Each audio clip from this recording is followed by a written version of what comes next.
Dubois, Hrgovic, White, Joyce, even Chisora, all desperate to be drawn from the Saudi magic mixer. While back home and brewing has been a mouth-watering matchup that might just end up as the most delicious concoction yet. Unbeaten domestic rivals Fabio Wardley and Frazer Clarke collide with a stacked support card. Bad blood, needle, spice, and all things nice for the tastiest Easter treat yet. Fight Night Live, Wardley Clarke, live from London's O2 on the talkSPORT network.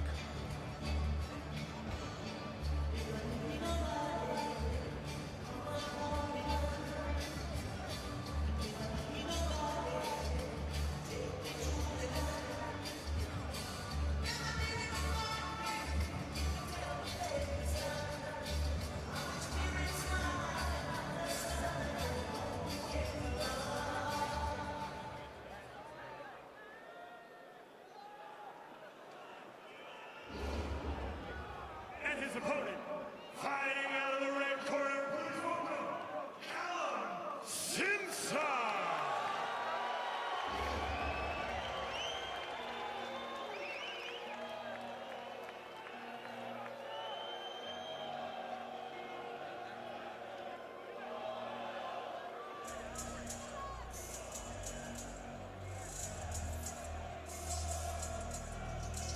A very warm welcome along at ringside, and the atmosphere is fantastic already at the O2. Gareth A. Davis. It's fantastic to have you with us tonight, Adam, and to be here. It's always a major occasion.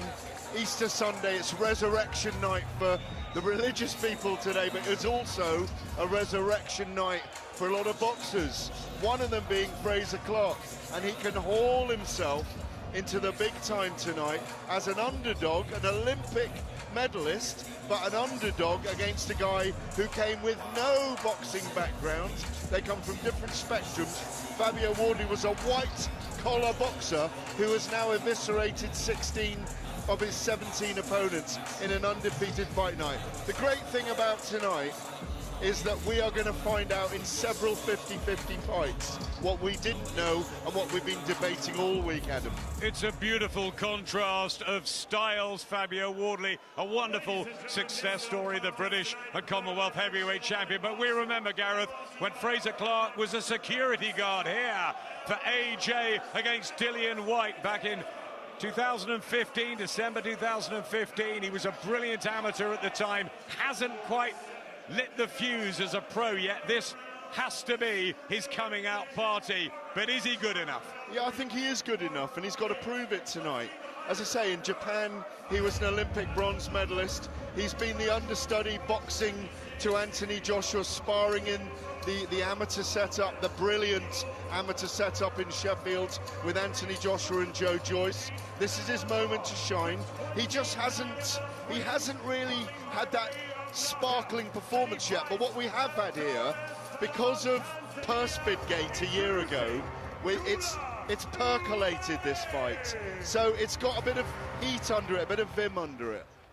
Spencer Oliver, former European super bantamweight champion, you were a wonderful amateur. Fabio Wardley had no experience. It's an incredible rise into the pro ranks, undefeated in 17 with 16 knockouts. Yeah, it certainly is. It just underlines what different sports they are, amateur boxing and professional boxing. Fabio Wardley, as you said, coming through that white-collar route, and you never thought that he would have achieved what he has achieved, but he took to professional boxing like duck to water, and the development has been brilliant. And I think that what is so good about Fabio Wardley and what is so important in the professional ranks is he knows how to bite down on that gum shield. When he's been hurt a couple of times, we saw it against Nathan Gorman. When he won the British title, he was hurt before knocking Gorman out in the third round. And we saw it against Adelaide as well. So he's proven against the unproven in Frazer Clarke. As you guys have already underlined, you know, Frazer has not gone through those levels yet, and he's going to need to tonight. Alongside Spencer calling the shots, John Rawling. It's a brilliant main event, isn't it, John? We've seen so many cracking British heavyweight title fights over the years. We have seen an awful lot, and we've seen one or two here, but this is going to be special tonight, and I think that the bookies' odds for this kind of tell a bit of a story. They've got Wardley as a very strong odds-on favourite. And I have to say, Adam, that if Frazer Clarke's going to win this one, he's going to have to move on a great deal more than he's shown so far in his pro career. We want to see him show gears, to go through those gears, and to show that he can take a shot and also dish it out. And so far, his pro fights, to a degree, have been a little bit of a snooze fest. Fabulous hors d'oeuvres for you ahead. In the ring now, in the super middleweight division, the terrific youngster Callum Simpson, who's undefeated in 13 in with Dula Mbabe, who can punch. John, over to you.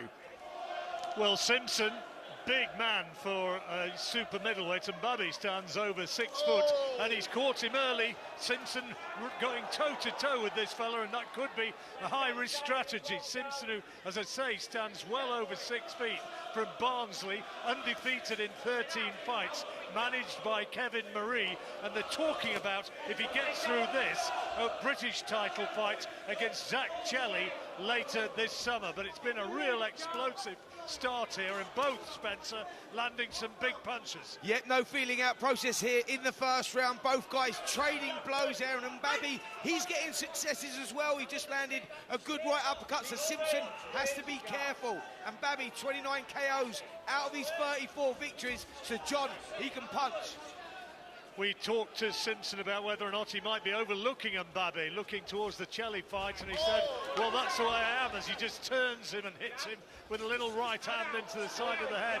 He's genuinely heavy-handed, Simpson, and he says he looks past people because he knows he's good, and he's targeted on the big tasks ahead, and he thinks that he's heading for major titles. A couple of good body shots from Simpson, but leaving himself open to a counter as he did so. Yep, Simpson, an aggressive type, holding centre of the ring right now, starting to find the range, putting the shots together well as he taps out with a jab. He's looking for the body shots as well. Good start here from Simpson, but as you say, John, maybe gambling a little bit. Good couple of right hands got in as well.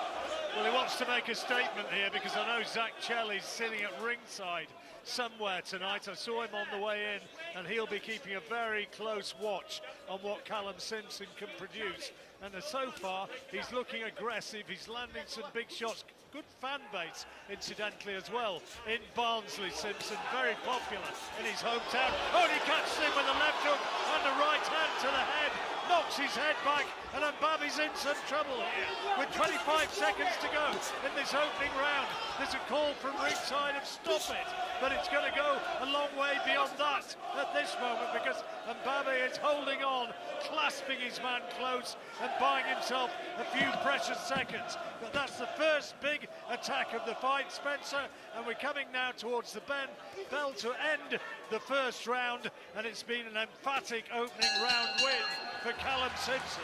Yeah, another good right hand on the bell there from Callum Simpson as well, and you're right in what you say, John. It all started from a right hand. You see Mbabe's legs just stiffen a little bit, and Simpson recognised that. He jumped on him, piled on the pressure, had him pinned in the corner, working the shots to the head and to the body. Good dominant start there from Callum Simpson.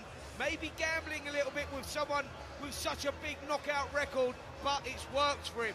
Good finish to the round as well. Yeah, he wanted to make a statement, and the crowd are watching the camera from television coverage trained on Zach Chelli, who's sitting at ringside, and I'm sure that not only will he wanting to impress his fans, he'll be wanting to post out a very clear message to Chelli. Yeah, absolutely, that's what it's all about. Callum Simpson with 13 wins out of 13 contests, 9 of those by KO. He likes to put his shots together in clusters, and that was a good fast start there from Simpson. Here we go, beginning of round 2. Into the second round. It's a 10-rounder this, and it's a clear opening round for Simpson, although Mbabe certainly had his moments. Mbabe comes from Tanzania, Dar es Salaam, and he starts on the front foot again, trying to force the early pace. He's won 5 out of his last 6 contests, and in January won on points in his most recent victory over 8 rounds. Callum Simpson, well, he has a habit of getting him done quickly. He was performing to orders, he said, in his last 2 fights, which both went 10 rounds. I think his trainer and his manager wanted to see him produce a few more smart tactics. There's not a huge amount happening, as I say that. Left hand ending a little exchange from Simpson, but yeah, they wanted to put rounds under his belt. Yeah, understood. And Simpson there just leads off with a left uppercut, gets through with a right hand as well. Good start to the second round here from Simpson, working well behind the jab as well. Body shot goes in, and Mbabe looks unsteady again. Kevin Marie said to me, there's no instructions tonight. He's off the leash and he can do what he wants, and if he can get rid of Mbabe quickly, then so be it. Well, he's not going in there. He caught him with one solid shot, but he's not following in recklessly. Good body shot, right hand, and switches the attack to head and bullies his man into the corner on the far side of the ring. A couple of clubbing body shots, and Mbabe tries to fire back, but there's nothing in his response. Yep, 1 minute 25 left of this second round, and it's all Simpson at the moment, dominating, holding centre of the ring. Pushes out the jab, leads off with a right uppercut, gets through as well. Good stuff this from Simpson. Right hand goes in as well, and Mbabe's head pushed back.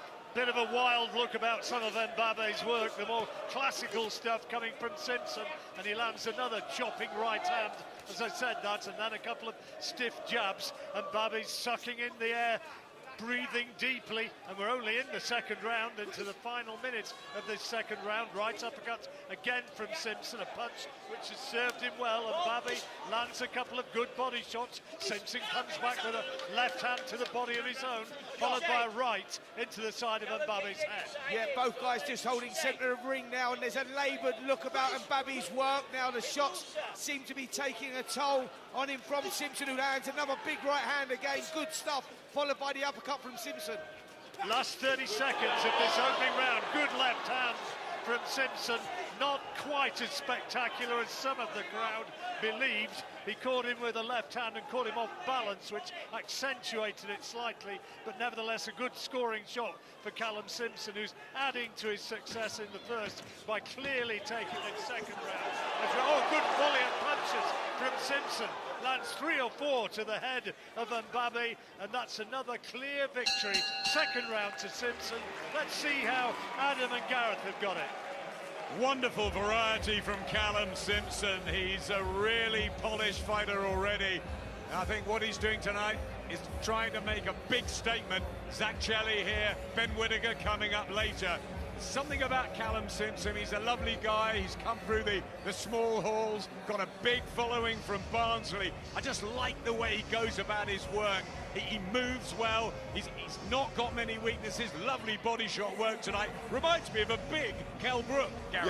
Yeah, my thoughts entirely that he wants to make a statement tonight with those other youngsters coming up through the boxer ranks, the Sky ranks here at the event. But the key in that second round, his work was so much smarter, much more efficient. He's picking his punches. I'm seeing him to stop this guy in 2 or 3 rounds, in my view. He's raw, he's reckless, and he's strong, the Tanzanian, but I think he'll break him up here. Mbabe a little bit slow getting off his stool, and the referee hurrying the seconds out of the ring and making sure that the gun shield is firmly put in place. 2 go to neutral corners, and the referee beckons them together, and the action is underway once again. Is Mbabe already looking as though he's outgunned here, Spencer? Well, it's a big opportunity for Mbabe, so you can bet that he's going to give it everything he's got, but it's all about levels, and at the moment, Callum Simpson, who holds centre of the ring, pushes out the jab, jars the head back of Mbabe, looks a class above. He certainly does, and he's using his reach advantage well. Mbabe pours with the left hand, tried to throw a big right over the top, misses with a wild-looking left hook, and then a couple of good body shots from Simpson, and another one as he backs away and commands centre ring, clubbing right hand. Mbabe lands with a swinging right of his own, but all the crisper work and the better precision work coming from Simpson. Yeah, the pattern of the fight changed now, and Mbabe's trying to force it forward. He's recognised that he can't stay on the outside. Simpson up on his toes, pushing out the jab, slamming in right hands. Good work this from Simpson on the back foot, still very dominant. Mbabe has been a professional for a long time, made his debut way back in 2013. He's had ups and downs, and he cakes a big right hand, and he's in trouble here. That rocked him down to the soles of his boots, and he holds on and gets a few precious seconds as Simpson pushes him away, and the referee says box on. For a moment there, I thought Mbabe was going to be there to be taken, and he's caught by another big right hand, and another one, and he's in unsteady territory. He's lurching around, and he's taking big shots. The referee's watching closely. It could be all over here. Terrific attack from Simpson, and there's not a lot coming back from Mbabe, who somehow manages to stifle the work.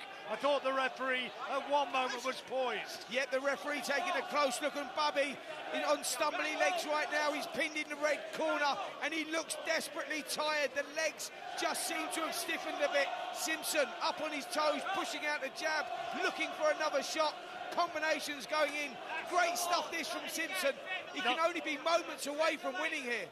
You get the feeling that one big sustained attack in the remaining 30 seconds or so of this third round might be enough for Simpson. Lands a left to the body, looks for the uppercut, then brings in a right cross, and Mbabe sinks backwards and looks mighty frustrated and just about all in as he does so, and the referee just making sure that Mbabe has actually got something left to give. Simpson switches to southpaw, looking for a big left uppercut, lands one but only a glancing blow, and Mbabe's just about going to get through. Is he? He takes a big left uppercut. The bell can't come a moment too soon for him. It comes, he goes back to his corner.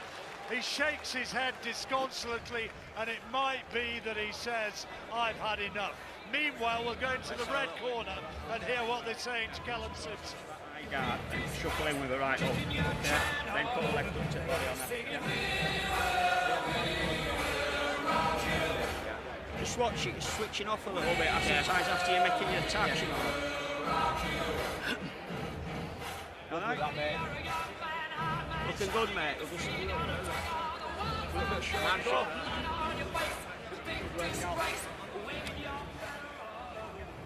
Some good Yorkshire voices in that Barnsley corner. Callum Simpson, who has his training base up in Batley. Mark Hurley has looked after much of his career. Manager Kevin Marie looks after him. And now the action about to get underway for the fourth round.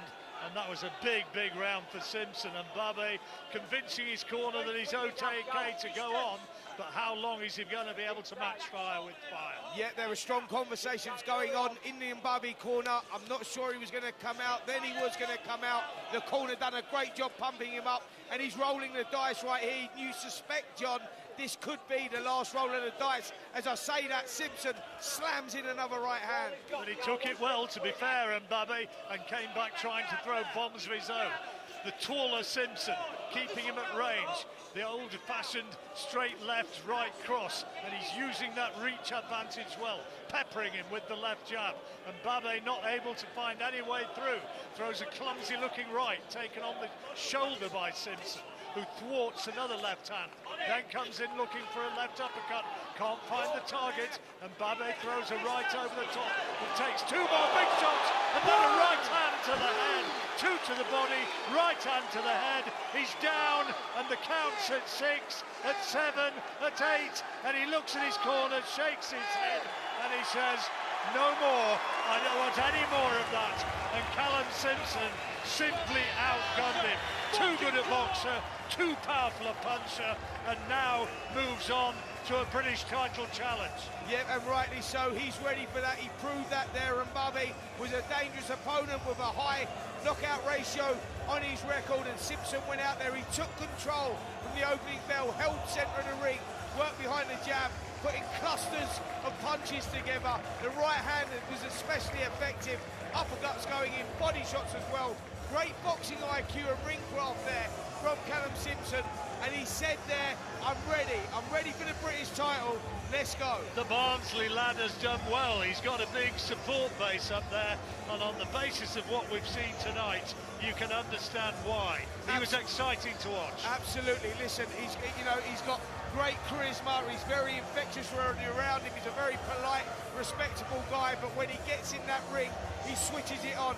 He reminds me a little bit, I know Joe Calzaghe was a southpaw, but he reminds me slightly of a Joe Calzaghe type, whereas he puts those clusters of punches together.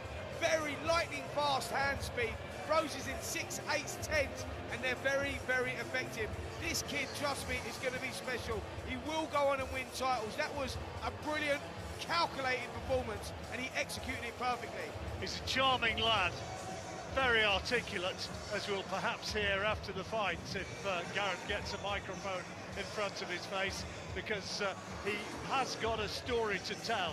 He exudes confidence, enthusiasm and self-belief, and Kevin Marie has said to me on more than one occasion, watch for this lad, because he's going to be very special. There's a lot of talent in Britain in the super middleweight division that add this name to the list. Listen, they're already talking about Callum Simpson, and obviously he's under the same banner as another young man who I think is going to be a superstar who's performing later on today here, and that's Ben Whittaker. There's talk of Simpson Whittaker sometime in the future down the line, but Simpson first of all will focus on the super middleweight division, where I'm sure he's going to be collecting titles.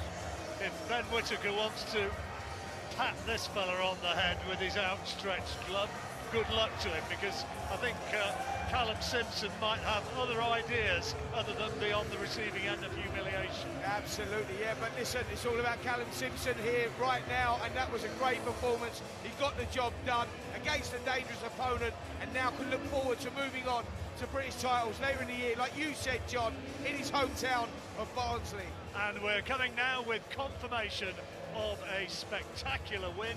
Big Mo, our 6'7" master of ceremonies, is up there, and here he comes with his Ladies and gentlemen, words. referee Mark Bates calls a stop to this contest at 1 minute 10 seconds of round number 4, declaring your winner by knockout, Callum Simpson! Callum Simpson makes it 14 on the spin, and Zach Chelly's just a little bit away from us at ringside, and he was applauding because he knows he's in for a real fight should those two meet. Yes, Gareth, it was Dule and Babe. Yes, he was expected to win, but it was the manner. Emphatic, beautiful to watch. He's got real quality. Yeah, he laid down a very powerful marker. I mean, look at the tensile strength of Dule and Babe. He was a strong guy. I spoke to the team that were working with him behind the scenes before we came on tonight, and they said he hit the pads very, very hard. He had an ad hoc team working with him in the corner tonight that were based in Britain, and they said that he really does throw his punches, and Callum must have known that, because he tamed him early in this fight, didn't he? And he tamed him, he hurt him, because even in that fourth round, was it the fourth or the third?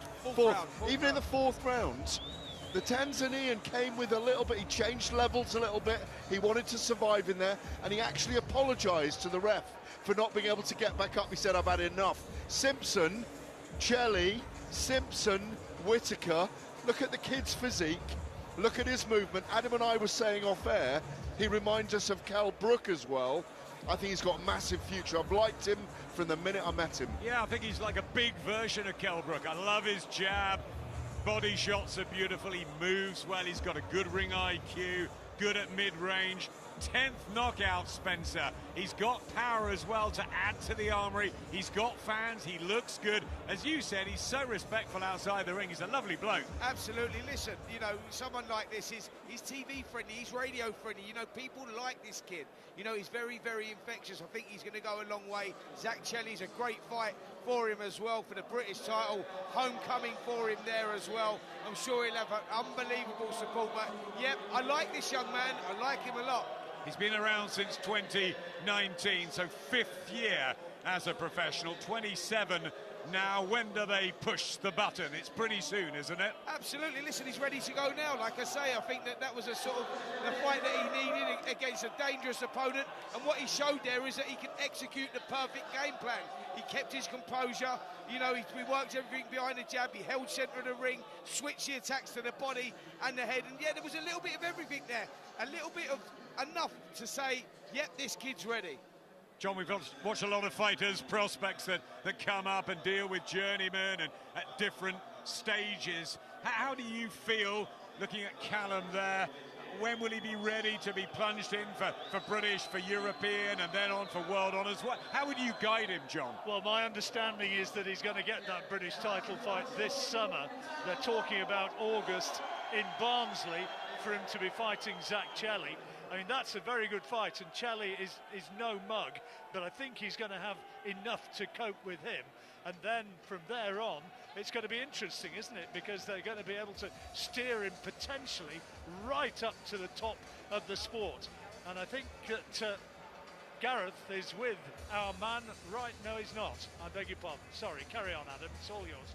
Yeah, he just walked past us, Callum. I'm sure we'll get a word with him at some stage. He's going to join Zach Chelli, and that would be fantastic in August in Barnsley.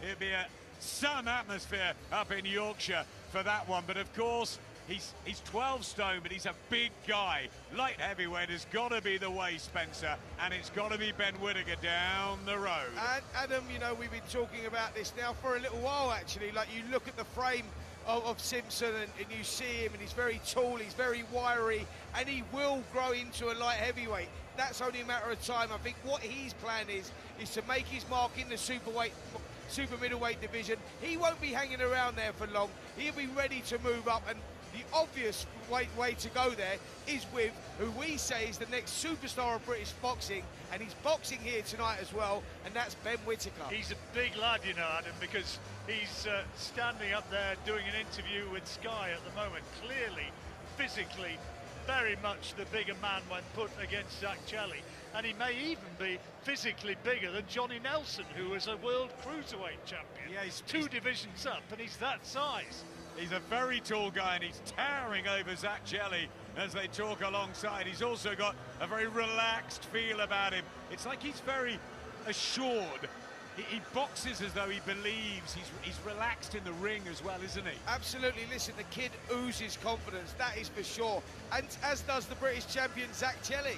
You know, that's why that will be a great fight to make. I think it's an obvious move for both of those guys at this stage of their careers. But like I say, the build-up will be fantastic. Zach Chelli's a guy that likes to get inside his opponent's head. Simpson just oozes confidence, you know, and I love that about him. Let's not take anything away from Zach Chelli with his dad. What a terrific story he's been. Absolutely. You know, real characters of the sport, and I think that is what boxing needs right now. Boxing is all about, we live in a world of entertainment, showmanship, and guess what? They've got it. The Chellis have definitely got that. They will bring it to the table. Like I say, the build-up will be fantastic, but both guys can fight, and it's, you know, Simpson proved there. That was the sort of coming-of-age fight for him to say, I'm ready. He made a statement there against a tough opponent there, John. Absolutely, he most definitely did. And I think that when Gareth gets a chance to have a quick word with our promoter here tonight, he'll underline the fact that there's a big fight coming up later this year for a title. Gareth, can you take it away? I am. I'm here with Watchalong. What a performance. We were all waxing lyrical about the beauty, the kind of brutality of his performance there. It was he's a fantastic character. Have you got big plans for him, Ben? He's definitely the one going under the radar. People are talking about Adam Azim, people are talking about Ben Whittaker, Caroline Dubois, obviously Frazer Clarke tonight, but this kid is a special kid in my opinion. He's a diamond in the rough. He can box fabulously, he's got knockout power, he looks the part, he's got a huge fan base. Yeah. And I'm very, very excited because that super middleweight division, I believe he's the best in the country already. Thank God that we have someone like Zach Chelli who's willing to put it on the line, and that will be a huge event. And that, I think, will be the birth of Callum Simpson as a real star, someone that's taken really seriously. But yeah, phenomenal talent. Well, myself, Adam Smith, Spencer Oliver, John Rawlings, 230 years of boxing experience there, by the way, tonight. The oldest team in history. We were all at some point during that fight saying, there's so many young stars in your stable. And he's trying to make a statement because there's so many of them doing that. The Lauren Prices, the Ben Whittakers, the Fabio Wardleys, the Callum Simpson. It's a great position to be in. What I would say, I think the Ben Whittaker superstardom, the million followers, the rise, it's made everyone else in the stable think, I want to be the star. And I know he has it in him, and he's looking at Mr. Whittaker and thinking, that's me.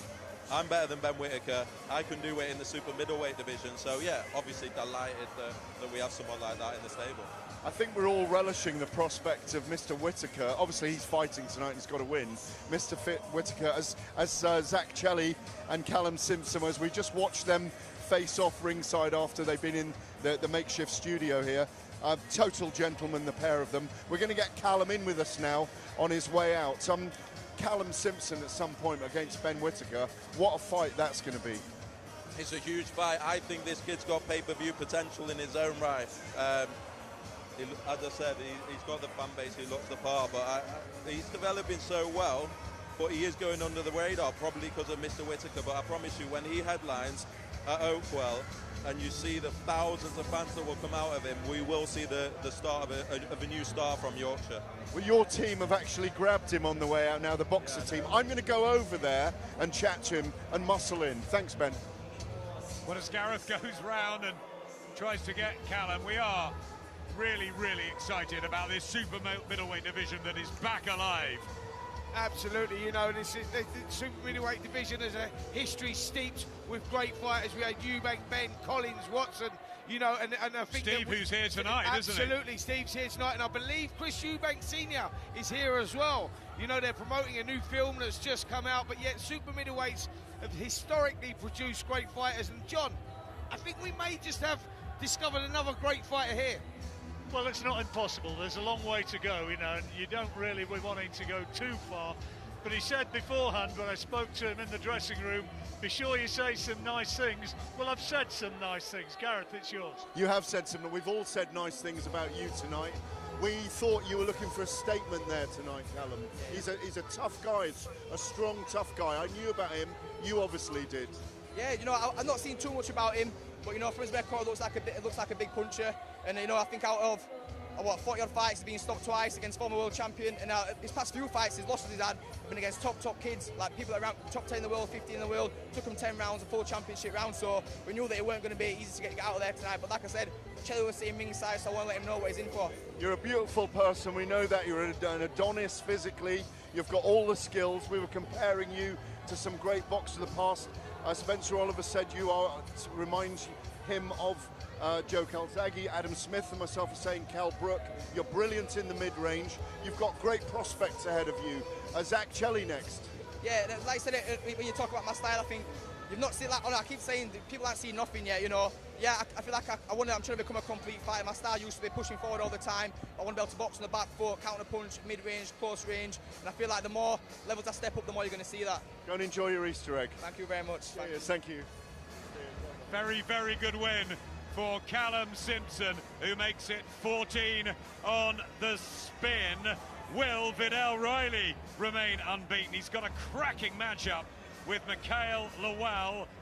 That's coming next. Plenty more ahead as we build up to Wardley Clarke here on talkSPORT.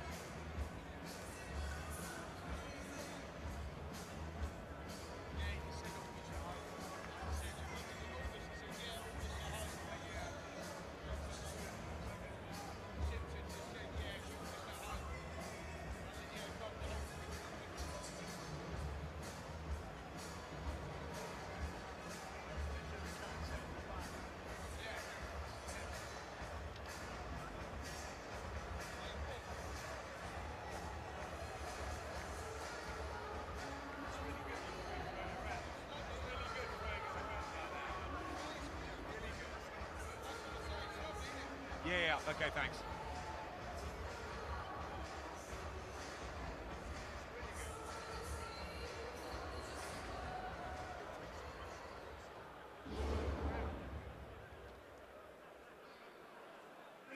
Ladies and gentlemen, it is time for our Bet 365 wild card bout.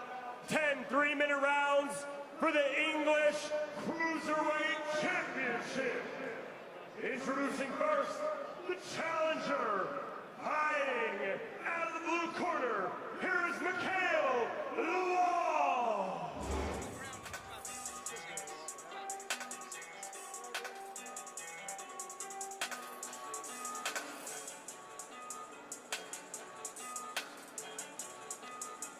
The devil in me, demon in me. I 6 foot, let go free. Turn my bridge and let go of me.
final chat and then over to commentary, yeah?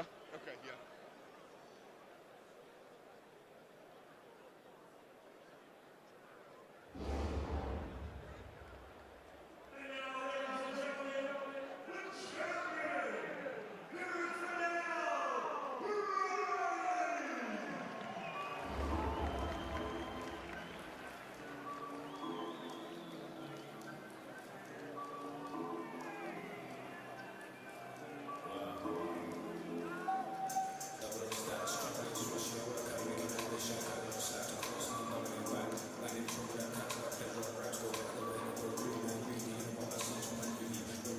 The O2 epicenter of British boxing for the night as we wrap up Easter Sunday. Super middleweight starlet Callum Simpson kicked off our live action here on talkSPORT, and now it's the turn of Vidal Riley, Gareth. He's unbeaten in 10, but he's in with Mikael Lawal. Big puncher, won 17 of 18, a crackling matchup. Absolutely. Well, Mikael Lawal didn't deliver last time out, and he was in the box against Isaac Chamberlain, never got out of it, but he's been threatening big, and we know he's got a massive punch on him in both hands. Vidal Riley's fought in 4 continents. He's been to the Middle East. He's been promoted by Floyd Mayweather. He's had a varied career. He's known for being around KSI and his growth, but he's got a great amateur pedigree, and I think he's looked very, very good. He's sparkled in his last couple of performances. There's genuine beef here, and I'm fascinated to see how it goes. It's a pick'em. And there's a beautiful set of clashes on all through the night. The different styles, the different personalities. Lawal super confident. Vidal Riley says he knocks him out. 3-minute rounds for the English Cruiserweight Championship. Our steward in charge, Guy Williamson. Our timekeeper, John Smith. And our judges at ringside, Steve Gray, Michael Alexander, and Howard Foster. Our referee in charge when the bell rings, Mark Bates. Let's meet the fighters. First, the challenger. Fighting out of the blue corner, wearing the black trunks with green trim. He stands 6 feet, 2 inches tall. He weighed in at 14 stone, 2 pounds. He holds a professional record of 17 victories versus 1 loss, with 11 of those wins coming by way of knockout. And he fights out of Shepherd's Bush, England, by way of Lagos, Nigeria, introducing the former British Cruiserweight champion, Mikael Lawal.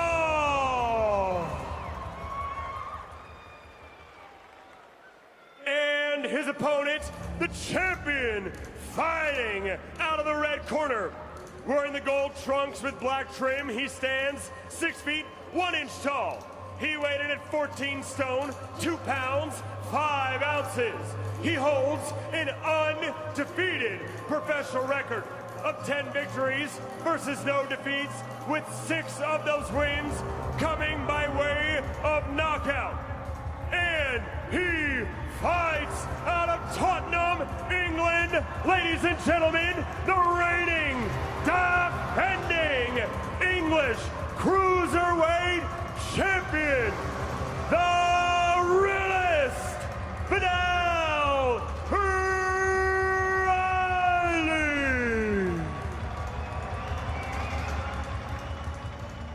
Well, a crucial cruiserweight clash here for the English title, probably at the moment, of Vidal Riley, the 26-year-old. Mikael Lawal, 2 years older. Only that 1 defeat to Isaac Chamberlain. It's a very, very important fight. Spencer Oliver alongside John Rawling. Physically, they're similar. Lawal more heavily muscled, 6'2". Riley a little bit leaner, a bit looser in his physique, 6'1". Not too much between them. Lawal comes from a real troubled background, and boxing, I know it's sometimes a bit of a sporting cliche, but it has very much sorted this lad out and given him status within his community and got him away from the streets and away from some bad people.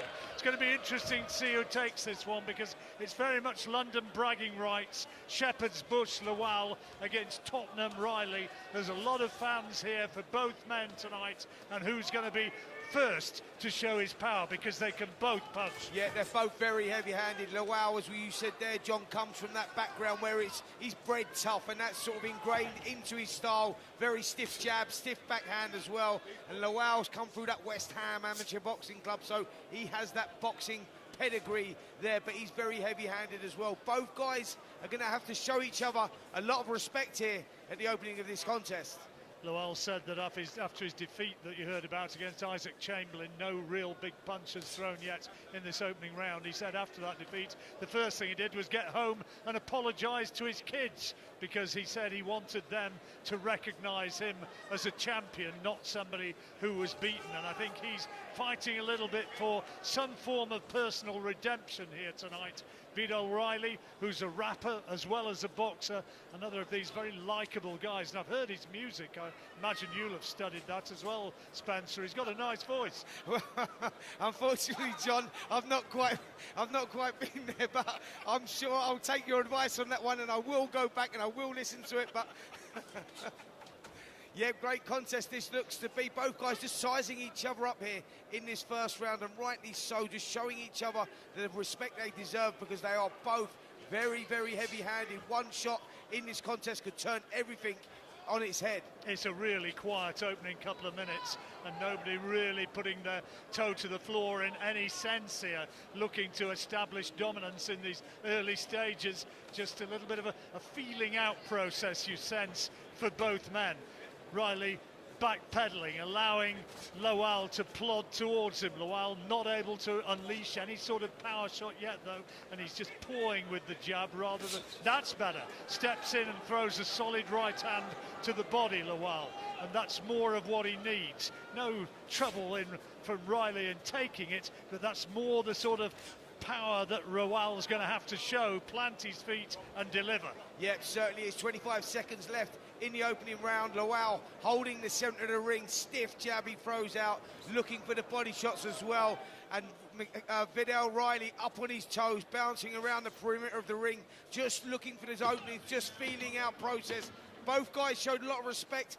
Nothing too much landed in this opening round. It's been very cagey from both guys. Well, I'll tell you what, last few seconds coming up, Spencer, and there is the bell to end the first 3 minutes.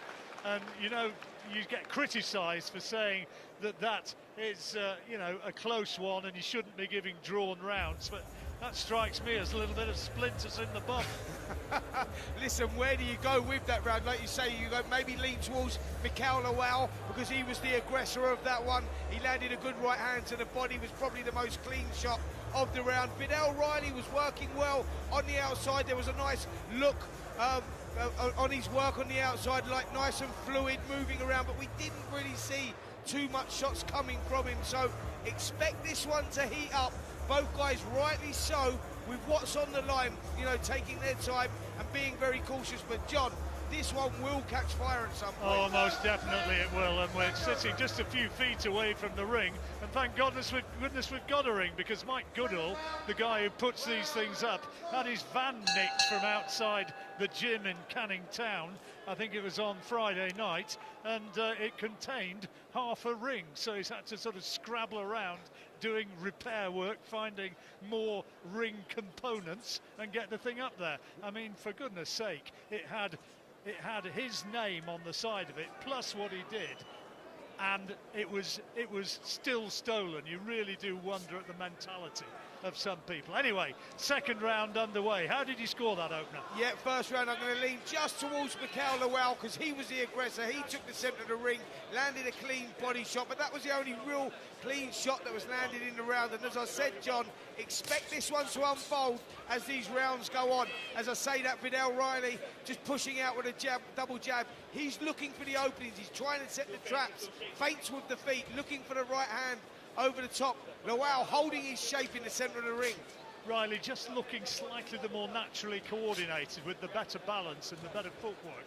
Perhaps that'll serve him well. He tried to uncork a huge right hand there and missed by a distance. Lawal saw it coming and tried to hit him with a counter, was unable to find a clean shot, and still the feints coming from Riley. Lawal trying to fight orthodox behind that left-hand jab. He's not Vidal. He really does try to uncork a massive left hook, but again, it just whistles through thin air, and neither man so far has been able to land that power shot to really send shockwaves. Yeah, that's what both guys are looking for, the big shot. They're loading up.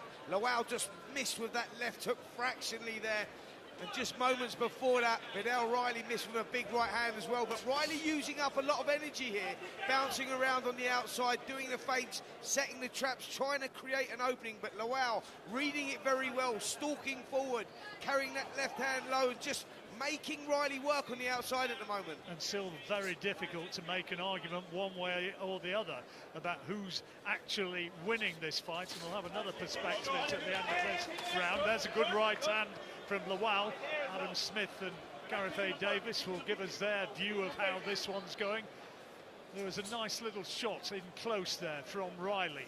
They're few and far between the real clear-cut scoring shots. And again, there's just a little bit of fencing at the moment, and dummying this way and that. Left hand now from Lawal, then a left hand from Riley, but again, nothing in it, no power in it, Spencer. No guys really stamped their authority on the contest yet. No one's really committed. Lawal, as I say, holding the centre of the ring, stalking forward, looking for those big shots. And Riley just continues to circle one way, then the other, feinting with his feet, just misses with a big left hook again there, and misses with a right hand as well. Lawal holds his shape, but you're right, John, no one really taking hold of this yet. Let's hear now from Adam and Gareth and see how they see it. Yeah, thanks, John. I agree. I mean, extreme respect between the pair, and there's so much at stake as well, not just the pride of London, but their careers. It's a crossroads fight, and I just like the way Vidal Riley's moving around the ring. The feet look good. He looks like he's flowing, and although Spencer believed he lost that first round, I don't know, I thought Lawal might have nicked it, but it's close so far. But I like the feel, Gareth, of Vidal Riley and the way he's utilising the ring. Yeah, I got him 2 rounds up. I thought he jabbed his way through the first round. That body shot was good from Lawal, and you know what? Vidal felt it. He's going to outbox this guy. That's his game plan. Great footwork. Mikael Lawal is stalking, and he's very powerful. You can see, look at the tensile strength that's going to come out of that man's back. He's like an Adonis, but Riley's very impressive, but he doesn't want to get caught by this guy early. You're listening to an English Cruiserweight title fight. Vidal Riley defending his title against Mikael Lawal, who lost in a British title contest in his last time out and looking to rebuild from there.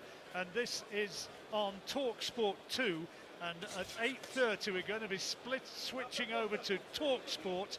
Our main event coming up there will be the British and Commonwealth heavyweight title fight between Fabio Wardley, the champion, and Frazer Clarke. So much interest in that one, and so many big-name fighters here at ringside tonight, all wanting to see up close and personal how that one unfolds. Yeah, absolutely. That's what the British heavyweight title does. It creates a lot of interest, generates a lot of interest, you know, not just from the boxing fans, but the boxing people as well. Current fighters, ex-fighters, they like to come and see the guys because something special comes out of a fighter when they box for that British title. So really looking forward to that one later on. But right now, this one here, the Cruiserweight title, English Cruiserweight title, not really caught light just yet. Both guys, you know, similar to the second round.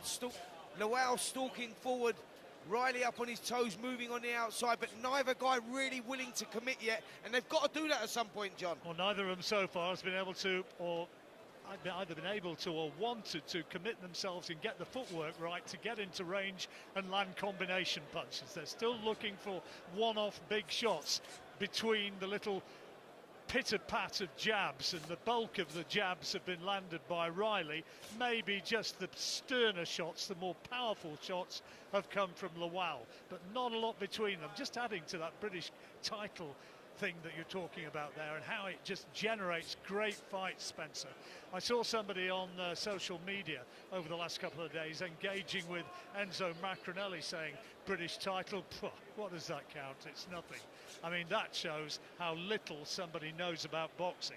Absolutely. Listen, historically, you look at the fights and the British title fights and look down the list of the champions and the people that have fought for them, and there's not been many stinkers, if I'm totally honest, when there's a British title on the line. It opens up so many doors, but also means something to every fighter. As a young child, when you're growing up, your dream is to win a British title. You're not thinking about European, Commonwealth, world titles. You're thinking about the British title.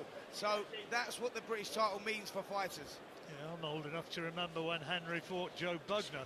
That's a few years ago, and I tell you, the country stopped for that one. It was just talking points forevermore after that one. A controversial win, and everybody had an opinion of it, and everybody wanted to voice it on national television.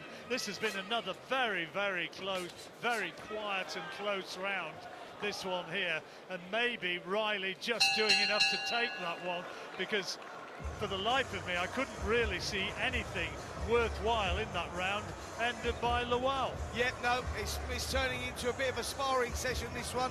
Neither guy really willing to commit right now. Like you say, Riley probably doing the better work on the outside, but, you know, he's keeping it range. Mikael Lawal now, he's got to show that he's got this adaptability. You know, he's a former British champion who's just lost his title in the ring to Isaac Chamberlain. He goes, now he wants it so much. He's been talking the talk this week. Now I need to see him walk the walk, because what he's doing is he's stalking forward. He now needs to inject some pace into his feet and let those hands go. We're not seeing that at the moment. It's a little bit pedestrian, a little bit one-dimensional. Someone needs to change something here. Riley's doing a good job moving around. He needs to start sitting down on his shots a little bit. And for Mikael Lawal, he needs to start letting those hands go. Yeah, and I'm sure the promoter would very much like to see the guys produce a few fireworks which are going to inspire the crowd, because things have gone a little bit quiet. We had Babic against Robinson earlier on as an aperitif, and that turned out to be a victory for the Croatian. Babic, who handed a pretty one-sided beating, and now things do start to move up a little bit with Lawal stepping inside, and did land a solid left hand, but good footwork from Riley, getting him away out of the corner right in front of us, and he does move well. Yeah, Riley is moving well up on his toes. He's moving and circling from side to side, but that was a better start from Mikael Lawal. He pinned Riley in the corner and he let the shots go, doubled up to the body, switched the attack to the head as well. The corner clearly had a word with him and said, listen, mate, you've got to start putting your foot on the gas. This is starting to slide away from you right now. Mikael Lawal, whose mother died when he was a youngster. He was on the streets of Nigeria as a kid, trying to earn some money, came over to here, was put into a hostel in London, and it was there that somebody put him in the direction of boxing and said, look, you've got strength, you've got natural aggression, why not go and channel it into boxing? And he really hopes and believes that he's got enough to become a champion, and he's trying to show that tonight, but he's picked off by a sharp, straight left hand by Riley as he moved into range. But Lawal now is starting to try and narrow the gap, trying to get closer and trying to let those power shots go. Yeah, 1 minute 20 seconds of the fourth round left here, and you just sense a little bit of urgency from Lawal now. He's just up the tempo ever so slightly.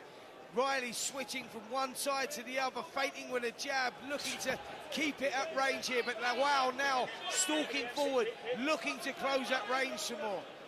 Still, you feel that this could really explode at any moment. Left hand from Lawal was blocked by Riley. Riley's own right hand got a few oohs and ahs from those sitting not too far away, but in fact it didn't land. But he was looking for it, looking for the power shot, and there's another left hand from Riley as he lands off balance, and it was just partially blocked by Lawal, who's flat-footed, treading forward, looking for the left-hand lead of his own.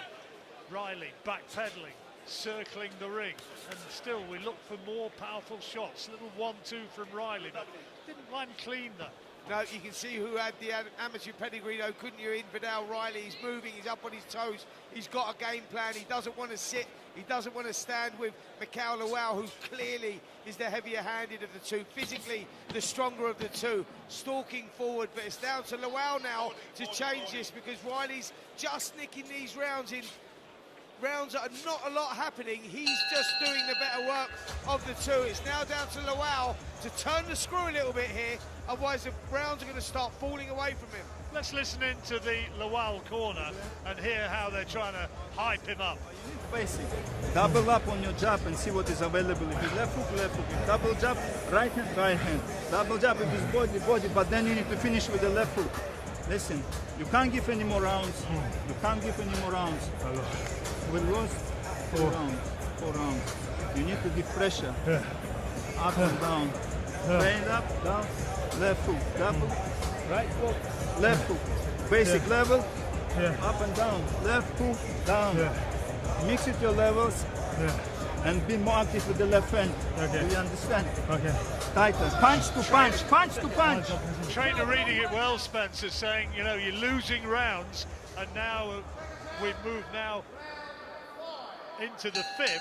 He can't afford to let any more slip away. Yeah, great corner work there. They're basically telling him in a nice, calm manner, you need to step this up, son. These rounds are starting to fall away from you. You lose another couple of rounds and you're going to fall into that territory of you needing a KO.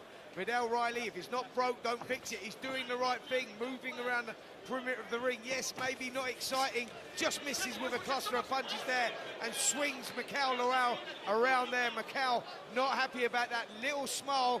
Let's see if that ignites a fire. He almost had him out of the ring, didn't he? But fortunately, the ropes held him up there, and now the action underway once again.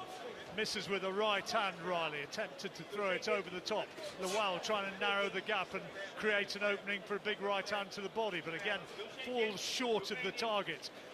Good footwork again from Riley, skipping away as he tried to cut him off and spear him in the corner right in front of where we're commentating Lawal. Lawal by 2 years, the older man at 28.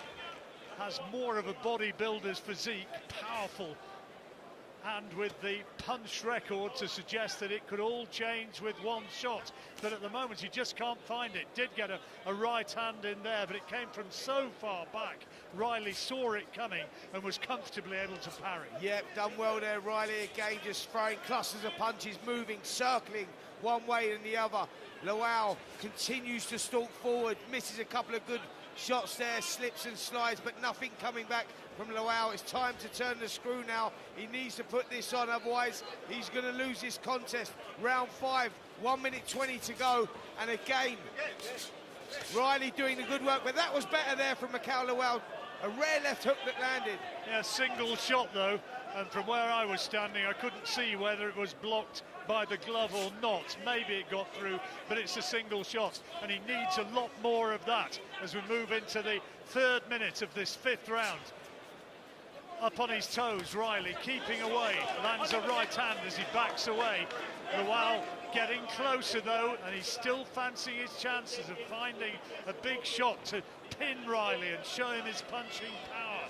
But he's not able to do it yet. Riley, who has an unblemished professional record, 10 wins in 10 fights, 6 of them inside the distance. We've not seen too much evidence of his power yet in this fight, and to some extent it's his boxing skills which have negated Lawal so much that it's made it a little bit of a look of almost an exhibition fight. It's the boxer against the puncher, and the boxer is just getting the odd points here and there. There's one, left hand right to the body, and the puncher just can't get in there. Yet the reasoning behind the lack of power from Vidal Riley is because of the constant moving up on his toes. He's not sitting still for a moment. He recognises the power of Lawal, and he's not standing there. He's not letting him get off with the shots. Another round in the bag there for Vidal Riley. Mikael Lawal starting to look a little bit frustrated, and he needs to now roll the dice at him. I think Vidal Riley's boxing absolutely beautifully. I've known him a long time. He was a really good amateur.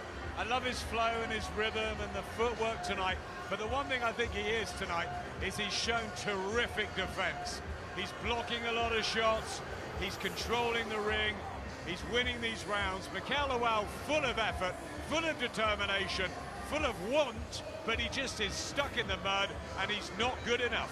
He's shown great composure from the very beginning of the fight, and you can see that Mikael Lawal is getting frustrated in there, and as the corner will tell him now, once you're in range, let your hands go. And he's able to play with that Vidal rider because, as you know, Spencer, it's all about the footwork.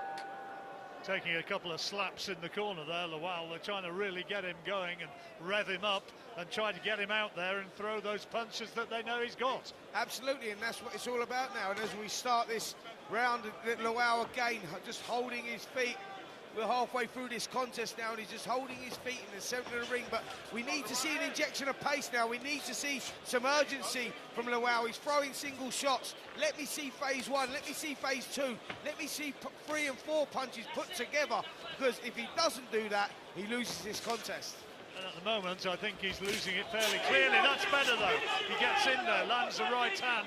It was partially blocked by Riley, but Lawal at last managed to find the footwork to cut off the ring and got in with a right hand, and it was a solid one. But he needs a lot more as Riley, backpedaling, picks him off with a couple off the back foot. Lawal forward, holds on closely, and interestingly, Sky Television poll is suggesting that the viewers have got Riley clearly ahead, and that really does match what we're seeing. Absolutely, you know, I think that I had Mikael Lawal maybe slightly nicking that first round. Since then, it's been all Vidal Riley, and that's not through volume of punches landing, that's just through the movement and the odd occasional punch landing. There's not been enough coming from Mikael Lawal. He's stalking forward. There's a strong look about him, but there's no sense of urgency. As I say that, he loops a right hand over, gets spun in the corner, and Riley now works the body. Better work here in this 6th round. Well, that was a little bit embarrassing for Lawal. He launched a big shot from way back, missed by a country mile, was comfortably spun by Riley, who then peppered him with a little combination, maybe 3-4 shots. All of them landed, and Lawal could do no more than sit in that corner with an embarrassed look on his face. Riley up on his toes, lands a left hand to the body as Lawal stalks after him flat-footed. Riley moving away to his left this time, throws another right hand, left hand to the head. And still Lawal is, for the most part, punching shadows. Yep, 40 seconds, 45 seconds left in this 6th round, and the pattern continues. Riley on his toes of his feet, lands a good 1-2 there, moving around. Lawal stalking forward, but I'm not sure that he has the capability of changing this around. He looks a little one-dimensional in there, just tries to throw a right hand that misses again, but yet we're not seeing anything here from Lawal to suggest that he can change this, John. I think Riley's corner are going to consider that their tactics and their plan is working pretty much to perfection. We're going to be going into that corner at the end of this round. No punches being thrown right now, but then another jab from Riley, who backs away, first going left, then going right, then throws a right hand into the body. Lawal tried to throw a right hand counter, but can't land. Another good round for Riley, and we'll hear now exactly what his corner is making and what's going on. Throwing the right hand, you're not coming back with a 7 to the body. Yeah, you gotta be brave. You're in the fight now. Rinse it. Yeah, rinse it. Yeah, spit in there. I want that. Yeah, spit in there. Breathe out. Keep picking, but you're not letting anything go. He's getting more confident. Yeah. You're in a fight, man. Yeah. So let your hands go. Don't be wild. I'm asking you to be wild. Yeah, man, just saying. Pick. You got to stop. Bing, boom, boom. And then go again. He's behind. He's going now. He's going to come now. And he's behind. Got to put some meat there, but keep off the line. Riley, the rapper, getting some pretty good speak there from his coach and saying, I think, cutting through the technologies and the niceties that, yeah, you're doing well and you're moving nicely, but you're in a fight and you still have to be throwing punches. Absolutely. Listen, this is not just about winning here. This is called entertainment. We look around the O2 Arena. There's probably 16, maybe 17,000 people in here. It's very, very busy. And people have paid good money to, you know, to see these fights. They go, right, well, we know you're winning the fight here, but we know there's a lot more as well. You know, you need to sit down in your shots a little bit more and make a fight of it. He's got the capability of doing that, but he's playing too safe for me at the moment. Apologies for any bad language you might have picked up in the corner. As ever, there are raised emotions and words are spoken. When you work around the boxing world, you're kind of immune to that sort of thing. It goes with the territory, but apologies if you're offended. It certainly does. People, you know, get uptight, they get uprated, and yep, these words do unfortunately come out, but that's expected. Good jab from Riley. Lawal still trudging after him, feinting this way and that, bobbing right, then bobbing left, but not throwing his own punch, and absorbs a left hand from Riley as he does so. But there's no exciting exchanges at all at any moment in the opening 7 rounds, and still we hope for something that's going to actually inject something more meaningful into this. A couple of jabs from Riley lands. Says that he has not yet fought to his potential, Vidal Riley, and I don't think he's done anything to change that perception here tonight. Nope, halfway through the 7th round now, 1 minute 30 seconds left on the clock, and the pattern continues. Riley moving on the outside, just peppering the jab, late, landing the occasional right hand, and Vidal just needs to inject some pace in what he's doing now. He's got these rounds in the bag, and now we need to see a little bit of showmanship. We need to see what you've got, put those shots together. And for Mikael Lawal, he needs to just let those hands go. As I say that, on point, he lands the left hook.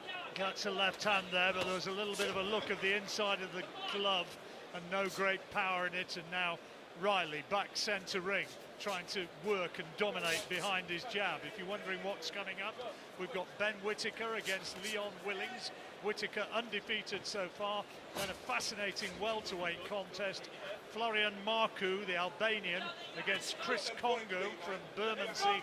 And our top of the bill, Callum Simpson. Sorry, I beg your pardon. Our top of the bill, we've had Callum Simpson. Top of the bill, Fabio Wardley against Frazer Clarke, of course. That's on talkSPORT. We'll be switching channels and going over to the main talkSPORT channel at about 8:30. This one looks as though it's going the way of Riley. Yep, another round in the bag there for Vidal. Riley moving, circling one way, then the other. Mikael Lawal stalking forward. No injection of pace here from Lawal, and now it's time to roll the dice. 3 rounds left in this contest. Gareth, I don't know what you think here, but well, I'm going to go against you. No, it's fine. He's winning the fight easily. Lawal's got massive power. But I tell you what. No, I'm talking about Lawal. It's now time to roll the dice. Oh, no, absolutely. Exactly. Vidal Riley, sorry. Vidal Riley needs to do nothing different. He's winning it easily. Yes, we want entertainment. You were saying in the last round, come on, step it up. Let's have some more entertainment. But he doesn't. Mate, he does need to do something different. He needs to... No, he doesn't. He's won every round. Gareth, it's called a ball fest, my friend, and that will not... It doesn't matter. Listen, it does matter. Why? It does matter. To further your career, you've got to... At this stage, it's not just about winning, it's about looking good. But it's also about staying away from the big power of Mikael Lawal, and if that's the game plan, that's the game plan. Well, we'll see if he can do it in the time remaining as we move into the 8th round of 10. We almost had a more interesting dust-up there between Gareth Davis and Spencer Oliver than we've got in the ring. Well, for a moment I was going to have to start commentating, never looking to interject with an idea or two. It was always going to happen. It's only a matter of time. He's open to the right hook from where you're sitting. Anyway, the action underway once again in the ring. Jab from Riley, partially blocked by Lawal, who again throws out his own left-hand lead. Both of them fighting out of the orthodox stance. Lawal, slightly the taller man, stands 6'2", but he's not found the footwork and the speed to make the most of his undoubted power. And Riley, if he's got the game plan, if it's just to move and to pepper his man, and there was a nice little combination there, right hand, left hand, and he did show some real boxing class there to get to his targets. If that's the plan, he is carrying it out okay. I buy what you're saying about it not being the most exciting spectacle, but at the end of the day, for a fighter, the W is all important, and he's on his way clearly to getting that. Absolutely. Listen, he's executing, the perfect game plan. He's moving around the perimeter of the ring, he's nicking the rounds, he's doing what he's got to do. But what I'm saying is, he needs to give us a little bit more. If you've got the talent that I say there, let the 3 and 4 shots go. You know, go phase 1, go phase 2. He just put a little combination together there, and it's eye-catching. We need to see more of it. That's what I'm saying. It's not always just about winning. Well, he's certainly winning right now with just over a minute to go in this 8th round. Another couple of jabs from Riley. Tried to follow it up with a whipped right hand, which was off the target.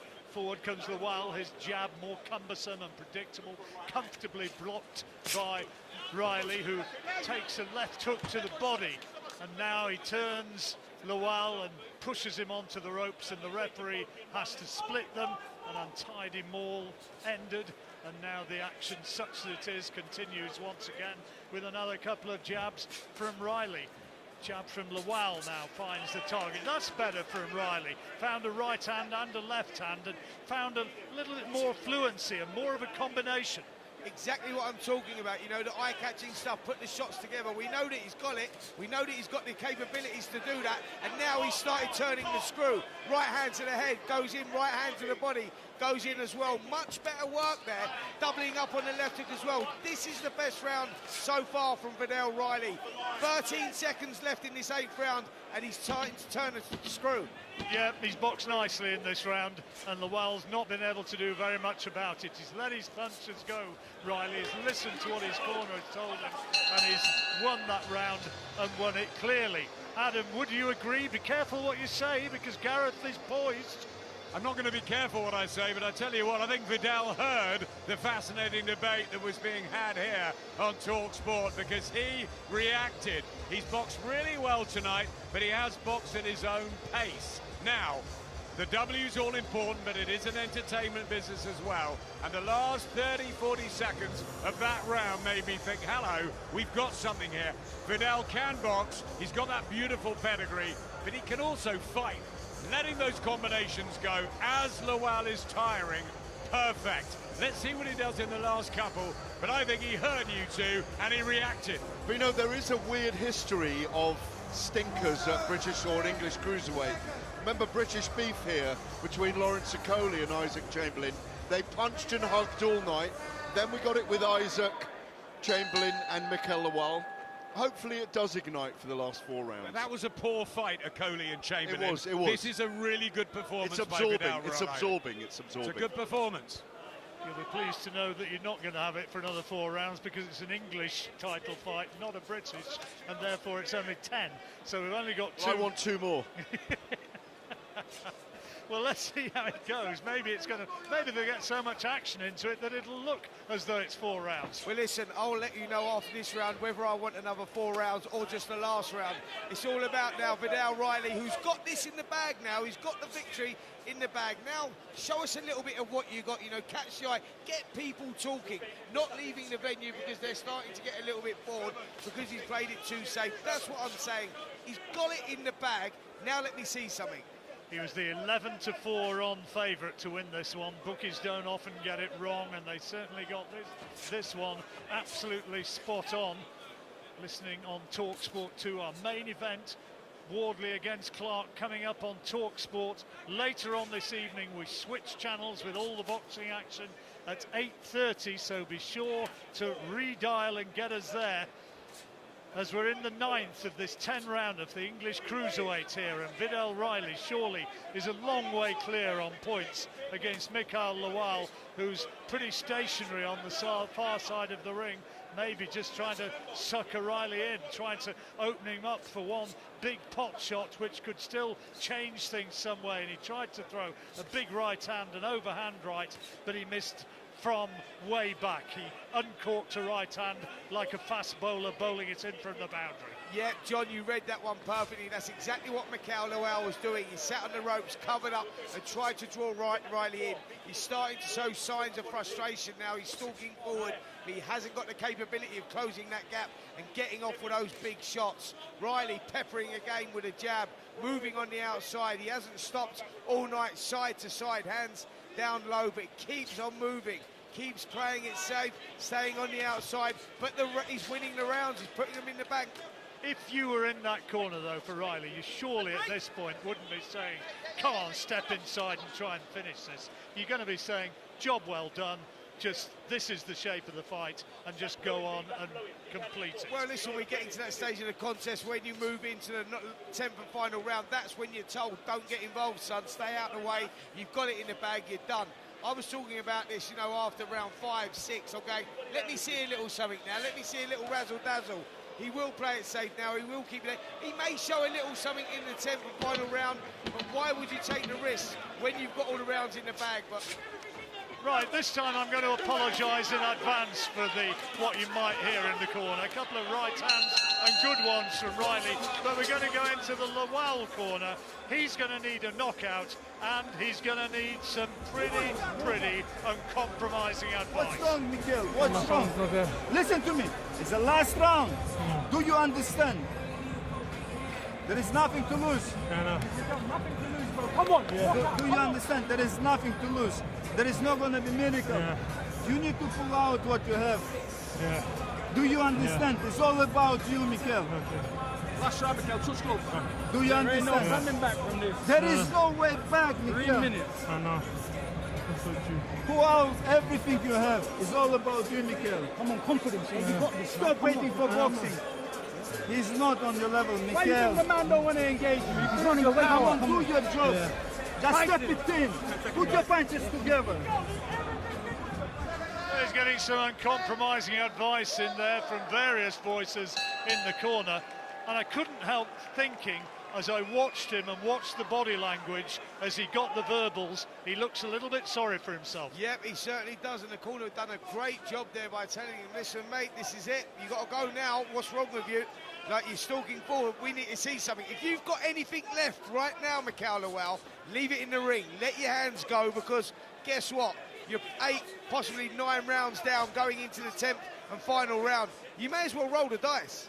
He was embarrassed about going home and having to apologise to his family and friends after his last fight. Could it be that he's going to be having to do that again? It certainly looks that way. Riley up on his toes, circling the ring, fating to throw jabs to the head, and then aims one towards the body. Lawal blocks it and doesn't respond with anything of his own. He's got to find a way to get inside and land big punches.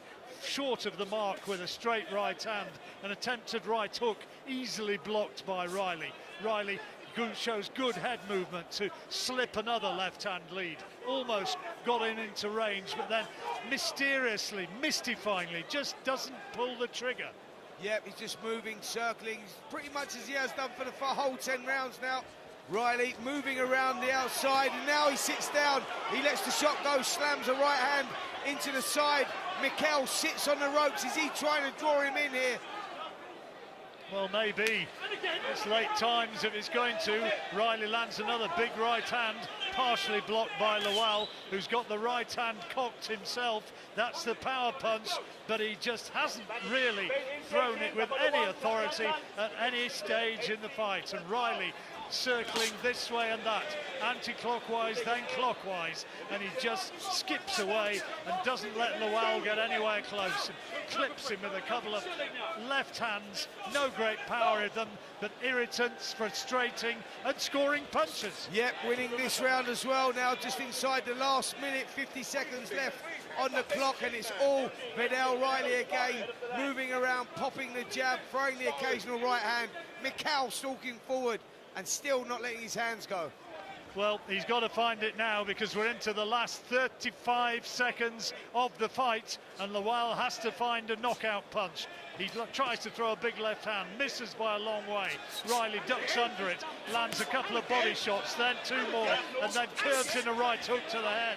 Shows some good hand speed here, and finding good punches, good accurate punches, good combinations, and you ask yourself, why wasn't he doing that a little bit earlier? But Riley's done all he needed to. He's won this one by a distance. Judges will score this, and I suspect it's going to be not far off a shutout. Hard to give Lawal more than maybe 1 or 2 rounds maximum. Riley has retained his title, surely, and done it in style. Yep, dominant performance there from Vidal. Riley, you're right in what you say. There, John, he was moving around, he's playing it safe, keeping it long. We saw a little bit of it there towards the end.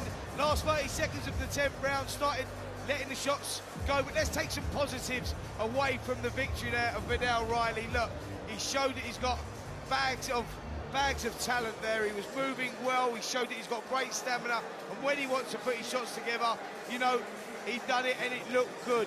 You know, I understand the game plan and not wanting to get involved with someone like Mikael, who's clearly the stronger of the two, very heavy-handed, but it is what it is. He gets the victory, he moves on, and he'll look to go on for bigger and better things.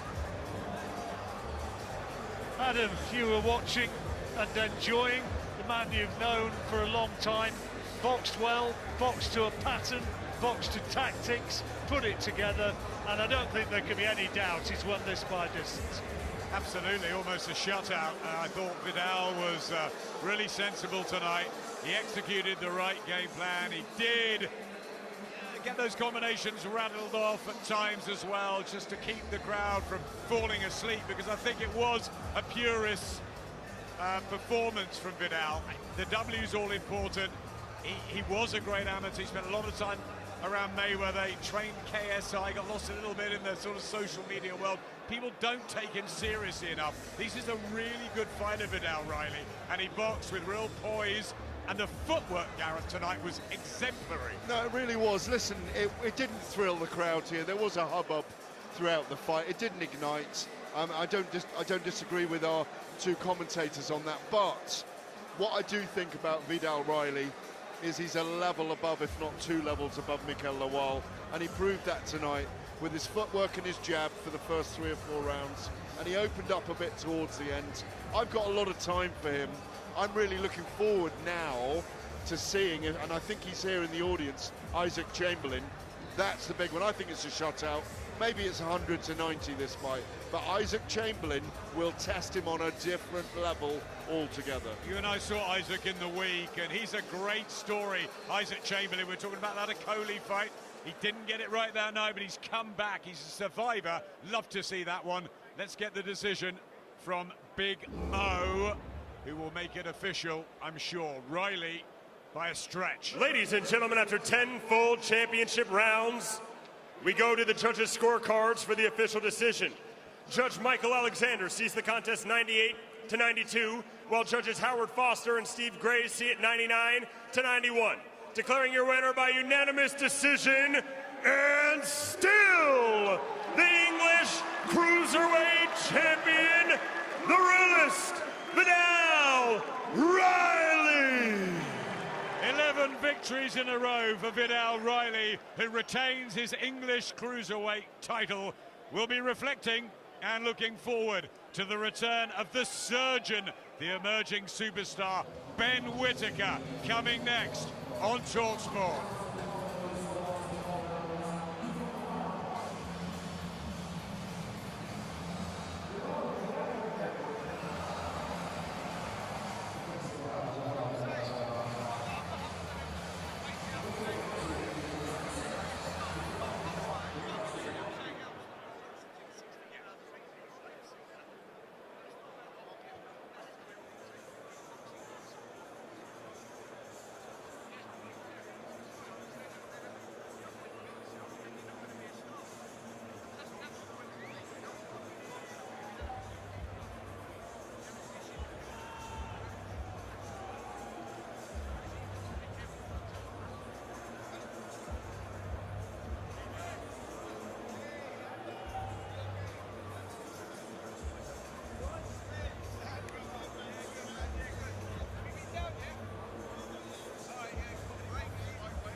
Welcome back to the fabulous O2 Arena here in London, the scene of so many great fight nights over the years, and plenty ahead on this big one as we look forward to the British heavyweight title clash between Fabio Wardley and Frazer Clarke. That's coming later.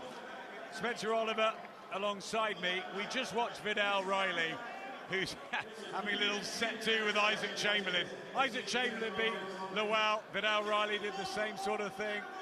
They're firing at each other. It's what we want in boxing, isn't it? And Lawal was good tonight. Listen, Adam, what I was saying earlier on was exactly that. You know, we live in a world of entertainment. These people, 15, 16, maybe 17,000 people in the O2 Arena tonight. A great crowd turned out, and they want to be entertained.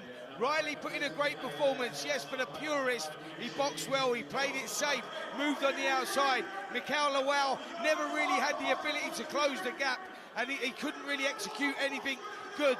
Riley runs out a clear winner, but, you know, we needed to see a little bit more as far as I'm concerned. As I say that, him and Isaac Chamberlain, the British champion, are rowing at ringside. Is that a fight we could see sometime soon? They're going tete-a-tete. I remember Johnny Nelson doing that with Callum Simpson and Andy Scott. Sky's interview, his mic's being pulled from one side to the other. Some fireworks at ringside. Vidal not very happy. And we don't need it really developing any more than that. There's some nastiness going on here between the two camps, I think, with Chamberlain and Lawal. The security will sort it out. We don't really need that. It was all good and fun for a while, but then it just boils over, doesn't it? Yeah, absolutely. You know, tempers, you know, there's a lot of emotions in here. Things are said and people have just sort of taken it a little bit too far. We don't need to see that. We're here. It's a great environment. There's lots of people enjoying the night, and that sort of stuff we don't need to see. Spencer, I think Gareth was right in the middle of it. I was indeed, and what happened was Isaac Chamberlain and Vidal Riley had finished their piece, and Chev Clarke came pushing through the security. Isaac Chamberlain told him to get off, then it kicked off between them, and we've just had a little melee. It's all calmed down. I'm going back over there. Gareth's getting right back in the middle of it, but Isaac Chamberlain, Vidal Riley, great. Chev Clarke, of course, another one in this division. You've got Chris Billum-Smith over there. Richard Riakpor's around. Of course, he beat Isaac Chamberlain. It's a brilliant brigade, isn't it, the 14-4 stone? Absolutely. The cruiserweights at the moment are really one of the dominant figures in British boxing, and they're all here tonight, so emotions will run high. And as I say that, Gareth A. Davis has just got Isaac Chamberlain, and so over to you, Gareth. Isaac, we spoke in the week. You said you wanted to be here and you wanted to talk up Vidal and you fighting. You guys had a great contretemps there at ringside, and then we had a little bit of a melee. What was that all about? I don't know, man. Everyone started getting a bit mad. I'm amped right now, but we're in a fighting scene. You should expect some melees, bro. We punch each other in the face. What do you expect? So it's all calmed down, but Chev Clarke came over as well. He was putting his oar in. You're all rivals. What do you reckon about the possibility of you and Vidal next? Whichever one, man. Whichever one. Chev or Vidal can get it. I don't even get. You know me, boy. I'm on whatever. Do you know what I mean? Whichever one can get it. Robert Smith's putting his hands up and saying, "Everyone, calm down." No, we're on it. Isaac's calm. I can feel it. Your heart rate hasn't even gone up. You're calm, aren't you? Yeah, I'm good, man. I'm good, but let them keep in line, man. What was Vidal saying to you about the blue shades? Because there's nothing wrong with blue shades, by the way. I don't know what he's saying. But I'm with whatever. What do you do to him in the ring if you meet? I'll mash him up. I'm knocking him out. I'm stopping him. You can't do all of that running around, thinking it's enjoying. I'm coming straight through him. Don't go and have an Easter egg. Don't get any trouble, yeah? Go and have an Easter egg. That's Gareth A. Davis. I tell you what, we're getting Easter treats tonight. Rivalries in the Cruiserweight division. It's all going off.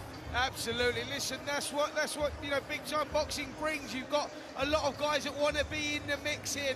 Like I said, what have we got? 15, 16, maybe 17,000 people here at the O2 Arena. They've turned out on Easter Sunday because they recognise, Adam, not just the top of the bill, but right through the card. Every one of them is a great contest.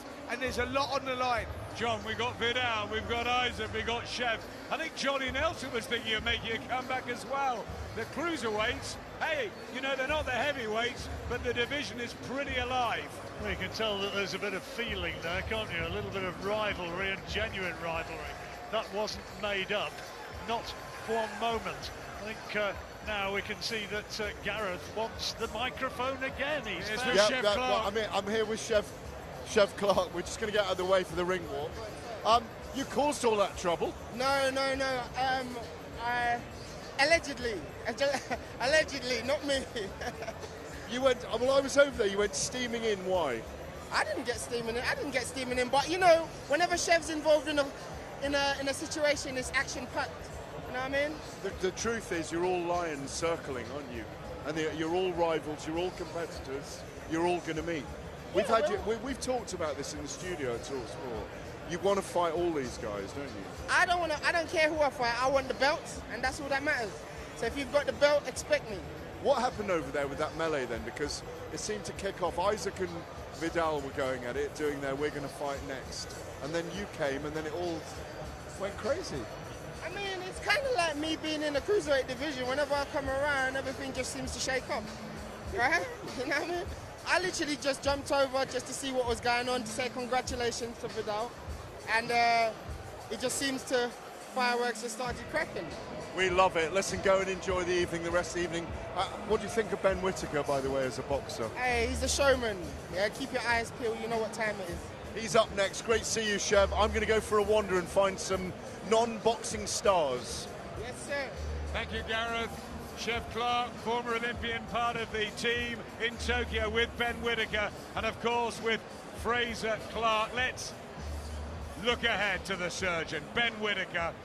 Beautiful fighter, so talented, and also a little controversial, a little bit of a Marmite. Absolutely, Adam. What did I say to you about just earlier on when I'm talking about entertainment? We live in a world of entertainment.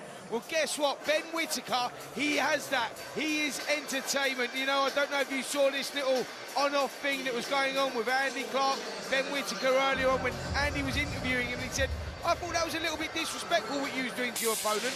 He said, what are you talking about, mate? Have you boxed? And he said, well, no, but I just felt it was very disrespectful.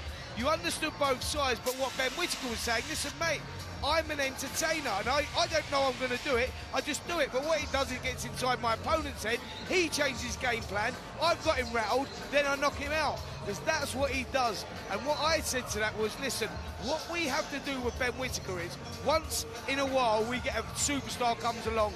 You was fortunate enough to cover the whole of Naseem Hamid's career. I sparred with him as a kid, known him from when we were 13. I always knew that we had a superstar on our hands.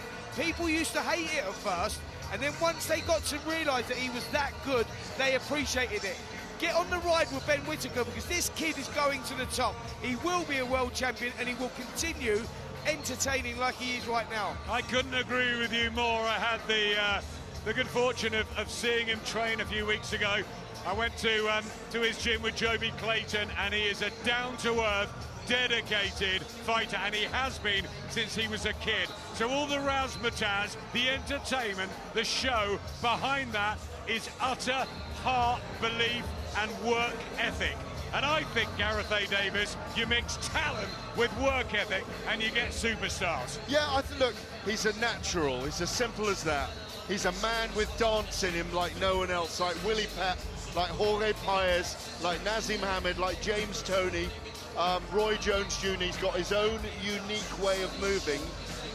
We went over it in depth last night in studio, didn't we, at talkSPORT. This is a guy with a very special talent that shouldn't be quashed, because enjoy it while he can still do it like this. The thing is, guys, you know, he is here as an inexperienced fighter.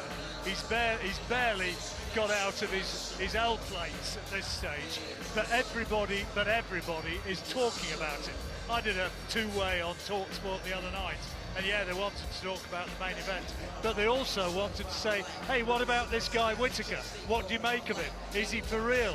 Is he disrespectful? Is he the real deal? Is he a talent? And people are talking about it. They're noticing him, and he's going to make the big ring walk in a minute, and he will get a phenomenal ovation. And John, you and I were there all the way through Naz, as Spencer was saying, and it was the same sort of thing. You either wanted to see him knock someone out, or you wanted to see him get knocked out. He put bums on seats, he was something different, and people loved the theatre. He wasn't as arrogant either. This guy's not as arrogant. He's natural, and Naz had an arrogance that made you hate him or love him. Everybody loves this guy.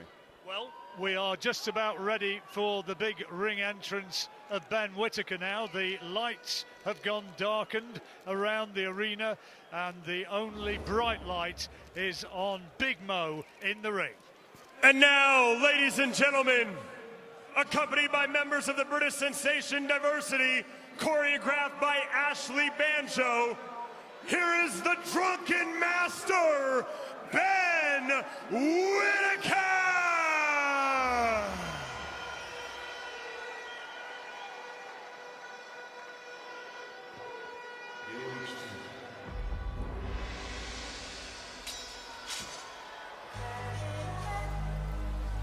Looking for me. Because you are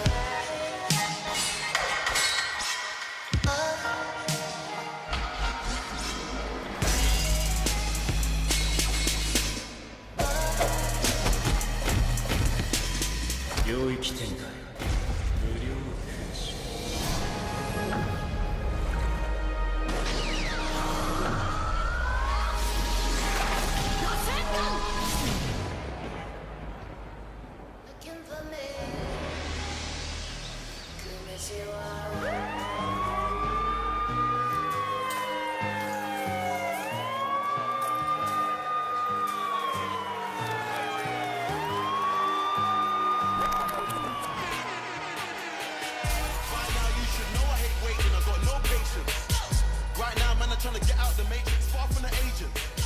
Trying to stay far from the devil in the red dress, far from the pagan. Only time man are gonna see me again is my shared location. Cause when you were talking about me online, I was down in the basement. Ex-girl said that I'm never at home, so she found a replacement. Said you was well, here he comes, Benjamin Whittaker, and there's an incredible ring walk here. I mean, the rap, the flames, the feel, everybody's taking pictures. The lights are bright here, Gareth. Yeah, the thing is, this is the guy, this is hubris, isn't it? This is putting yourself out there for the fall. This is how good I am. I can do this like I own the building. And this is why this guy is potentially a star. To go back to that talk of arrogance, you need some of that. This guy cannot be knocked out by his opponent tonight. He's literally got to put on a one-sided show. Yeah, but that's exactly what he will do, because that's what he's feeding off. That's what these champions feed off, these entertainers feed off. That's what Nassim Hamid fed off. That's what Roy Jones fed off. That's what Muhammad Ali fed off. You know, when they put on a show like that, they know they can't take a fall, and that's what brings the best out in them. It's not just the fans. Most of the people in a ringside were taking videos then.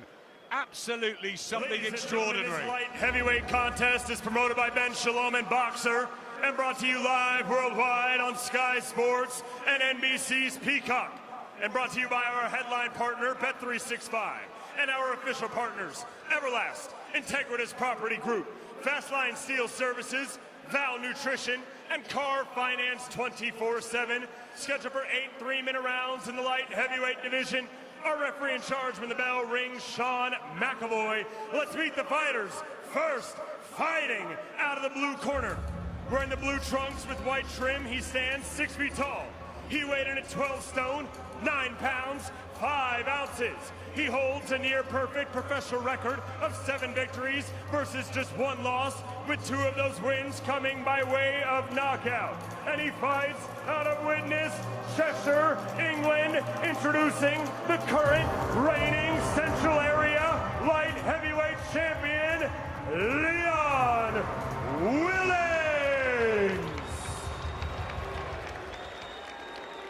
And his opponent, fighting out of the red corner, wearing the red trunks with white trim, he stands 6 feet 3 inches tall. He weighed in at 12 stone, 9 pounds. He holds a perfect, undefeated record of 6 victories versus no defeats, with 5 of those wins coming by way of knockout. And he fights out of Darlaston, West Midlands, England, introducing the Olympic silver medalist and the master of the drunken style, ladies and gentlemen, Ben the Surgeon Whittaker!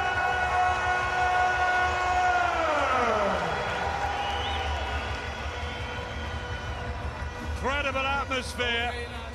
Contest. Keep it clean The at all tension times. ahead of this one, and it's only Respect at all times. Touch gloves, everything. Ben Whittaker's 7th professional appearance. There he is with Joby Clayton, the master behind him, the strategist, the teacher, and he's in with Leon Willings tonight, who is from Widnes. He's the Central Area champion. It's a massive opportunity, John, for Leon, but is it just another step for Benjamin Whittaker? Well, I think there'll be plenty of people out there who say that Ben Whittaker needs a sterner test than this, but he's learning one step at a time, and will, I suppose, the question be, will he continue to ritually humiliate his opponents as he has done at times in the past? That was what that dust-up with Andy Clark was all about at the press conference earlier this week, when he took exception to what he thought was some of the unfair words which had been used against him, ending with the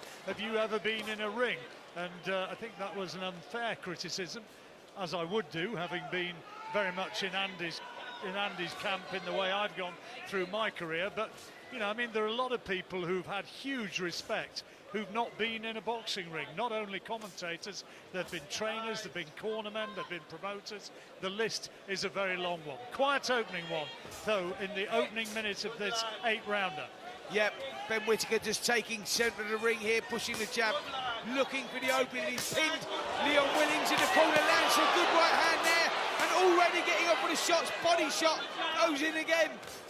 There were a couple of left hands. I think the second left hook, which thudded into the solar plexus of Willings, looked as though it took the wind out of him a little bit, and he just gulped in the air a little as that landed, and we're only in the first round. It was a power shot, and that's what I like about Whittaker, because, yeah, there's the showman, there's the flash. He came in alongside acrobats choreographed by Ashley Banjo, but my goodness, when it comes down to it, he can produce the goods as a boxer as well. Another tremendous body shot, and another, and he probably gone down.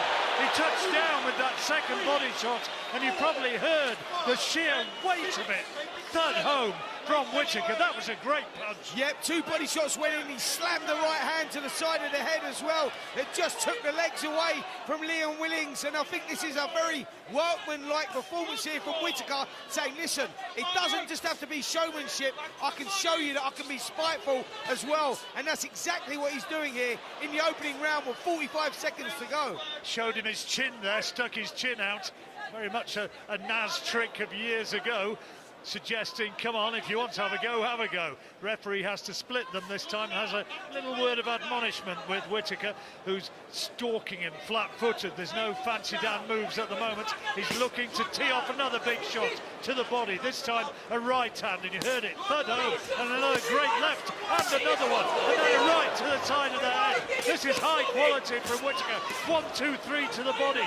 Fair play to Willings. He's taking a shellacking in this opening round. Another body shot from Whittaker, and another, and he makes Willings miss by a mile with attempted counters, and now there is a bit of showboating in the closing seconds of the round. The crowd respond, but at his best there, Whittaker simply brilliant. Yep, exactly what I was saying. Listen, we need to sit back and enjoy the ride. This kid is exceptional, and we saw that there in the opening round. He started that well, come out, worked the body well with double hooks to the body, then landed a thudding right hand over the top that took the legs away from Willings. He managed to get to his feet. He continued but Whittaker showed what a showman he is, slipping, sliding, ducking, and everybody in this place was on their feet. What a first round there from Ben Whittaker. What a first round indeed, and let me just at this moment remind you, our main event, of course, still to come on talkSPORT is the British and Commonwealth heavyweight title fight, a real fascinating one. The champion, Fabio Wardley from Ipswich, he's going to be a happy man at the moment, big Ipswich Town fan, against Frazer Clarke, the Olympic medalist from Burton-on-Trent. The action underway again here as we move into the second round. Willings absolutely on the receiving end there, but now he lands a solid right hand, and a bit of play acting from Whittaker, as much as to say, well, he may have landed, but what's that? It's nothing. Yep, he was just riding the shots there, Whittaker, but Willings, listen, he comes with a good reputation, Willings, and he really fancied doing something in this contest. Fair play to him there, started well, right hand landed, and the left hook, just a glancing blow, and Whittaker again takes control of it, holding centre of the ring, pushes a treble jab to the body, looking for that right hand. You can see him stalking forward. Willings looks okay though, looks nice and composed himself.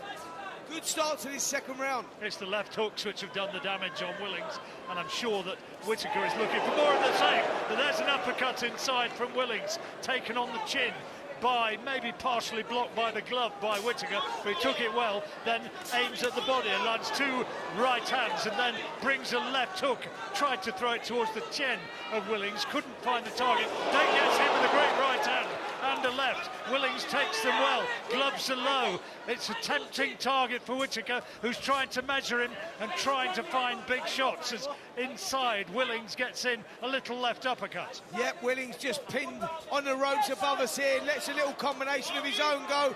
Whittaker covers up, looks to counter with the left hook. Willings just falls short with the right hand. Good stuff here from Willings, but Whittaker still in complete control. Big right hand, two right hands, three right hands. Willings in trouble here. And he's looking to unload, but Willings takes them and covers up, and the referee has to split them, and the action underway again.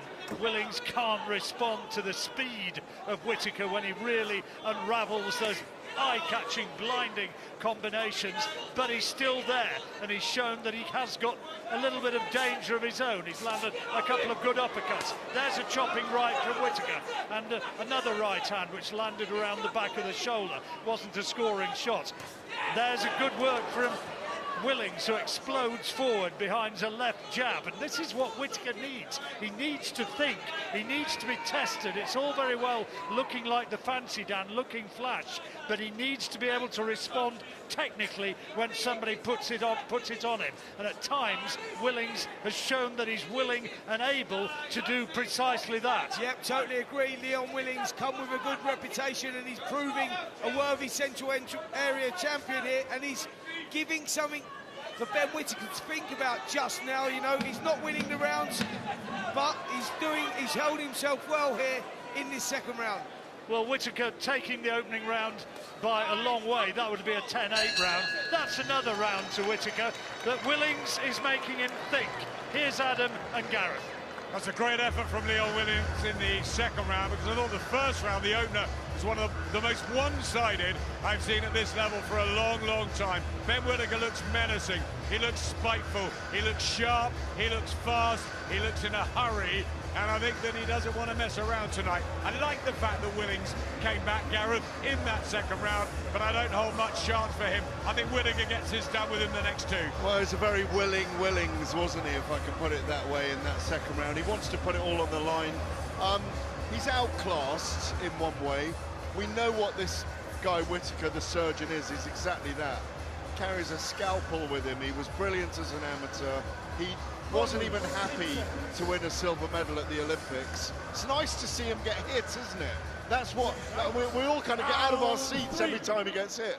But I mean, he's very dominant, and he hasn't shown the boat at all tonight, has he? Not really. We move into the third now. It's been a business-like, workman-like Whittaker. Maybe he'd done his homework and realises that Willings was not just going to be a pushover.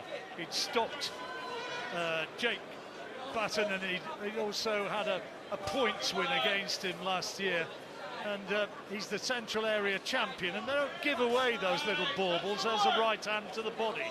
from Whittaker, and then aiming towards the head, left jab, and then a left hook and a right hook, both into the body, and another left hook. This time, oh, great right hand, landed flush on the chin. Willings showing that he's got a great chin, and tries to cover up and tries to come back, and somehow managed to stay upright and showed that he's got a lot of fighting spirit, the lad. Yeah, Willings can't afford to stay on the ropes here, tries to cover with a right hand, left hook, but that was a good, positive start here in the opening of the third round. Willings lands a good uppercut there. He's shown good character here, Willings, to come back, because that was a big barrage of punches there from Ben Whittaker, and just as you thought Willings was going to go down, he come back with something, and he needed to. Whittaker lands a big right hand up to about half a minute with his gloves low, then another combination left to the body, right to the head, and then another right hook hammered into the body, which you heard whack home on our effects mic. A little bit of showboating again from Whittaker, and I suspect there's a tiny bit of this just to bide his time, because he's put a lot into the opening 2 rounds. Landed with a solid right hand. Forward comes Willings. Whittaker slips under it, makes him miss. Interesting phase. Is Whittaker going to be able to press the accelerator and really go to work here? Lands a right to the body. Willings leaving his chin absolutely wide open, and Whittaker not aiming at it, makes Willings miss with a right, swinging right hand over the top, and then Willings gets in with an uppercut. 1, 2, 3, hooks to the body from Whittaker, who says something to the Willings corner, as much as to say, don't get excited, I'm just letting your man do what he wants, and I'm completely in control. Big right hand from Whittaker. Willings covers up and comes forward, looking for an opportunity to reply. A word from the referee to Whittaker, not sure what that was. Whittaker just asking clarification, makes Willings miss, and there's a nasty cut over the right eye of Willings. Yeah, Willings under a lot of pressure here in this third round. 20 seconds to go. Whittaker showboating, clowning the corner, urging Willings in, but I'm not sure he's got the capability of doing anything here. Ben Whittaker in complete control as the 10-second clacker goes. Another big round here for Ben Whittaker. Huge round, but there's blood all over the face of Willings. He goes back to his corner, and let's just listen into that blue corner, because it is fairly hectic right there. It's all right, Lee, shoot your eye. Listen. Shut your eye, keep your eye shut Listen, a second. You okay? Go to this body for me. Are you feeling all right? I want you to go to this body. Stop head hunting, kid. You're playing into his game. Okay? Non-stop head movement. Coming forward. Establish this jab to the body. You need to fire to the body all the time, lads. Punch, okay? Okay? Yeah? Start targeting this body for me. Stop head hunting. Okay? He's hit you with his best fucking shots. Stay off these ropes. Yeah? Centre ring. All right. Apologies about the language again. I have to apologise for that. And the point of that was, he's hit him with your best shot, and you're still in there. Yep, that's what the corner does. They're trying to G their man up, but the reality is 3 rounds down, and it's all been Ben Whittaker. It's been the Ben Whittaker show. Leon Willings is doing good. He's landed a couple of good shots. Actually landed a nice uppercut and straight right hand in that last round. But it's still too often. Big right hand there though from Willings. He landed that time, and there's some play acting from Whittaker to suggest it did nothing. But I think he got home with a right hand, and momentarily Whittaker just stumbled backwards a little bit, and his corner, the Willings corner, getting mighty excited now. They think that their man can get to him. Well, yeah, there was a bit of success though there, to be fair, from Willings. He landed some good shots. Whittaker takes control again. Body shot goes in as Willings sits on the corner, on the ropes, but he needs to come back first. He needs to get off with his own shots here, Willings, if he wants to put himself back into this one. But at least we've seen Whittaker hit. We've seen him take a couple of proper punches in this fight, and Willings comes forward, feinting to throw a couple of times with the left jab, and then misses with a right cross over the top. But Whittaker is having to give him just a little bit more respect now than he has his previous opponents. Yep, he's probably been hit more in this contest than he has done his previous 6 opponents, Whittaker. To be fair, Willings holding himself, conducting himself very well here. Okay, yes, Whittaker is in charge, but Willings is commanding some respect. Well, this happens in the learning curve of any professional fighter. There comes a point where you have to move on a level, and there's a good left hand from Willings, leapt in behind the left hook, and you heard his corner shout, "Go on, Leon, come on, Leon." They're fancying it a little bit more with each speculative punch which lands like that. Whittaker now pushes out a couple of left-hand leads, no snap in them, and then misses with a right cross. Another jab from Whittaker, taller man by about 3 inches or so over Willings, so with the reach advantage to go with that, and he's trying to maximise it. Yeah, 50 seconds to go in the 4th round, and Willings' right side of his face now is starting to swelling up. It's red as well, and he needs to keep that hand up because Whittaker, Willings just misses with a wild right hand. But fair play to him for going for it. He's gambling, and he's trying to throw these huge punches. He knows that he's being outboxed by Whittaker, but he's still looking for the one bingo payoff punch. A couple of jabs now from Whittaker, who's got a real look of concentration on his face now. He's not looking to take the mickey, he's looking to find the openings to land telling shots of his own. Left hand, straight left, and another one, and the straight right. Good work from Whittaker in the closing stages of the round. It's another round he's won, but Willings has certainly had his moments. Adam and Gareth. Yeah, Leon Willings, what an effort, a real brave guy. And I like the way he's kept calm under all the artillery, the fire, the precision from Whittaker. I think Whittaker's winning this easily, and I thought it'd be over by now. But fair play, credit to Leon Willings and that corner. Very professional. They've stayed with him somehow, and that's really impressive, Gareth. Yeah, it is. I mean, but it's like this in life and in boxing and in sports. We're all kind of willing Mr. Willings on now to kind of come out with something so improbable that he knocks an off-balance Whittaker off his feet, or the crowd would ignite if something like that happened. Look, he is taking a shellacking. You look at his physicality as well. He's a very strong young man.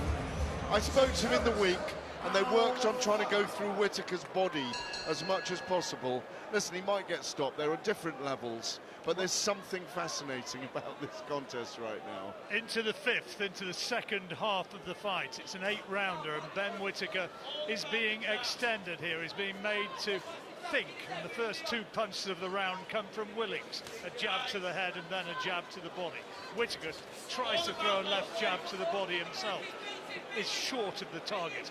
Willings cutting him down, trying to get him into the corner on the far side of the ring, looking for that big right hand. That's his power shot. If he can just find one of those huge punches, Willings, then we might yet have a real searching, telling examination of the talents of Ben Whittaker, who feints to throw a right hand, then throws a couple of lefts, and then a left-right to the body. Willings takes them well, and is standing centre ring. Yeah, Willings showing a lot of character here in this 5th round. He's taken a lot of punishment. He hasn't given up hope. You know, he's gritted his teeth, and he's come back with good shots of his own, and he's asking a few questions of Ben Whittaker. He's keeping him on his toes, but as I say that, Whittaker pins him on the ropes, lands a big right hand.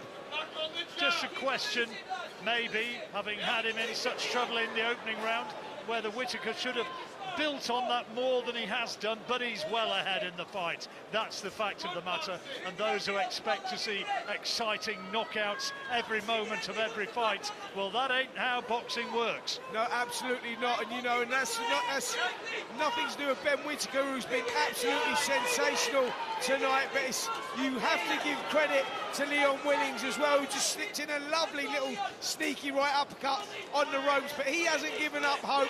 He's making a fight of it, lands a good left hook off the ropes, but gets caught with a right hand there as well. But takes it well, doesn't he? Yeah. Shows a good chin, another right hand from Whittaker, who's trying to unload on the ropes in front of us in the neutral corner. Pit pat with right hand, left hand to the body, then a big right hand to the chin. of Willings, who responds with his own right uppercut. They go back now to centre ring. Willings is sucking in the air, breathing deeply. Whittaker has won every round so far, but he can't get rid of this guy yet. Yet Willings showing a lot of character in there, comes back with another good left hook off the ropes. Whittaker stalking forward, looking to break through the guard of Willings, just misses with the uppercut. Willings comes back with a good shot of his own. Good little contest, this one. 20 seconds to go in the 5th round. We'll go into the Whittaker corner at the end of this round and hear what they make of it. Oh, good shot from Willings. Put Whittaker right onto his heels, but Whittaker feints and tries to make people believe it didn't do anything, but I rather think it did. That is probably the hardest punch and the most telling punch that he's had to absorb in his professional career so far. And what a great effort from Leon Williams. Let's listen to the Whittaker corner. Okay. You're opening him up, but we're here to make him miss and make him pay. Yes? When you go with the right hand, rather than going down to the body with the left hook, come up to the head with the left hook, because he's expecting a body shot. Yeah? Keep making him miss. You can stand in front of him, but movement, creative movement to make him miss. This is round 6. We're breaking him down. Okay? You're boxing really good. You're breaking him down. Yes? But make him miss and then make him pay. Well, no mention there about that big punch in the closing stages of that round. No, he sort of caught him when he was off balance anyway. Whittaker was just about to do that clowning around thing that he does, and I think the shot half landed, so I think it looked maybe more dramatic than it actually was, but credit where credit's due. Leon Willings is really making a fight of this. He's come through some tough times. He hasn't lost heart, and he's still in there and he's still fighting, and he's making Ben Whittaker think here. Well, as I've said before, there will be people who do this. Remember the early stages of any eye-catching professional career, and you can go back and highlight the one person. You know, think about John Thaxton against Ricky Hatton. Think about Gomez against Amir Khan. There are people along the way who will expose at times what goes on from there. Well, it's how well you move on from it and how well you learn and react. And Whittaker is doing well here now in this 6th round. Yeah, this is all about the development of Ben Whittaker, and you will come up against these different styles. And you're right in what you say, John. You know, sometimes you come up against a guy that you just maybe can't work out and finds it a little bit tricky, but that is all about the apprenticeship of being a boxer. And that's exactly what Ben Whittaker is going through now. And he's not having it all his own way. He's having to think here, and you heard his corner between rounds saying, come on, concentrate on your boxing and do what you can do. Just pick up the points, outbox him, and he does that now with a couple of quality left jabs which get the shout of good lad from his corner. Another good jab from Whittaker. Nothing back from Willings right now. No huge power in these shots from Whittaker, but there's 1, 2, 3 scoring shots. Attempted left hook from Willings, well short of the target. Whittaker short of the target with an attempted left hook of his own as we move towards the final minute of this 6th round. And the way it started with Whittaker all over Willings in that opening round, and landing shots, blinding combinations, power shots, going in almost at will. The way Willings has responded and is still in there and still battling despite the cuts on his face, he is still providing an argument. Yeah, it just shows you the toughness and, you know, the willingness of Willings there, just gritting his teeth, weathering the storm and coming back the way that he should be. He's putting up a great performance here. I can't give this young man enough credit because he's in with a special talent in Ben Whittaker, but he has not lost heart. As I say, that Whittaker again lands the 1-2.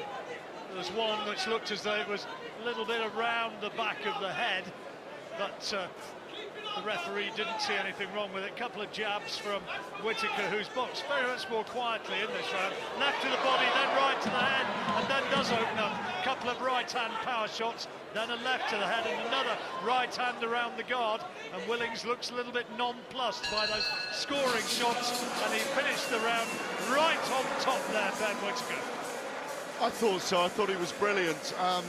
But what we've seen from Leon Willings tonight is he is being himself the whole time, and I think he's shown that, and he's never really allowed Whittaker to get into that rhythm, and he said, this is who I am, and he's imposed that, and Whittaker in a way has won everything without really being a showstopper tonight. John mentioned earlier that they don't just give Central Area titles away.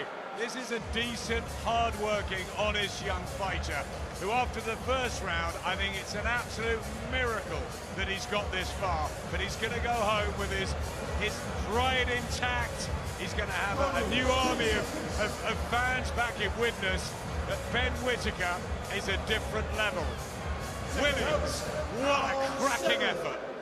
And he winked right into the face of Ben Whittaker at the end of that round, as much as to say, you thought you had me, you thought I was a pushover, and I'm still here. Yep, he certainly has. He's done himself really well as he tries to go a double jab. Whittaker steps back in the centre of the ring, lands the right hand over the top. Whittaker now stalking forward, puts Willings on the rope.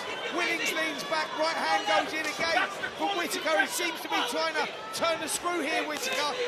Well, he's right on the front foot now. Left hand, right hand combination, then two jabs to the body of Willings, who hasn't thrown anything himself so far in this round, just swaying this way and that, ducking low, trying to make Whittaker think, and Whittaker aims with the left jab, short of the target, then a straight right, then a straight left.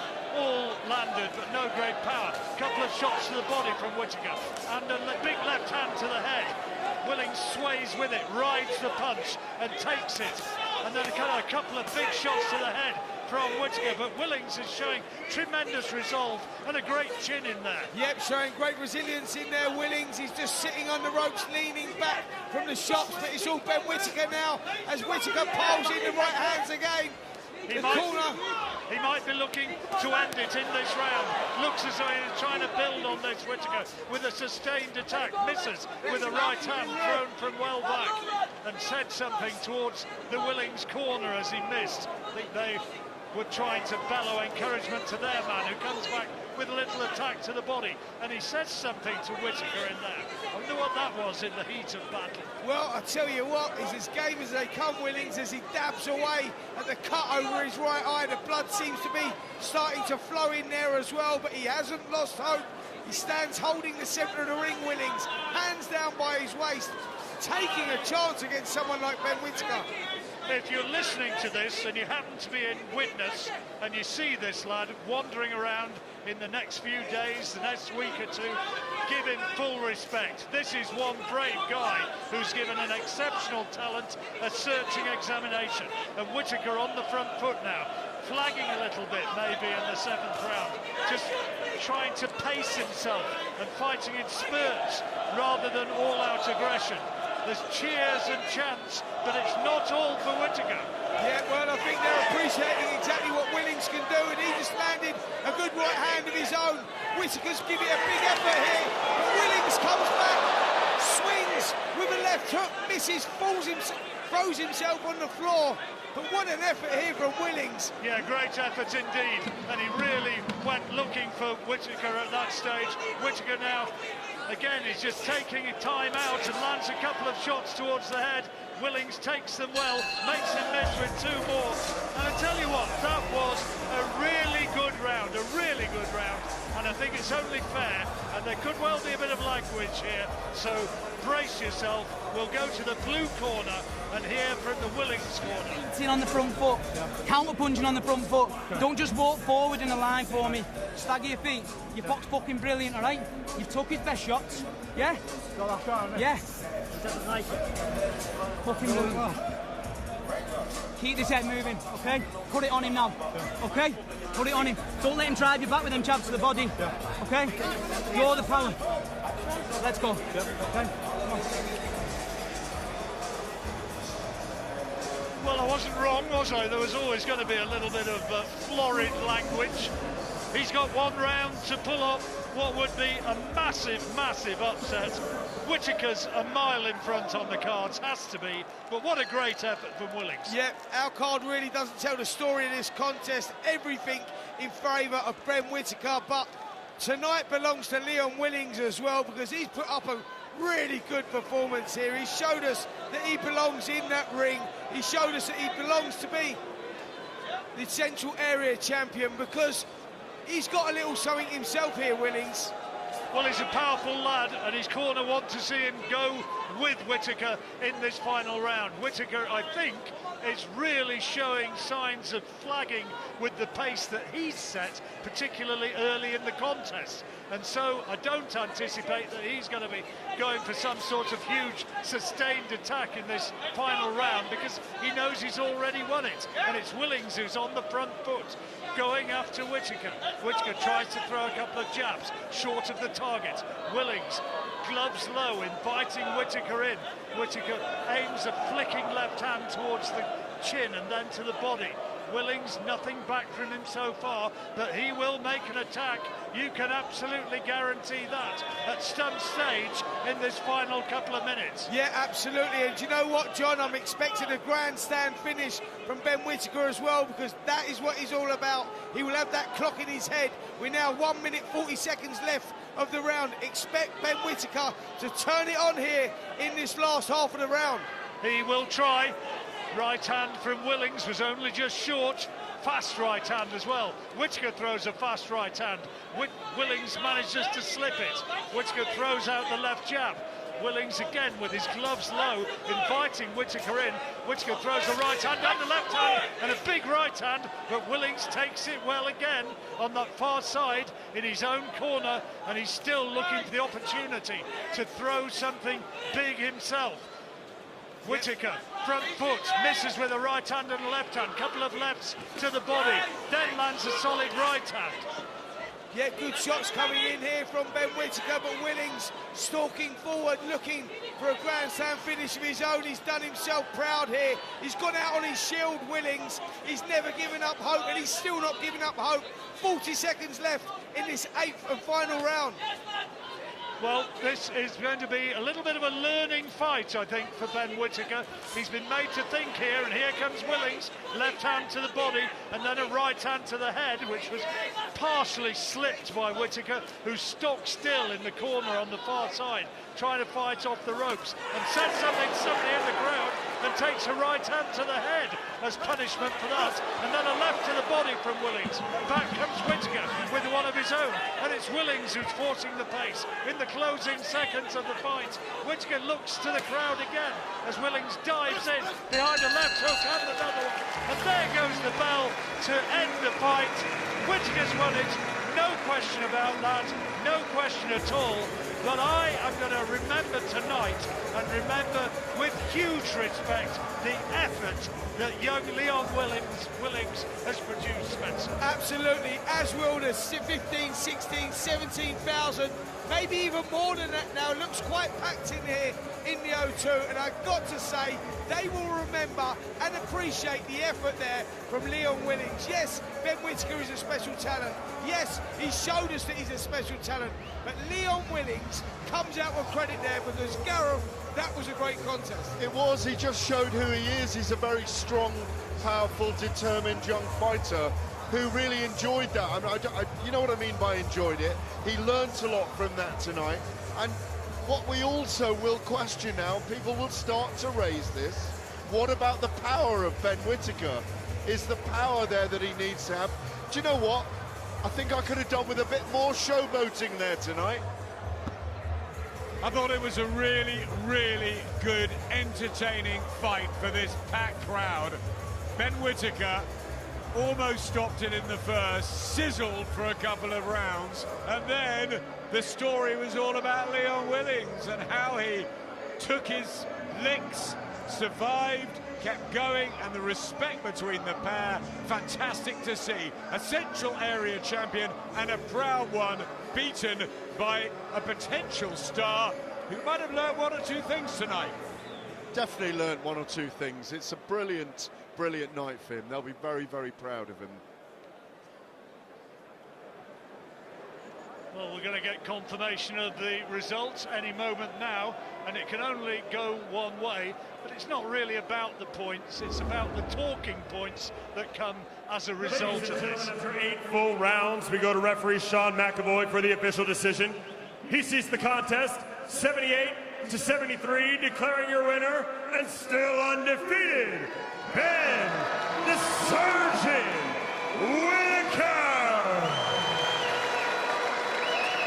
7 out of 7 for Ben Whittaker. Gareth, he will remember that, and so will Leon Willings and most of Widnes. Yeah, it was absolutely. Look, it was a big learning fight for our man Whittaker, the surgeon, as well.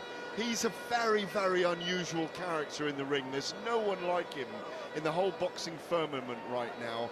He's going to be, well, the expression is Marmite, isn't it? He'll have another load of fans follow him tonight. People will question, as I said, he doesn't have the power. He's going to be found out at elite level. Leon Willings will grow out of this as well and go to different areas and maybe fight for the British title soon. It's a great night for both men in lots of ways, because Ben Whittaker is still a novice in many, many, many ways. Ben Whittaker wins, Callum Simpson wins, Vidal Riley wins. What fantastic entertainment so far on this spring boxing bill. Thanks for listening on talkSPORT 2, but stay with us on talkSPORT. Florian Marku and Chris Kongo coming up, as well as the big one, Fabio Wardley, Frazer Clarke, the one we've all been waiting for. talkSPORT from 8:30.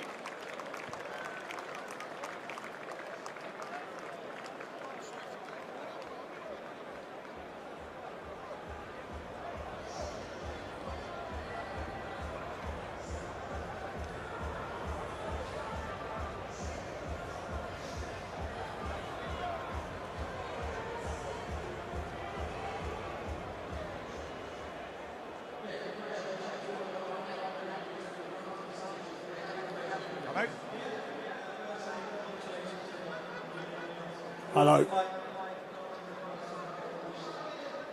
We've lost output, by the way.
Hello, mate. 1, 2, 3, 4, 5. Hello. I can hear you, yeah. Yes.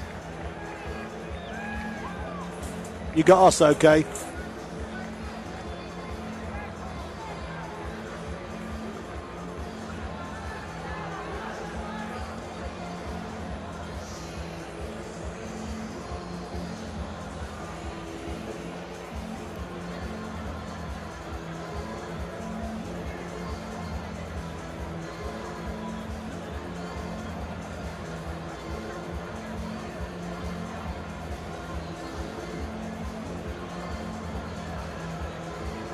Hello, studio, you there? Studio, you there?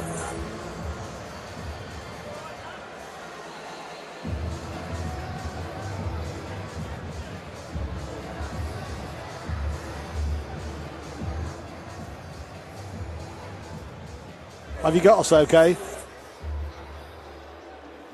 1, 2, 3, can you hear us?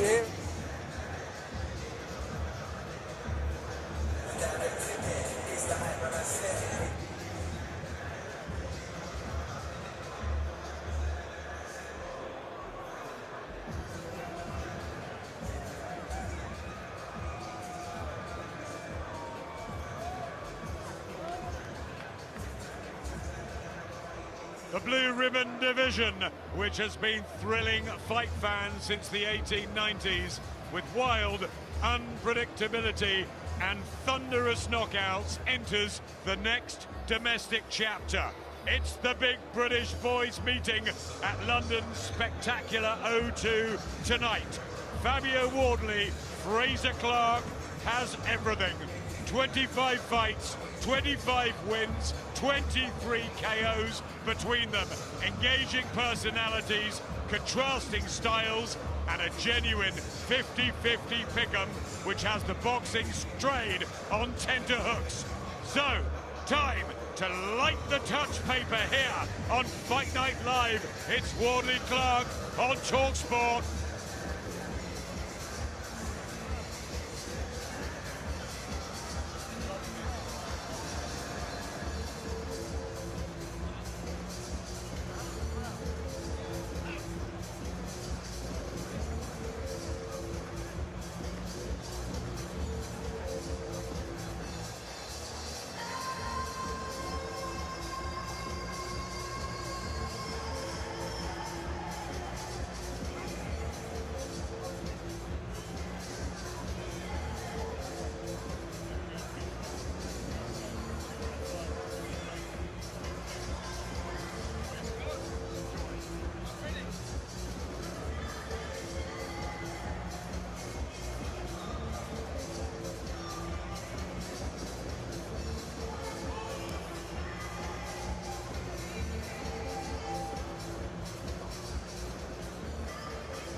What a day of sport on Easter Sunday, and have we got the best saved for last. The atmosphere absolutely fantastic, sizzling at the O2 Arena here in North Greenwich, packed to the rafters, and I'm lucky enough to have John Rawling, Spencer Oliver and Gareth A. Davis alongside. We love the big fight nights. And we love a Sunday night fight on Easter Sunday, and we love it when it culminates in the denouement of two pick'ems, two 50-50 fights, Adam.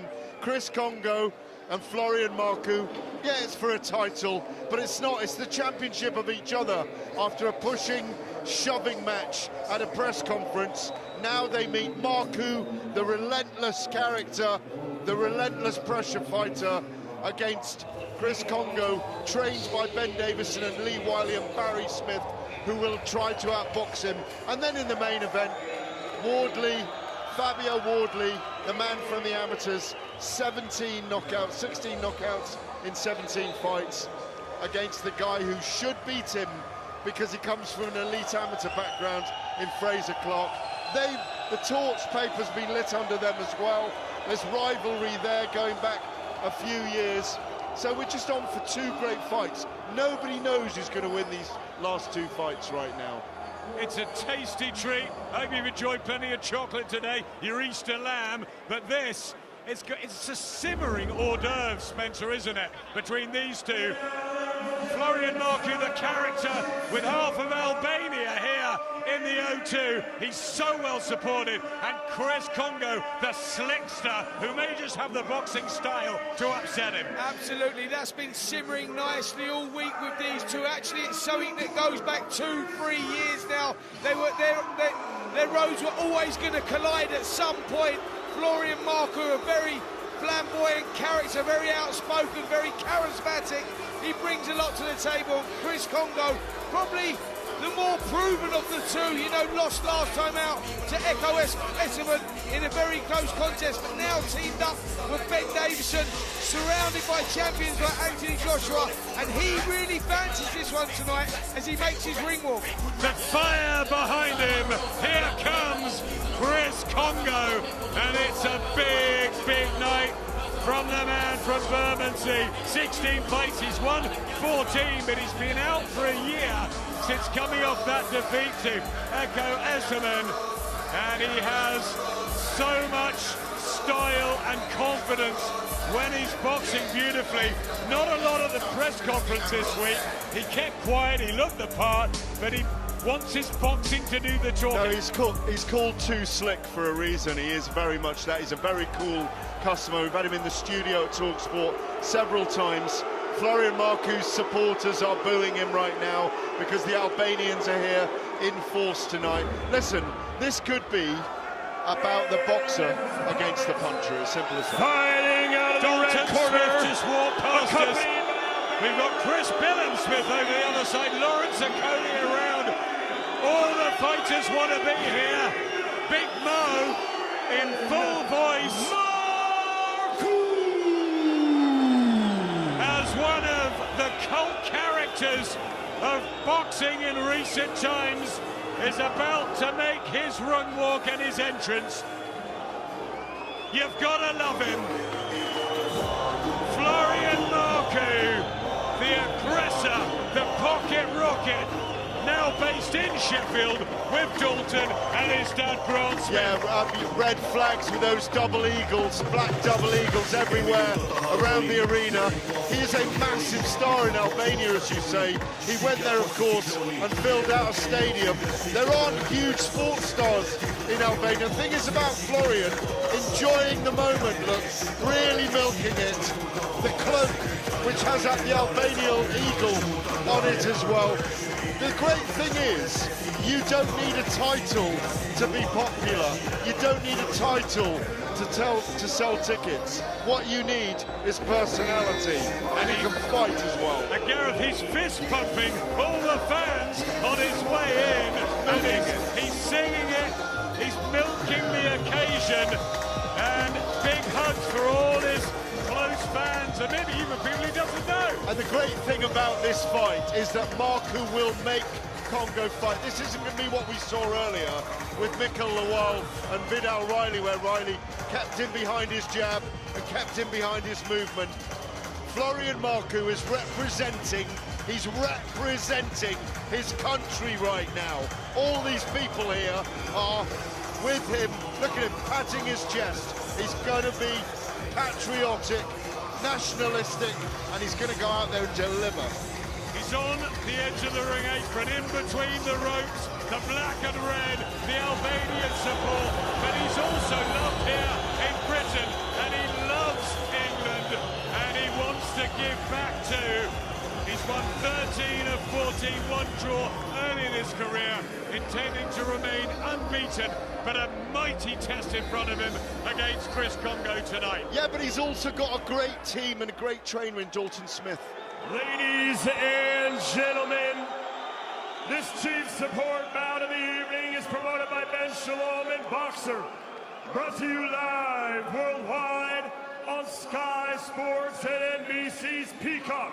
10 3-minute rounds for the IBO Intercontinental Welterweight Championship, with our supervisor in charge, Ian Aldis, and our steward in charge, Charles Giles, our timekeeper, Stephen Pucci, and our judges at ringside, Michael Alexander, Steve Gray, and Mark Bates, with our referee in charge, Howard Foster. Let's meet the fighters. First, fighting out of the blue corner, wearing the black trunks with white trim, he stands 6 feet tall. He weighed in at 10 stone, 6 pounds, 5 ounces. He holds a professional record of 14 victories versus 2 defeats, with 7 of those wins coming by way of knockout. And he fights out of Bermondsey, London, England. Introducing the former WBO Global and WBC International Silver Welterweight Champion, Chris Too Slick Kongo. And his opponent, fighting out of the red corner, wearing the red trunks with black trim, he stands 5 feet 8 1/2 inches tall. He weighed in at 10 stone, 6 pounds. He holds a perfect, undefeated professional record of 13 victories versus no defeats and 1 draw, with 8 of those wins coming by way of knockout. And he fights out of London, England, by way of Lushnja, Albania. Introducing the former IBF International Welterweight Champion, all hail the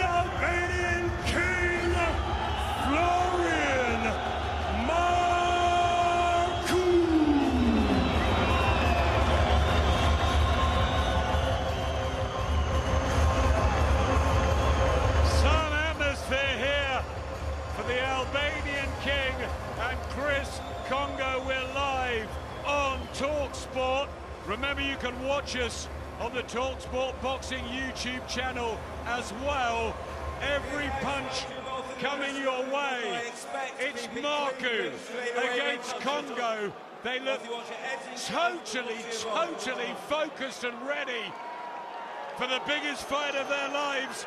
And these two are ready. It's Spencer Oliver and John Rawling. Well, I'm certainly ready for this one. Here we are at the O2. We could be in Albania. And the sort of reception he's getting is like an Albanian Johnny Tapia. They just love it. Absolutely love it. And away they go. It's a 10-rounder. He's very much the shorter man, Marku. He's the betting favourite to win this one. He stands 5'8.5" against 6 foot. He's a former mixed martial arts man. Once upon a time, he dreamt of fighting Conor McGregor. Here he is against a real slickster in Chris Kongo, and a very different set of challenges he's going to have. It's going to be the aggression and the power of Marku, having to make the best of whatever openings he gets against the silky skills of Kongo. And at the press conference, Marku said, "I can see you shaking." Well, it doesn't look like he's shaking at the moment, Kongo. Yep, Marku oozes confidence. Used to train in my gym a few years ago, and he's very charismatic. But the will to win is incredible. This guy truly fancies himself against anyone, and he really fancies himself against a more experienced Chris Kongo, who's boxed at a higher level. Kongo, who fancies this one himself. A real crossroads fight for both guys here, John. Well, Kongo badly needs to win. He's been out for a year or so, as you've heard. His last defeat on points against Esu Ekaman in January last year was a majority decision for the British and Commonwealth welterweight crown. Howard Foster getting a few boos from the Albanian fans for telling Marku to be careful with his work. Yeah, well, Marku has to get on the inside there of the taller, rangier Chris Kongo, who looks to box on the outside, peppering the jab, trying to keep Marku at range. Marku stalking forward, looking to get on the inside. Interesting first round, this one. 1 minute 15 seconds to go. No one really stamped their authority yet. Marku tried to jump in behind the left hook, feints to throw a big right hand, but thinks better of it, and Kongo hangs onto him, and Marku shows his strength by almost lifting him off his feet. Marku, flat-footed, stalking him to the far side of the ring, into the corner there. Tries to throw a body shot. Kongo does a good job of slipping that one and going onto the back foot again. He's so mobile that is he going to have the power? And Marku this time does get in with a solid left hook into the body of Kongo. Yeah, Marku looking to get on the inside, has to be careful, tried to jump in there, he's got to be careful, he doesn't actually jump onto one. Chris Kongo keeping nice and tight, moving around, stylistically looks nice. Looks at a nice solid look around Kongo, who's just forced to the ropes. Marku, the stalker in this opening round. Marku says, like many a fighter, that he's inspired by wanting to provide for his son. He has a young son who somewhere will be watching on, no doubt, and he has Kongo in the corner, and the bell goes to end the opening round. Interesting one, rather than spectacular one. The atmosphere is absolute fever pitch. What happened in the ring? Yeah, it's a little bit more measured. Yeah, well, listen, Chris Kongo executed a good game plan there, staying on the outside. It's all about how long Chris Kongo can keep Florian Marku off, and he done it in that first round. Worked behind the jab, was slipping in the occasional right hand, moving from side to side.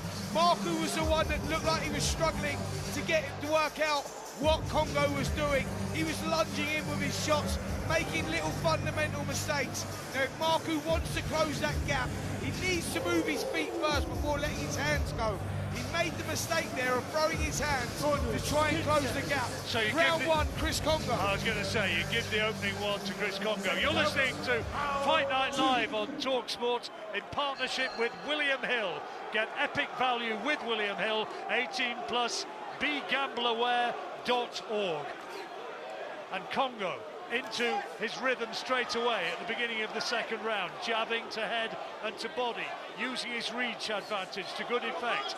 Marku tries to throw an overhand right that was way short of the target, and so far that much vaunted power and aggression of Marku hasn't been able to reap dividends. Instead, early stages, it's the boxing of Kongo. Yeah, it's all about game plan in this contest. I said it earlier in the week, and the game plan for Kongo is to pepper on the outside, look to break Florian down, draw him in, make him make a mistake and catch him with right hands, and that's what he's doing at the moment, Kongo.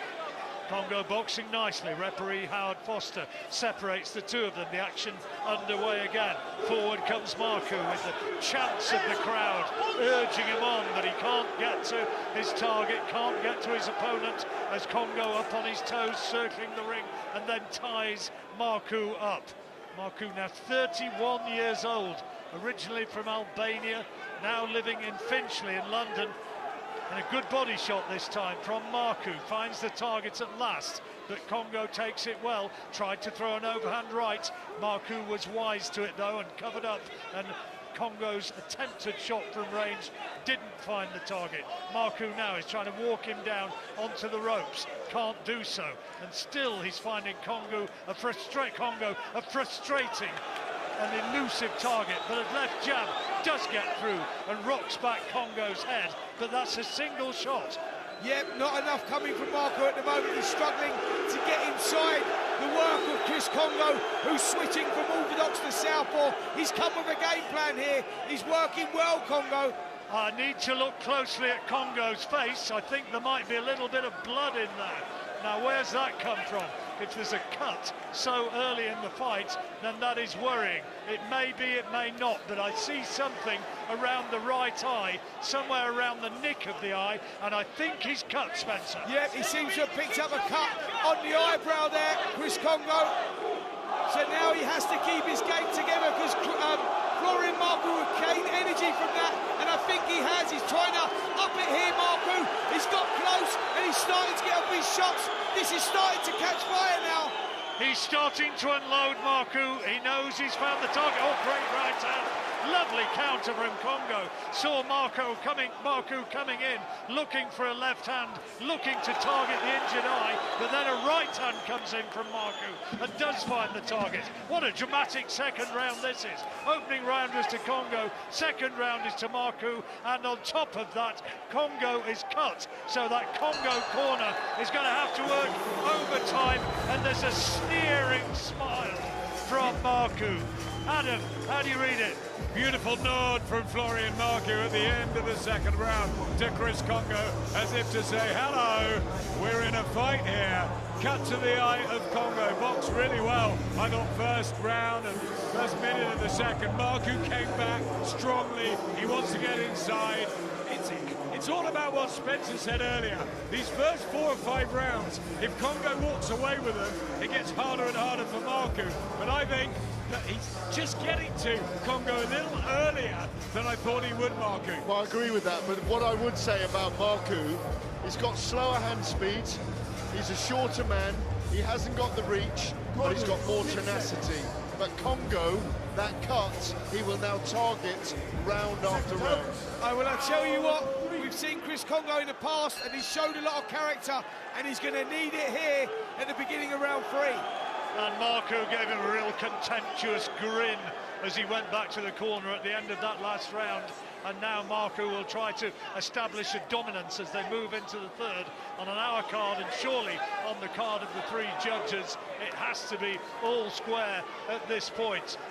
1 round apiece, Kongo taking the opener and Marku taking the second, and there was a little bit of bruising and scarring, incidentally, under the left eye of Marku, so the damage to the face not all going one way, and Kongo making a good start to this third. He started the brighter in the first 30 seconds and then ties Marku up, and the referee splits them. Yeah, Kongo just got to regroup now. He's had that little cut in the second round. He's got to gather his thoughts, get himself back together, get back to the boxing, and keep this young, tenacious Florian Marku off, because Marku again looking to set the pace, looking to get on the inside. Kongo trying to work everything long behind the jab as Marku gets off with another couple of left hooks, right hand.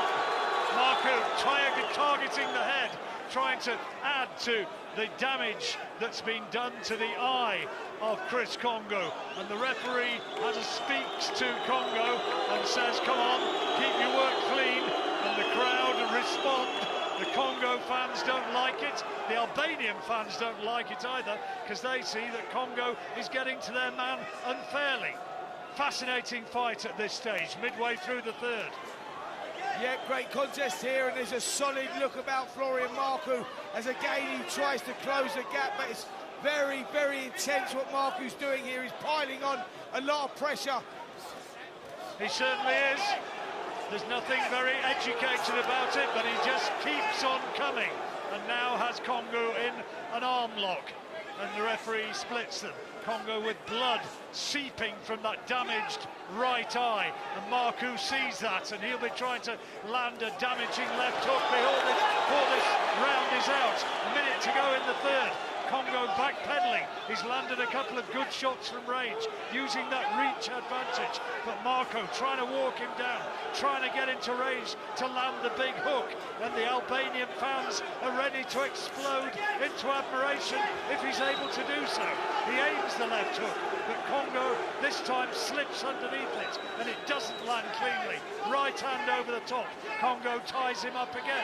Yeah, Kongo trying to keep this long, holding the left hand out, looking for the right hand. Marku pressing forward, hands held high, pinning Kongo on the ropes, and when he gets him there, he's letting those shots go. Everything on the line here in this third round. Coming up 10 seconds to go in the round. Another close round here. Both guys really giving it some. Yeah, close round this one. Difficult. You could make an argument for this to go either way. Kongo boxing really well at range, but the pressure of Marku catching the eye, and talking of catching the eye, Chris Kongo back into his corner, needing more attention, and this is what they're saying in that blue corner. Lot better, right? That was the job in the field. Starting to feel themselves downstairs. We're not going to get carried away just yet. Consistency, that's what we're talking about, consistency, yeah? Okay. If he's jobbing back, recognise it, don't make a priority one. Job, drop underneath, right hand the body. Body work's key at the moment, you start to feel it. Okay, yeah. Chris, but it's tough the other way around as well, yeah? Because he's jumping in there, and when you're jabbing, he's returning. Yeah. Boom, fight, crack, back to it again. Yeah. Right, that round's 100 times better. Okay. Keep repeating it. Again. Yes! A bit more trust all the way round though, yeah? Yep, okay. That was great. May have been 100 times better, but I don't think that he did enough to win that round. On our card, Spencer, I think it may well be 2-1 in Marku's favour. And a reminder that our main event is coming up for you after this one. Fabio Wardley against Frazer Clarke, the British and Commonwealth heavyweight title. But this is some aperitif.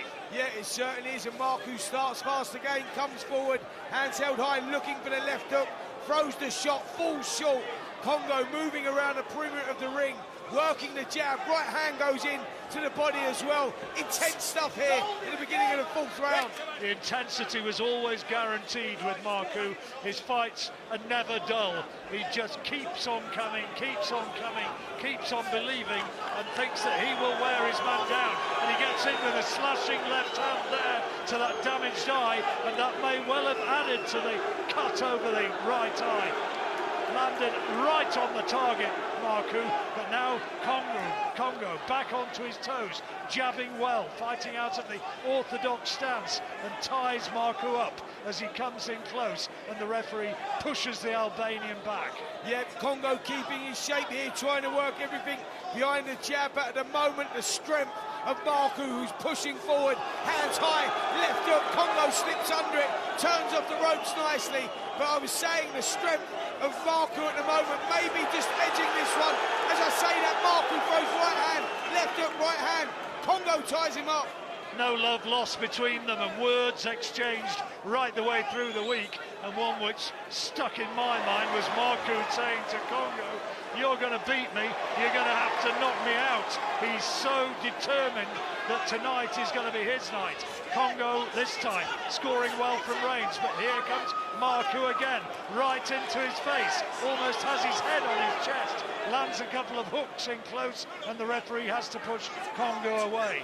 We're only in the 4th round. Can they keep this sort of pace going for 10 rounds? Somehow I don't think so. Florian Marku's the man that's setting the pace. He's stalking forward. That's where he needs to be. He needs to close the gap, and he's just done that. Chris Kongo on the ropes, reaches out, grabs Marku. Marku having a good little spell here, pushing forward, landing left hooks, and Kongo, for the first time, starting to look a little flustered. Yep, it could be that the sheer tenacity and the sheer drive of Marku will be what separates them here. Body shot from Marku, right hand and a left hand, great shot there. Then a slashing right across the face of Kongo, who tries to jab on the back foot but doesn't get any power into it. Marku gets his forearm into the neck of Kongo, and the referee says to him, "You listen when I say break." Last 10 seconds of the 4th round. Fascinating round, but again, there's that little smile on the face of Marku, and I think he senses that he's starting to break the heart of the Londoner. Here's Adam Smith with Gareth Davis. It's a lovely right hand from Kongo right on the bell there, but a whipping body shot about 30 seconds before that from Marku. I think he's just beginning to close down that range effectively now. The jab, the movement, he's buoyant, he's grown in confidence, Marku, and I think he's the one. I don't know how you're scoring it, Gareth, it's probably pretty even, but he's the one, certainly, with the right body language now. I got 3 rounds to 1 to Marku at the moment. Listen, there was a telling moment when referee Howard Foster, he told Kongo to stop holding, and that's changed the pattern of the fight. This is Florian Marku's fight right now. It's in his backyard, it's his kind of territory. A scrappy affair like this, a brawl, he will win it unless Kongo keeps him on the end of his punches. You're listening to talkSPORT, our main event, the British Heavyweight Championship and Commonwealth Heavyweight Championship still to come. Fabio Wardley against Frazer Clarke. We've got Florian Marku of Albania ahead here against the Bermondsey favourite Chris Kongo. Kongo starting well here as we move into the 5th round. But on our card, I think it's Marku leading this by 3-1, Spence. Yeah, Marku's the one. It's the persistent pressure here of Florian Marku. He's just breaking Kongo down. Kongo needs to keep it at range. He needs to keep it long. Needs to work behind the jab. Bring the uppercuts in as he's moving as well.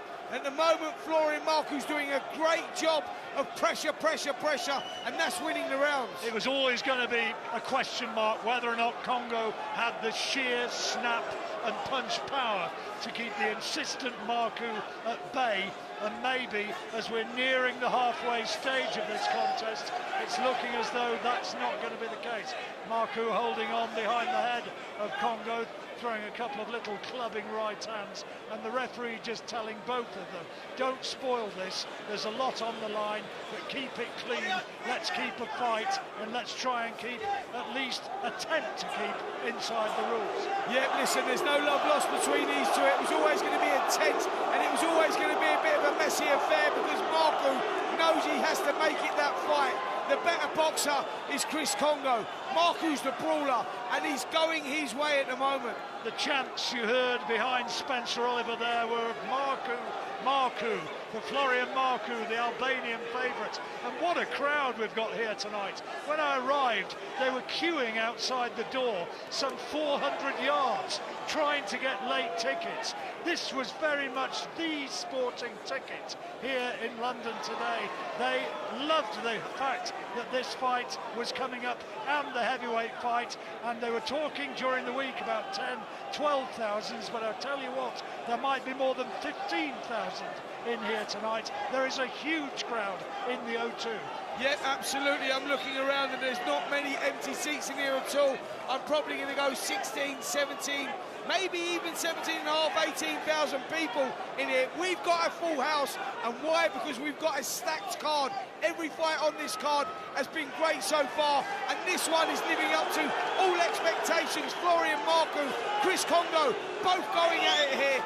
in the 5th round. Last 30 seconds, and Kongo landed a good right hand there, and back came Marku with a right hand and a left hand, both headshots, and he just keeps on coming, keeps on the front foot. Referee has to split them. We'll go into the Marku corner, where Grant Smith, the Sheffield trainer, will be giving instructions. Good right hand from Kongo, but Marku does no more than just blink there. Keeps coming, right hand off the ropes from Kongo. Another dramatic round.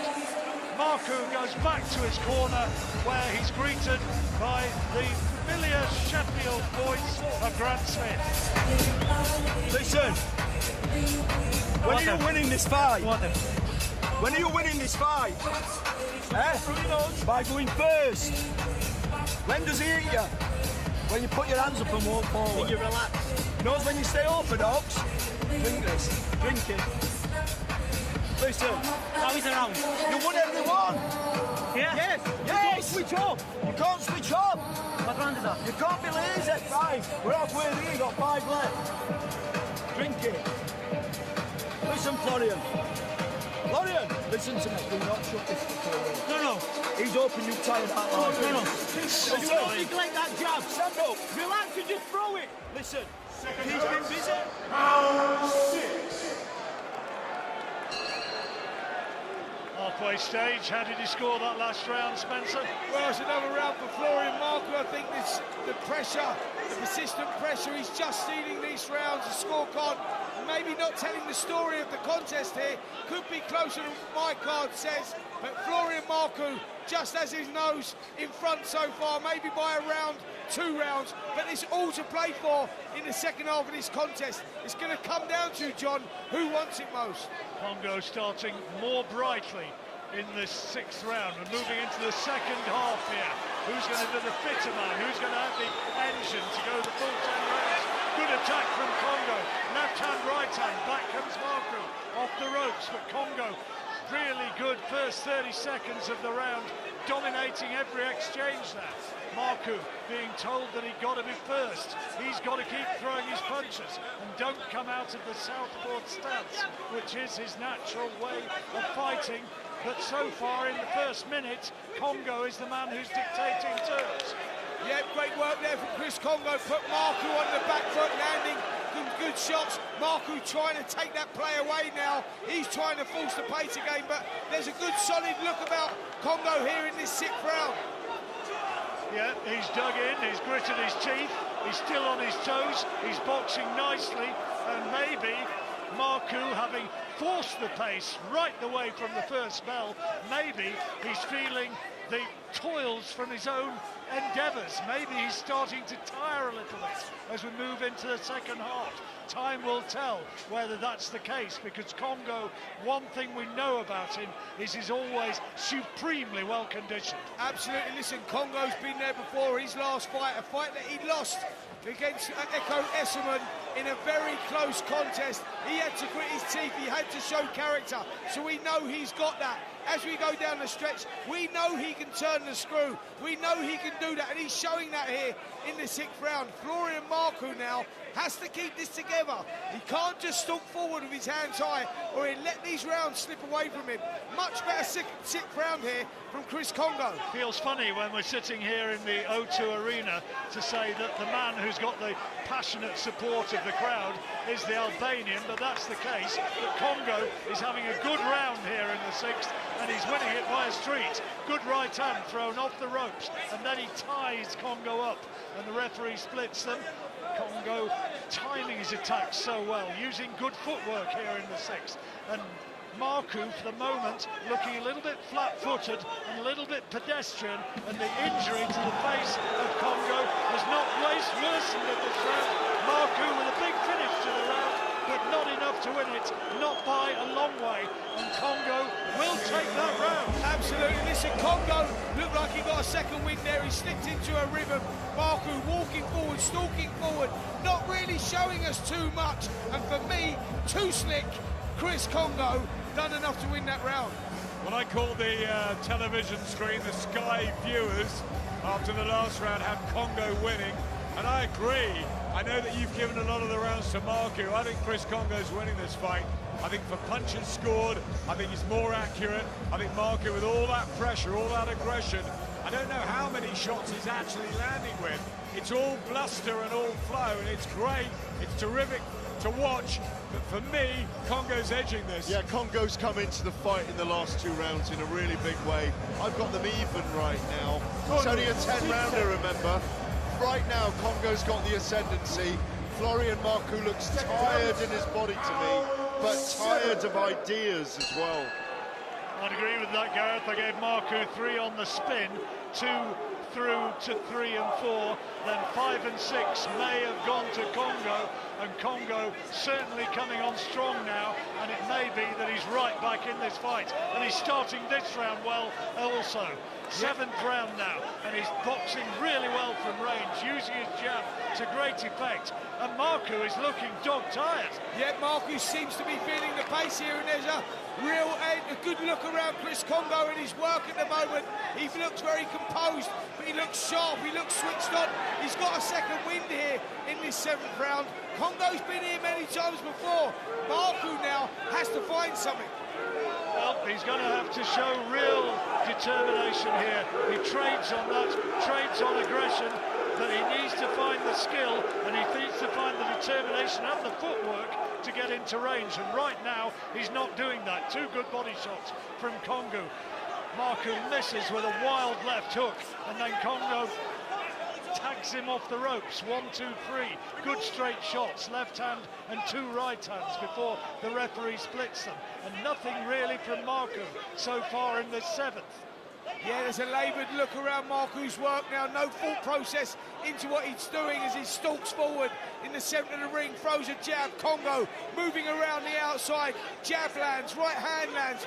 Good work here from Chris Kongo. Seems to be dominating this one at the moment. Slips, slides, and there's a laboured look here around Florian Marku. He needs to find something because Kongo is starting to look like the better fighter. Well, he trades on his movement and his lovely skill set, doesn't he, Chris Kongo? And he's going right through the gears now, and he's showing gears as well because he's moving onto a higher level. And there was a nod of acknowledgement from Marku after Kongo landed with a really good fast combination, and Marku is just absorbing them now, and he's not really throwing too much worthwhile of his own. He's coming forward, sheer determination, gets his forearm into Kongo's throat. Referee splits them as they rock back onto the ropes, and then Kongo this time holds on. 40 seconds to go in the 7th round, and it's absolutely at a pivotal moment this. One big swing, one way or the other here could determine it, and there's a lovely flurry of punches. Good combination from Chris Kongo. Yeah, another big round here from Chris Kongo. Not too much coming back from Florian Marku, but you're right in what you say, John. As I say, that right uppercut goes in, left hook goes in, but this is now not the physicalities. This is about the mental strength. Who wants it most? Because both guys are starting to bite down. Very physical. Good right hand from Kongo. This is another round for Kongo. There's the bell. What a round that was. So many scoring shots from the Bermondsey man, and this is starting to become a little bit of a crisis for Florian Marku. Maybe here's Grant Smith in the corner. You mind, son, eh? I know why you've done it. Deep breath. It's only 1 round. Suck it up now. It's only one round. Why'd you get it in? Are you a quitter? Are you a quitter? No. You're fucking quitting on me. No, you're not. Hey, go out there, you've got 3 rounds each done now. Suck it up. Listen to me. Don't you dare throw this away. You've got 3 rounds left. Why are you letting him eat you? What do we do? Keep him busy? Do we keep him busy and hit the bag? Do not put them hands up and not move them feet. Bring this. Your jab gets you in. If you want to the jab's getting you there. Don't just walk in. Don't just follow him around ring. 3 rounds, let's go. Well, I tell you what, if he really thinks Chris Kongo's only won 1 round, I think he's giving him some duff advice there. But, having said that, he is saying very much to Florian Marku, come on, raise it, don't throw this one away. Absolutely, John, we're in round 8 now. This is now a 3-round contest. This fight can be won and lost either way here on who takes these last 3 rounds. Florian Marku feeling sorry for himself at the end of the 7th. Chris Kongo is the one oozing confidence right now as we start the 8th, working well behind the jab. It's down to Florian Marku now to change this around. We've got it Kongo by a round, but don't forget, the crowd is making so much noise with every attack of Marku, and judges are only human. They can be swayed by the reaction of the crowd. Now, referee Howard Foster saying to the Kongo corner, let's keep the shouting down, let's keep the noise down. Any more points are coming off, okay? Or even disqualified. Now this has got to stop. Do you understand? And you heard in no uncertain terms there that Howard Foster telling Marku to tidy his work up. More technical infringements and he'll lose points, and talking as well will not be allowed. John, that's what we need in a contest like this, is a solid referee, a referee that's going to take control of it, because that's exactly what Howard Foster's done there, which is good because both of these guys need to keep it clean. 3 rounds to go and this fight can be won and lost. Marku stalking forward, looking for the right hand. Kongo works the left hook to the body. Good stuff again here from Kongo. Yeah, it's a good scoring shot, and then switches the attack to the head with a left hand and a right to the body. Nothing back from Marku at this moment, getting his gloves up high, covering the work of Kongo. Again, a right hand taken on the gloves by Marku. Marku coming forward, he shrugs his shoulders as much as to say, well, you're not doing anything. But having said that, Marku also is not finding the target. Midway stage of the 8th round. Yeah, Marku's trying to force forward. Chris Kongo doing the better work at the moment. He's the one working behind the jab. He's the one that's throwing the right hands. There's a laboured look around Florian Marku right now, and he needs to do something here. He needs to pick it up. Kongo's gum shield rather, came out. They've rinsed it and put it back in, and that's given both fighters just a few seconds to regroup and to reset. Good left hand lead from Marku. Marku dwarfed by Kongo, who stands some 4 inches taller, but he's getting inside now and trying to land clubbing blows, but illegally, says the referee, and Howard Foster's warned him, and he's taking a point.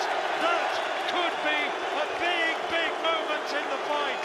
He'd warned him about technical infractions, and there was another, and Howard Foster is no shrinking violet up there in a boxing ring, and he has punished him and taken a point away from Florian Marku, and that could be really big. I can't tell you how costly that could be, and look at that, what he's done for Chris Kongo. He's really got some energy here. Florian Marku being forced back, hands held high, and Kongo with a flurry of punches to body and head, and he's really going for it here, Kongo. Marku, nothing coming back. Might be looking to finish him here. Marku comes back, throws a big left hook of his own. Referee says no knockdown as Marku almost stumbled down. Last few seconds, fairly chaotic end to this 8th round.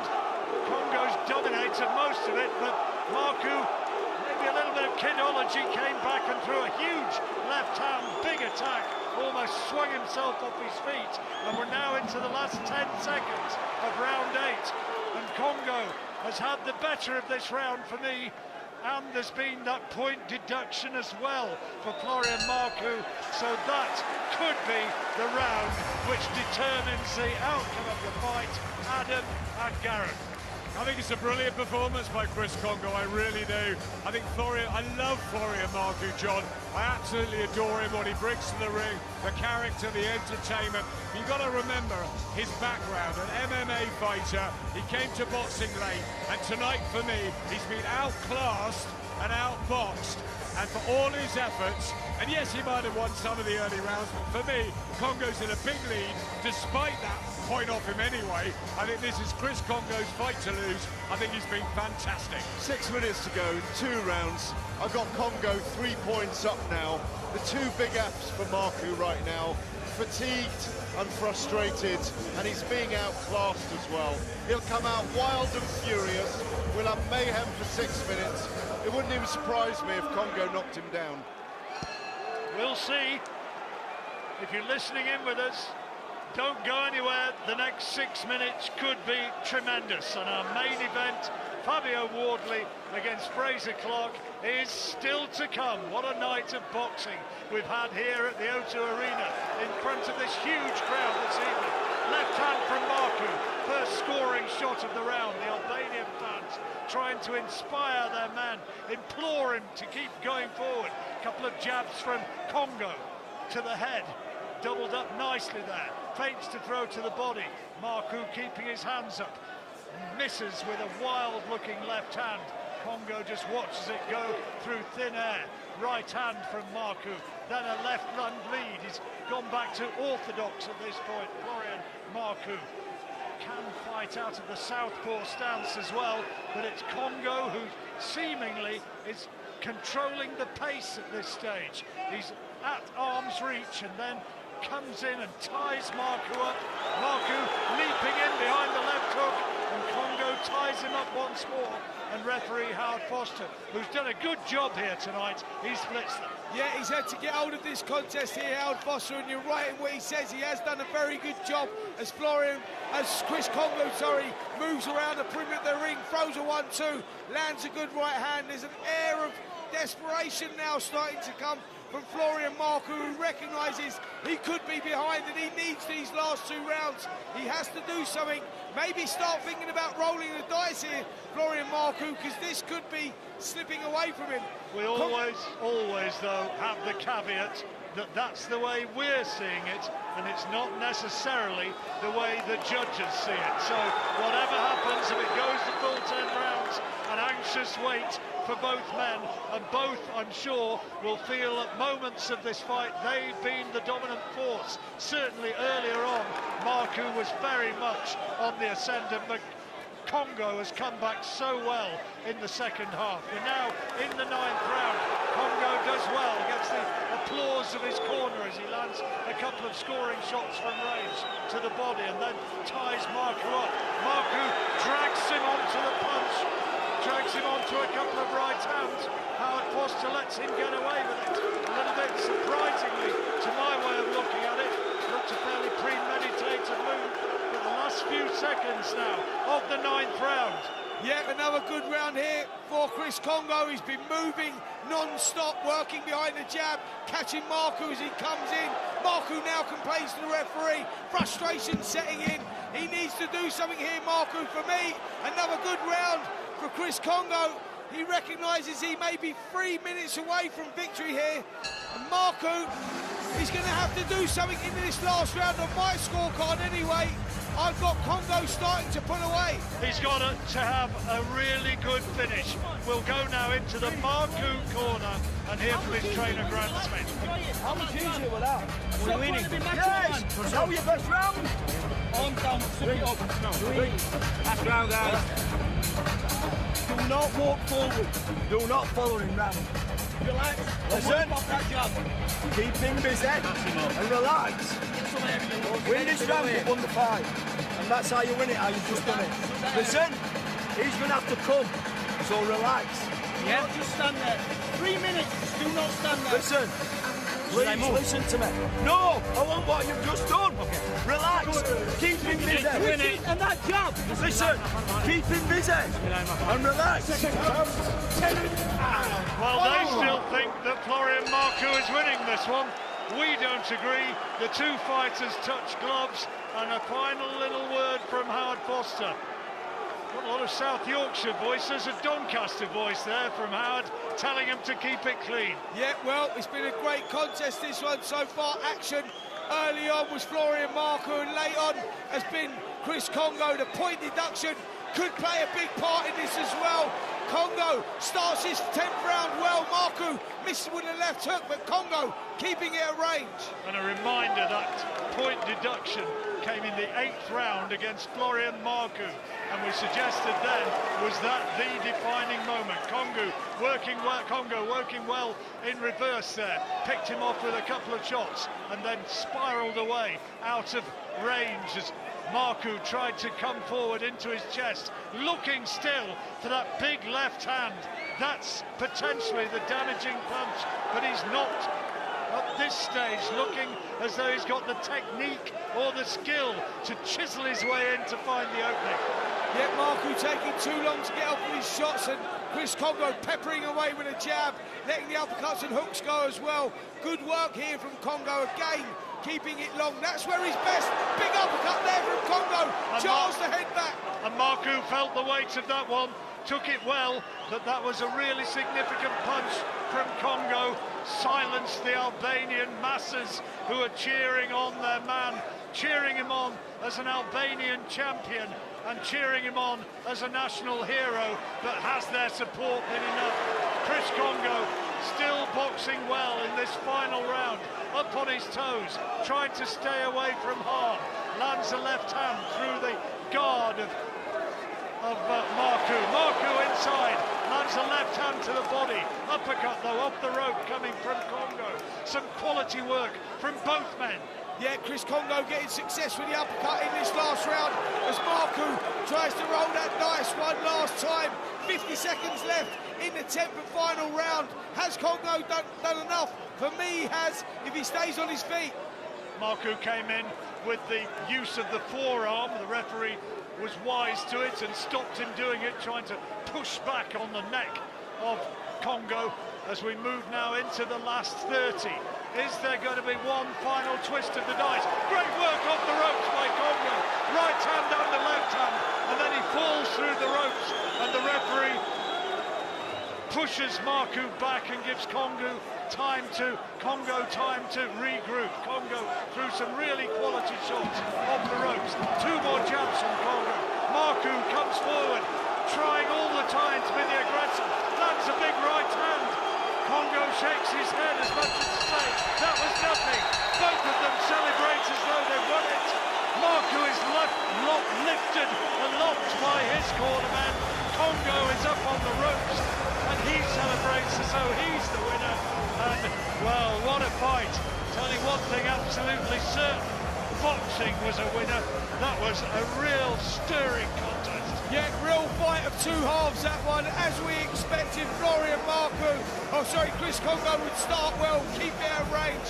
Marku started coming back in the middle rounds, but Kongo then turned the screw, took over, used his experience, kept the distance, worked well behind the jab, started putting the uppercuts in as well. And for me, Chris Kongo wins that one by 2 or 3 rounds there. He done enough late on to take that one. Great effort by Florian Marku. Tremendous contest as the crowd here, 17,000 strong, are on their feet. Kongo absolutely thinks he's won it. He's on his knees now, offering a prayer, and his cornermen are looking to us to say, how have you got it? And we tell them that we think that he has won it. Marku looking across to us as well, wanting some sort of reaction to suggest that he might have won it. Well, if he has, I have to say that that most definitely is not how I see it and not how Spencer sees it. It's been a great fight. Marku getting a lot of congratulations from his corner, but for me has just come up short. I thought, sorry Spence, you go ahead. No, I thought Kongo won that clearly towards the end. Took over in the second half of the fight. His skills were there. Yes, Marku is a relentless, determined fighter, but they're different levels, skill levels as well. And I go back to those 2 Fs, fatigue and frustration. It was there for the last half of the fight for Florian Marku. I don't want to disrespect Grant Smith, but I do not understand those instructions in the corner before that last round. Yeah, I totally agree with that. I said, relax, you won the fight. I don't get it. Totally agree with that. The instructions should have been you need a knockout to win this one. Even if it was close and it was all on that last round, or even if he was a round up, you got to go, listen, this is too close to call. You have to go out there and you have to impress. Let them know you've won the contest. I found that very strange as well. You only say that when your guy's been dominating a fight, and you cannot see him as having dominated it. The 2 fighters have been drawn centre ring, and in a moment we will get the result from Big Mo. Ladies and gentlemen, after 10 full rounds, we go to the judges' scorecards for the official decision.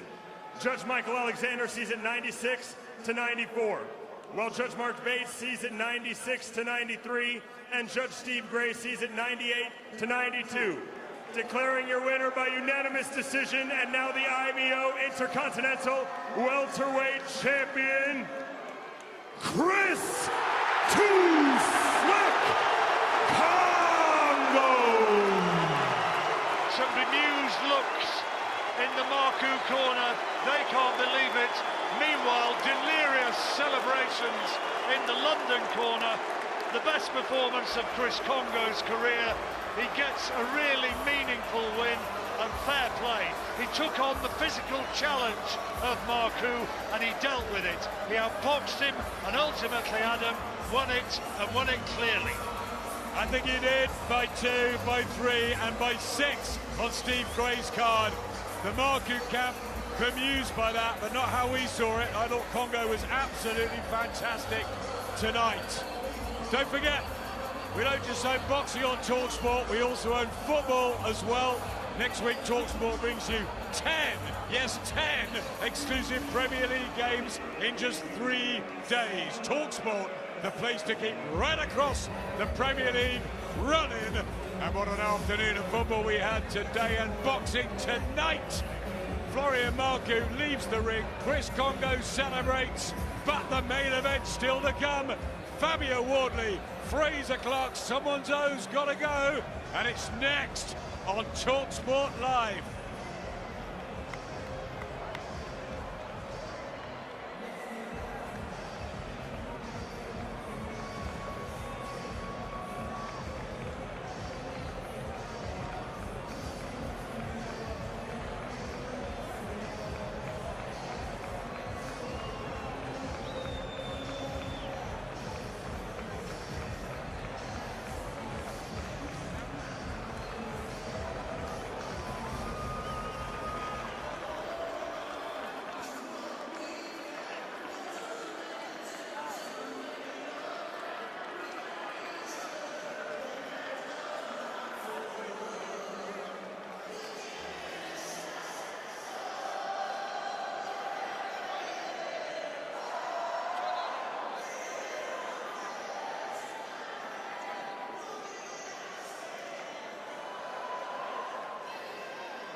Welcome back.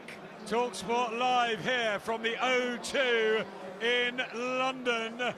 What a fight night we've had so far. We've had victories for Callum Simpson, Vidal Riley, a really good test for Ben Whittaker against Leon Williams, and then Chris Kongo beats Florian Marku, boxed really well to go the distance at welterweight. Fabio Wardley and Frazer Clarke to come, the battle of the big boys. John, so exciting this.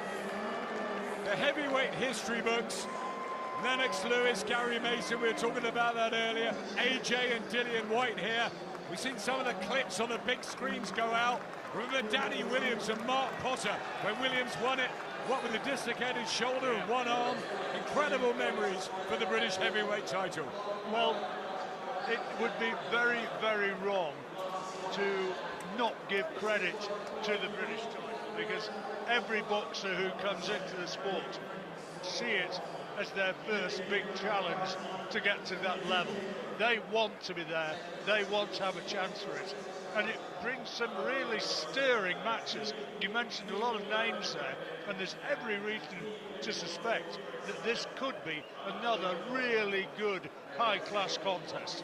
People have been talking about Wardley Clarke for a long time. Clarke was sort of pulled away from it, wasn't it? Felt that maybe he wasn't quite ready. He's only had 8 pro fights, but what a fantastic amateur career, and he says it's now. This is the time. Well, listen, that's the million-dollar question. Is it the time? Well, Adam, what we've got to see is something that he hasn't shown us in a professional ring. We need to see that Frazer Clarke can go through the levels, go through the gears. Now, to use a great comparison to that is Marius Wack, the guy that he boxed last year at York Hall, in a very hot York Hall. You go, stylistically, this is the guy that you can demonstrate your skills on, go through the gears, and we never saw that. So all the question marks are on Frazer Clarke. Can he deliver? John Rawlings, Spencer Oliver alongside me. Gareth A. Davis is out by the ring. Something's happening. I am. I've been round the ringside. Chris Eubank Senior obviously looks after Harlem Eubank, and Shane McGuigan are in the ring because Harlem Eubank and Adam Azim are going to face each other next. Dalton Smith's here tonight, by the way, as well. So those guys are going to face next. I'm going to try and get a word with Eubank Senior, who's always amazing fun. I'm just moving around the ring, trying to place myself in the corner he leaves from, because otherwise he's a will-o'-the-wisp at getting away. Gareth, I know you can catch him. I know you can get him. You can ensnare Chris Eubank Senior for a quick word. Dalton Smith just walked past us, of course. He was part of Florian Marku's losing team. He'll be disappointed. He had a great win the other night, and Adam Azim, all the talk about whether he's ready for him or not. Now he's in with Harlem Eubank. You just never know in this sport. Well, listen, exactly that, you never know, but Harlem Eubank's been making great strides himself. You know, he's been developing well. He went under the radar for a while, teamed up with his uncle Chris, and, you know, he's gone from strength to strength. Looked great last time out, and a worthy challenger for that fight. And I think that with Adam Azim and Dalton Smith and that fight brewing, is it going to happen? Yes, that fight will happen, but I suppose on boxers' terms, you know, when Ben Shalom and the team decide they want that one, they've gone to Harlem Eubank first, and it's a great contest. Absolutely, we saw Callum Simpson earlier, John, and maybe his big fight down the line's Ben Whittaker at light heavyweight. These fights have got to be talked about. They've got to be put in the melting pot. They've got to be built. Remember Froch Groves, nights like that. Oh, hang on, Gareth is just for Chris Eubank now. He's got him. You've got him, Gareth. I haven't. What Chris Eubank Senior said to me right now, Gareth, you look very well, always beautifully turned out. What you cannot buy is silence. And off he walked. He's not going to say anything, but Ben Shalom, you're here. Harlem Eubank and Adam Azim, great fight, really. It was a brilliant fight. I think, for me, in the same way Dalton Smith would like the Adam Azim fight for his profile, for his breakout, the chance to batter Eubank is just too much, and it's a massive, massive batter area. Well, Adam's here with me. Harlem Eubank, did you know that was coming? You said there was going to be a fight announcement tonight. Happy about that? Yeah, honestly, really extremely happy. It's down to my team, thanks to Ben as well for sorting out the fight. But now it's my time to shine. Obviously, he started with me in the ring. We shall see on the fight now. Dalton Smith was in the corner earlier with the losing Florian Marku. Did you two have a word here tonight or not? No, we looked at each other. We were respectful. I said hi. He said hi back. But obviously, you know, what a good fight. Chris Kongo and Florian. It was a tremendous fight, and I thought they done really well. You'll meet all these guys down the line. Thanks for joining us, Adam. Thank you, Ben. Thanks, Gareth, Adam and Ben. I think Adam was quite surprised himself that he was fighting Harlem Eubank, just like us. Absolutely. Listen, Adam Azim is one of those guys that will fight anyone, anywhere. The kid's got ambition. We know how good he is. He broke my long-reigning record of the quickest guy from Britain to hold that European title. He won it in his 10th fight, which underlines just how much talent he's got. Him and Dalton Smith will happen, but him and Harlem Eubank was too much to refuse. So much talent in British boxing. Fights being made at the right time in the melting pot. Is this right for Wardley Clarke? Is it absolutely perfect, the time tonight, John? Well, yeah, absolutely. I mean, these lads have been built up well. Both of them speak so well. Wardley particularly is very, very articulate, and he's charmed a big audience out there. And the fact that he's come and established himself as British champion after, what, 4 white-collar fights, it's astonishing, really. So he's learned as he's been going along, but to just dismiss him as some, you know, sort of talentless slugger who's going to be schooled by the Olympian would be selling him way, way short. And it's such a big question mark about both fighters. But it shows, Adam, that, you know, that the boxer brand is doing so well. I think that the matches are good, the shows look great, the production is outstanding, and as a result of that, the people are turning up. And look at the crowd tonight. And they're really turning up. John, Gareth, I think, has got Shane McGuigan, Chris Smith. You've got them all tonight. Well, there's 4. I'm going to try and do a very quick quadruple. Shane McGuigan, Chris Smith, Kano, who's always really shy whenever I'm around, yeah, and Caroline Dubois. Shane, pleased about that for Adam? Yeah, I think it's a fantastic fight for him. It's a massive name, and a guy that's 19-0 as well, so it's not an easy task, but he needs a breakout fight, and I believe this is going to be the one. No, I think that's a good call. Chris, can I get you in as well with your trainer? When are you out next? Looking like middle of June. Obviously, Richard Rapport. Hopefully here at the O2. Where is he? Where is he? Have you had word? I've seen him earlier. Maybe, maybe I intimidated him and he's gone off. No, that's a fight. Obviously, everyone wants to see, and it makes sense. So then I can move on to Unify against Zerdo Ramirez, who won last night. So great call. Lovely to see you both. Thank you. Kano, very quickly. Who wins, Fury and Usyk? Fury. Who wins, Chris Smith and Richard Riakporte? Willem Smith. Who wins out of Frazer Clarke and Fabio Wardley? That's just about to happen. If you have to push me, Wardley. Who wins out of you and Dizzy Rascal? Exactly, thank you, sir, as always. Same. Caroline, when are you out next? June 15. Who are you fighting? I'm not too sure yet. World title soon? Hopefully, that's the plan, I'm going to make a move because Sweet Caroline's going on and we got the main event. I'm going. Thank you all. Cheers. Thank you. Gareth, you've cleaned up with the whole of British boxing. Well done. You can take a rest now. Sweet Caroline's on. I can see Frazer Clarke emerging from his dressing room. The long corridor here at the O2 Arena. The biggest walk in his professional life. Yeah, huge moment this for Frazer Clarke. He said to me, listen, I know I was always going to be the underdog. When you challenge for the British title 9 times out of 10, you are the underdog. And this is his moment.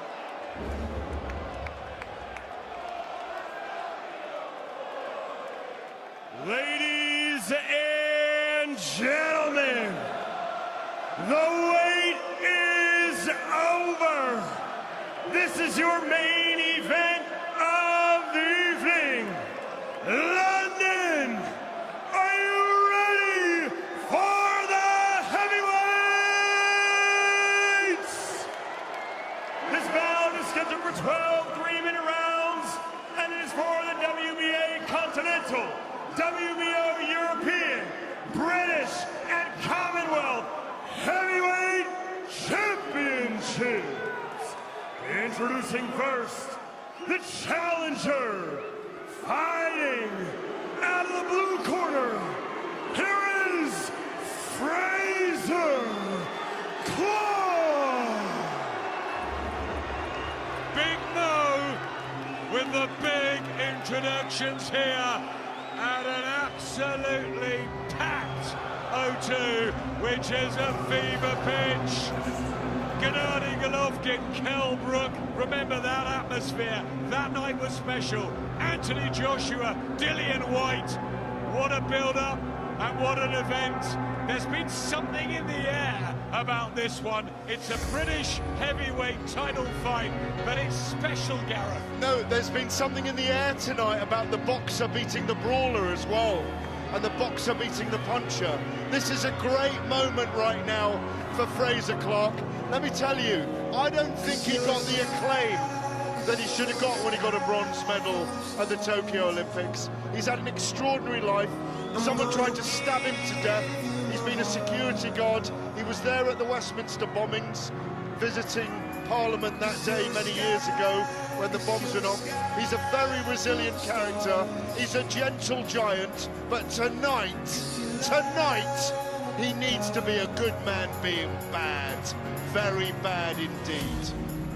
I think that's the big question with Big Fraze, because he is a gentle, amicable, lovely, buoyant personality who calls for knives to be put down, who inspires kids, and he's a great pundit and commentator when we've used him on Sky.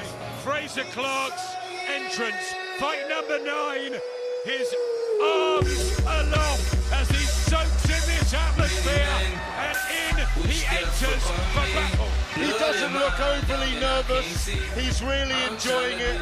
He's got the opportunity tonight against a man who, yeah, he's got more experience in the pros, but he's got the pedigree to do this. He just fist pumped Clifton Mitchell, former British heavyweight, European heavyweight challenger, who has been in the security business with Big Fraze, who was a security guard here year in, year out, while honing his trade up in Sheffield. He went round the world with his skills. Bronze medalist, as you said, at the Olympics, and this the moment that he says will be his coming out party. It's a big occasion, it really is. It's a great atmosphere tonight. Maybe this is what Frazer Clarke needed. Not a dusty York Hall against Marius Wack, 40 years old, who's everybody's gardener, basically, who's been beaten up in all the new champions' back gardens. This is a moment that he looks like he's savouring as well. Ben Davison just walked past me, going to the other corner. He wasn't there for Chris Kongo, working with Fabio backstage, and Big Mo's about to bring the big man in. British and Commonwealth heavyweight champion from 4 white-collar fights. And now, his opponent, fighting out of the red corner, here comes the champion, Fabio Wardley.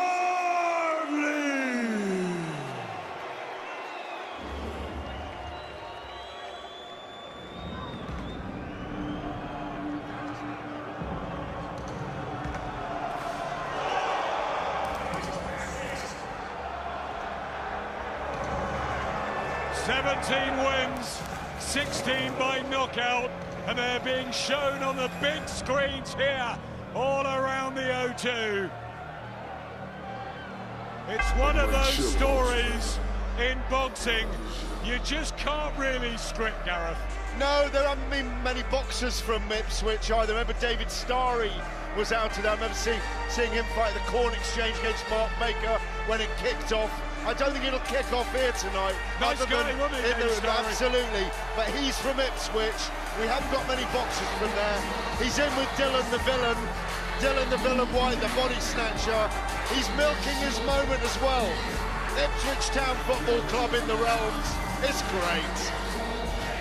Fabio says he will turn the O2 blue at Ipswich.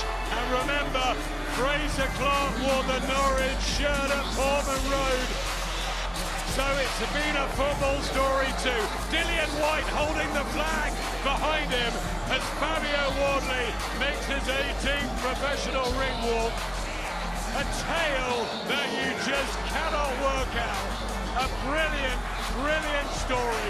An intelligent guy who thought he'd only be a club fighter, but he won, and he won again. And now he's got a Lonsdale belt, and who knows, he could get in that world Saudi mix. Oh, if he knocks out Frazer Clarke tonight, which some people expect him to do, there are a lot of good odds on him winning in the last third of the fight. We could see Dillian White just giving us a little grin there. He's back in action. Both of these guys, Dillian and Fabio, could be in that top 20 mix for the tournaments, the Super League that's going on now in Saudi Arabia. It's been a good night so far for them, with Alan Babic winning earlier as well. Dillian's been in great spirits. He got his comeback win in Ireland the other night. And Fabio Wardley is in the ring, stalking around in his blue robe. And the grey and yellow of Frazer Clarke on the other side. Promoter Watchalong just taking in the atmosphere. It really is an absolute perler, this one. Ladies and gentlemen, this is your main event of the evening. 12 3-minute rounds for the WBA Continental, WBO European, British, and Commonwealth Heavyweight Championships. Promoted by Watchalong and Boxer in association with Platform Sport.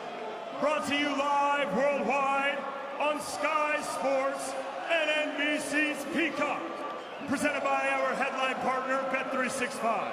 And our official partners, Everlast, Integritas Property Group, Fastline Steel Services, Val Nutrition, and Car Finance 24/7.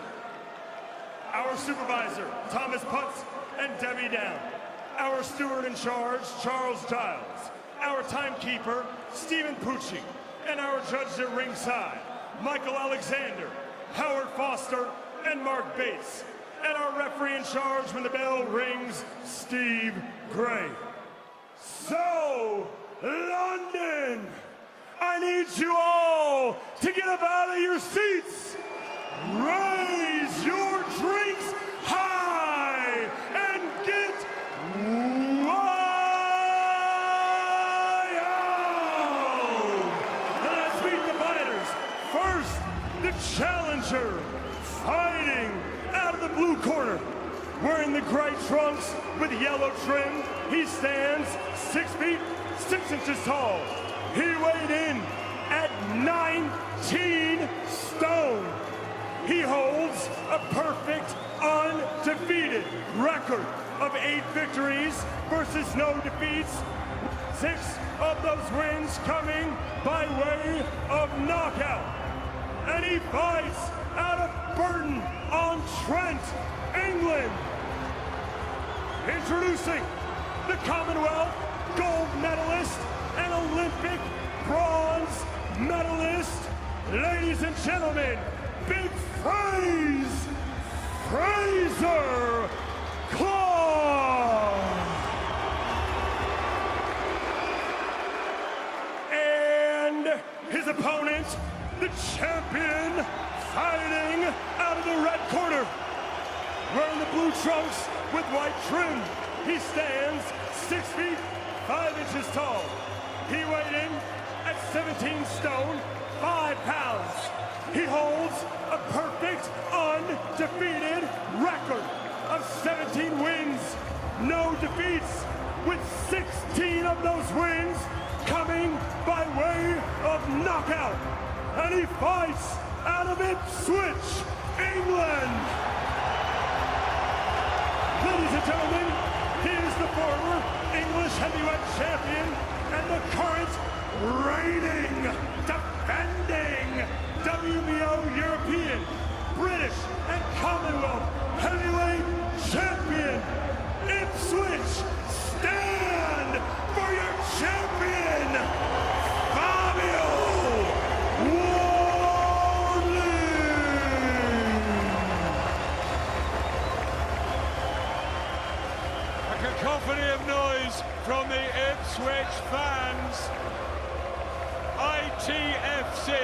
from the waistband of Fabio Wardley, and a reminder that Ipswich will play Southampton live on talkSPORT tomorrow. Ipswich championship leaders, Southampton 4th. Can Fabio Wardley keep the winning run going on here? 17-0, Frazer Clarke 8-0. Spencer Oliver and John Rawling. Oh my word, this is really good, this atmosphere. I tell you what, Adam, while you were doing the little build-up there, I turned to Spenny and I said, Spenny, take your headphones off, listen to it. And we did, and I said, this is why we do it. Absolutely. And away we go now. This is the big one, Wardley and Clarke. The build-up has been extraordinary, and I think that an absolute key to this, Spencer, is whether Frazer Clarke can quickly settle into a rhythm and show he's got the punch power as well as the boxing skills to command Wardley's respect. Absolutely. Listen, we've not seen that in a professional boxing ring yet from Frazer Clarke. Not to say he can't do it, but we will find out tonight. Why will we find out? Because Fabio Wardley will test him. He'll take the fight to him, and he will have to deliver. And if he can't, he will lose. What an atmosphere in here. 20,000 people must be totally packed. Clarke, slightly the bigger man, stands 6'6", weighed in at 19 stone. Fabio Wardley, 17 stone 5. Not exactly a small man, stands over 6'5" himself. Steve Gray for the referee, who's well over 6 foot. There's a good right hand from Frazer Clarke. Thuds into the side of Wardley's head, and then a right into the body as well. Good power punches and accurate punches from Frazer Clarke. And we got the feeling when we were chatting earlier on that Clarke really had to get a good start in this fight if he's going to win it, because he is very much looking to prove himself as a genuine heavyweight. Couple of good jabs from Clarke, good scoring shots. Wardley hasn't done a great deal so far, ties Clarke up, and the referee splits them. Yeah, but it was important for Frazer to start well, take the centre of the ring, as he has, and he's working behind that jab, working well. We've not seen too much yet from Fabio Wardley, but good, confident start here from Frazer Clarke, and the start he needed. Yep, he's boxed nicely in the first couple of minutes, and Wardley has yet to find his range. Lovely straight left-hand lead from Clarke. Beat Wardley to the punch and caught him off balance. He was setting himself, Wardley, to throw a big right hand. Never did so because he was knocked back by the jab of Frazer Clarke. And he's got all those technical skills, Clarke. He's got the quality jab. He's been so well honed by all those amateur bouts and that work in the elite squad in Sheffield, but now he needs to show it in a professional ring. Another good jab from Clarke. Again, rocks back the head of Wardley, who's so fit, but he's already got a bit of reddening around the nose. And he finds the target again, Clarke. Good left hand. And Wardley trying to walk him down. Now does land a body shot. Solid shot from Wardley, but it's only a single shot. And the bulk of the work in this opening round has come from Frazer Clarke, who lands a right uppercut, perhaps the last scoring punch of the round. What a good first 3 minutes for Clarke. Yeah, that's exactly what he needed there, Frazer Clarke. He needed that confidence build-up, and he got it. He went out, he established the jab, he found the range, he was moving well. Wardley was spending too much time looking at him, still looking to see what he was going to do. Looped the right hands over from Wardley, but they were falling short. The dominant round there was from Frazer Clarke, and that was behind that left hand. Yes, Wardley did get success with one right hand, but Frazer took it well. Round one, Frazer Clarke. Well, he boxed beautifully, didn't he? And if you're listening on talkSPORT, this is our main event from the magnificent O2 Arena. Fabio Wardley against Frazer Clarke, and the Olympic medalist Frazer Clarke making a great start, taking the opening round. He's the outsider in this fight. He was quoted by the bookies at around about 2-1. This is our main event, and you're listening to Fight Night Live on talkSPORT in partnership with William Hill. We go now into the second round.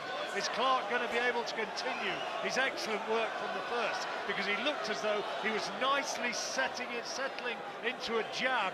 based rhythm, Yep, working well from range. Solid look from Clarke, he's holding his stance well, but Wardley does what he does there and let the right hands go. Clarke coming back well with the uppercut, the action heating up here in this second round. He'll have had advice in that corner from Ben Davison, who's such a good strategist and such a good reader of men, Fabio Wardley, and he has come out very much more purposeful in this second round than he was in the first. Moving nicely here. Clarke holding centre ring. Wardley with his gloves up high, waiting for Clarke to commit himself. First minute of this second round definitely taken by Wardley. Clarke not able to impose himself as he did in the opening round so far. Pause with a left jab, and the two land almost simultaneously. Wardley thought about uncorking the big right hand, but Clarke, cute to it, was backpedaling, and Wardley thought better of it. There's a right hand from Clarke, blocked though by Wardley, and this is an interesting stage. Two of them showing good skills, and Wardley, oh, good uppercut, lovely shot inside from Frazer Clarke, lovely right hand, but then off the ropes, back comes Wardley. Yep, just at the halfway round of this second round, and these boys are both starting to land big shots now. Clarke just landed a beautiful right uppercut on the inside, and the response from Fabio Wardley was to come back with a big right hand of his own. Both guys loading up here in this second round with just over a minute to go. So much tension you can sense in the arena. Good work from Frazer Clarke. Left hand under right hand, straight left and then a chopping right hand. Wardley's got his gloves up high now, leaning on the ropes, inviting Clarke in. Now he comes forward himself and lands a left hand and swings with a right, but the nose of Fabio Wardley is looking as though it's swelling up on the bridge of his nose. And I wonder if that's going to be a factor as the fight unfolds. Oh, good right hand. Two of them land simultaneously. Great shots from both men. But Clarke looks a little bit disorganised. And Wardley's going looking for him. There's a clash of heads, I think. But still the punches rain in from Wardley. And he's showing champion's resolve and belief here. Terrific attack. And then a great uppercut from Clarke. How many times has he landed those? 3 or 4 times. Quality uppercuts in this round, and what a good round this has been. Jab from Wardley, another uppercut from Clarke. Wardley misses with a big swinging right hand, and a pulsating round. Yeah, this is what Wardley wants. This is what he said to me. He wants to draw him in. He wants to go down in the trenches. The cut across the nose now of Wardley, but he's dangerous when he's hurt. But, this is heavyweight boxing at its very best when two 17-stone men engage. Right now, Fabio Wardley's drawing Frazer Clarke into a fight that suits him more. But I do think the experience of Frazer Clarke is right there in front of us. Frazer Clarke had a fantastic first round. Beautiful work behind the jab. The uppercut on the inside is a treat of a shot. But Fabio Wardley, when he's hurt and he looks half asleep, is at his most dangerous. Like the touch paper, guys. Yeah, absolutely right. It's when he's hurt, it's when he's at his most dangerous, and he landed a couple of big right hands there. Anything could happen here at the start of round 3. A lot of blood there was around the nose of Fabio Wardley, but they've done a good job in the corner. And now we move into the third round of this 12-rounder on talkSPORT for the British and Commonwealth heavyweight title. And it's already shaping up to be a wonderful fight in front of a huge crowd here at the O2 Arena. Wardley coming in behind his jab, makes the first 2 scoring punches of the round. Clarke evades a clumsy-looking swinging right hand, and he's trying to target that damaged nose of Fabio Wardley. He's jabbed so well in this contest so far, Frazer Clarke, and thrown some very high-quality uppercuts. Yeah, that's going to be a key weapon for Frazer Clarke in this contest, is that jab. He sets it up, finds a range, and then drills those right uppercuts through the middle, and that's why the damage has been done to Fabio Wardley's face. But Wardley, with a dangerous look about him, throws a wild right hand, just misses. If he lands with one of those big swings, then Clarke's going to know about it. But at the moment, the technique of Clarke is serving him well. Another good jab, followed up by a chopping right hand. Both were scoring shots, and Wardley could do no more than just tie him up after they'd landed and caused their damage. A couple of jabs from Wardley taken on the gloves by Clarke. Clarke tries to throw his own left-hand lead. Wardley this time ties him up. Halfway through this third round of this 12th round of the British and Commonwealth heavyweight title.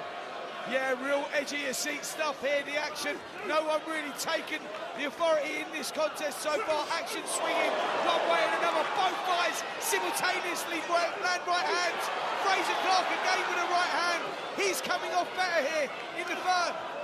Well, I don't mind saying that in most of his fights that I've commentated on, Frazer Clarke has not been an easy watch. He can send you to sleep when he's not in the mood. But he's bang up for this tonight and boxing really well here in this third round. And now here comes Wardley, solid body shots and a right hand over the top. The white collar boxer, the man who comes from not a tutored background. Big right hand from Wardley and a body shot.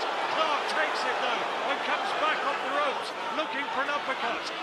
Wardley, a really good attack there, perhaps his best of the fight so far in this third round. And it's Clarke now who wants to hold on and just buy some time. That was a really good attack from Fabio Wardley. Yeah, really went for it there, Wardley. Clarke weathered the storm well, just come back with a good right hand of his own, edge-of-your-seat stuff right here. You never know what's going to happen here. One big right hand could turn all this around. Both guys having success. 10 seconds to go in the third round. Well, we're going to be going to the Wardley corner at the end of this as the two of them land huge shots right up to the bell to end the round. No nastiness between them, plenty of respect, but now into the Wardley corner where Ben Davison is the man giving advice.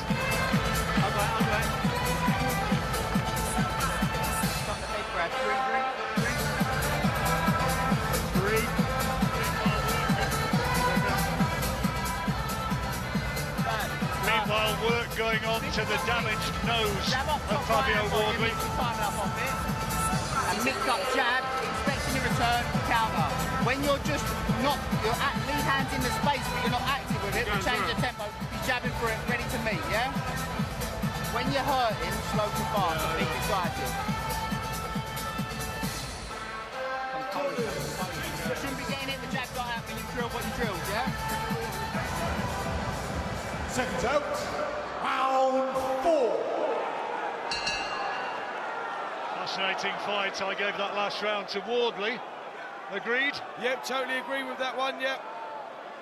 Wardley, another very close round, but Wardley was landing the heaviest shots of the two. Clarke, very effective with the jab, and he started this round well with a jab as well. Big overhand right from Wardley, though, was a scoring shot. Came in from a long way back. Sometimes an ungainly look about Wardley's work, but he has hand speed, which makes it pay. And Clarke showing him just that little bit more respect now, maybe, flicking out his jab rather than really stepping in behind it as he was earlier. And Clarke just starting to blow a bit more than he was in the opening couple of rounds. Two of them aim to both big shots simultaneously. They hold on and the referee splits them. The jab from Clarke misses with a left hook. Wardley covering up well, tries to throw his own jab. You heard Ben Davison say, let's see you stepping in and capitalise when you get him hurt. A couple of good right hands from Frazer Clarke. Yeah, Frazer Clarke starting to load up with those right hands now. The face starting to look quite messy of Fabio Wardley, who just comes with a big right hand of his own. Just misses there, but Clarke looking the more solid of the two in this round. Big right hand there from Clarke as well. Wardley felt that one.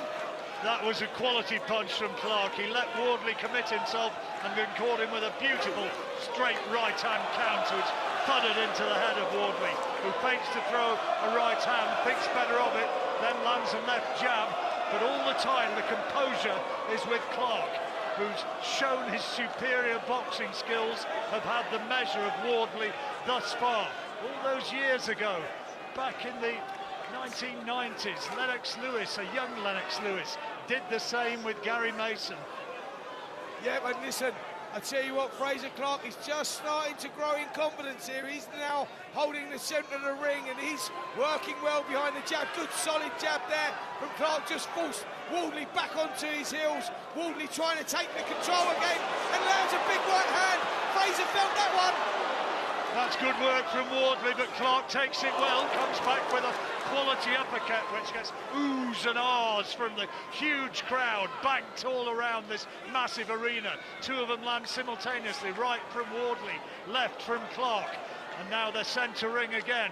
Wardley with his white gloves held high, lands a right hand, and then another one to the body, then a left hand lead, and Clarke just able to try and cover up, misses with a left, and then a right into the body, does find the target. Yeah, great action from both guys here, both guys having their success. This one really is on a knife edge, anyone can win this one. Big right hand to the body from Frazer, comes back with a left hook, and there's a...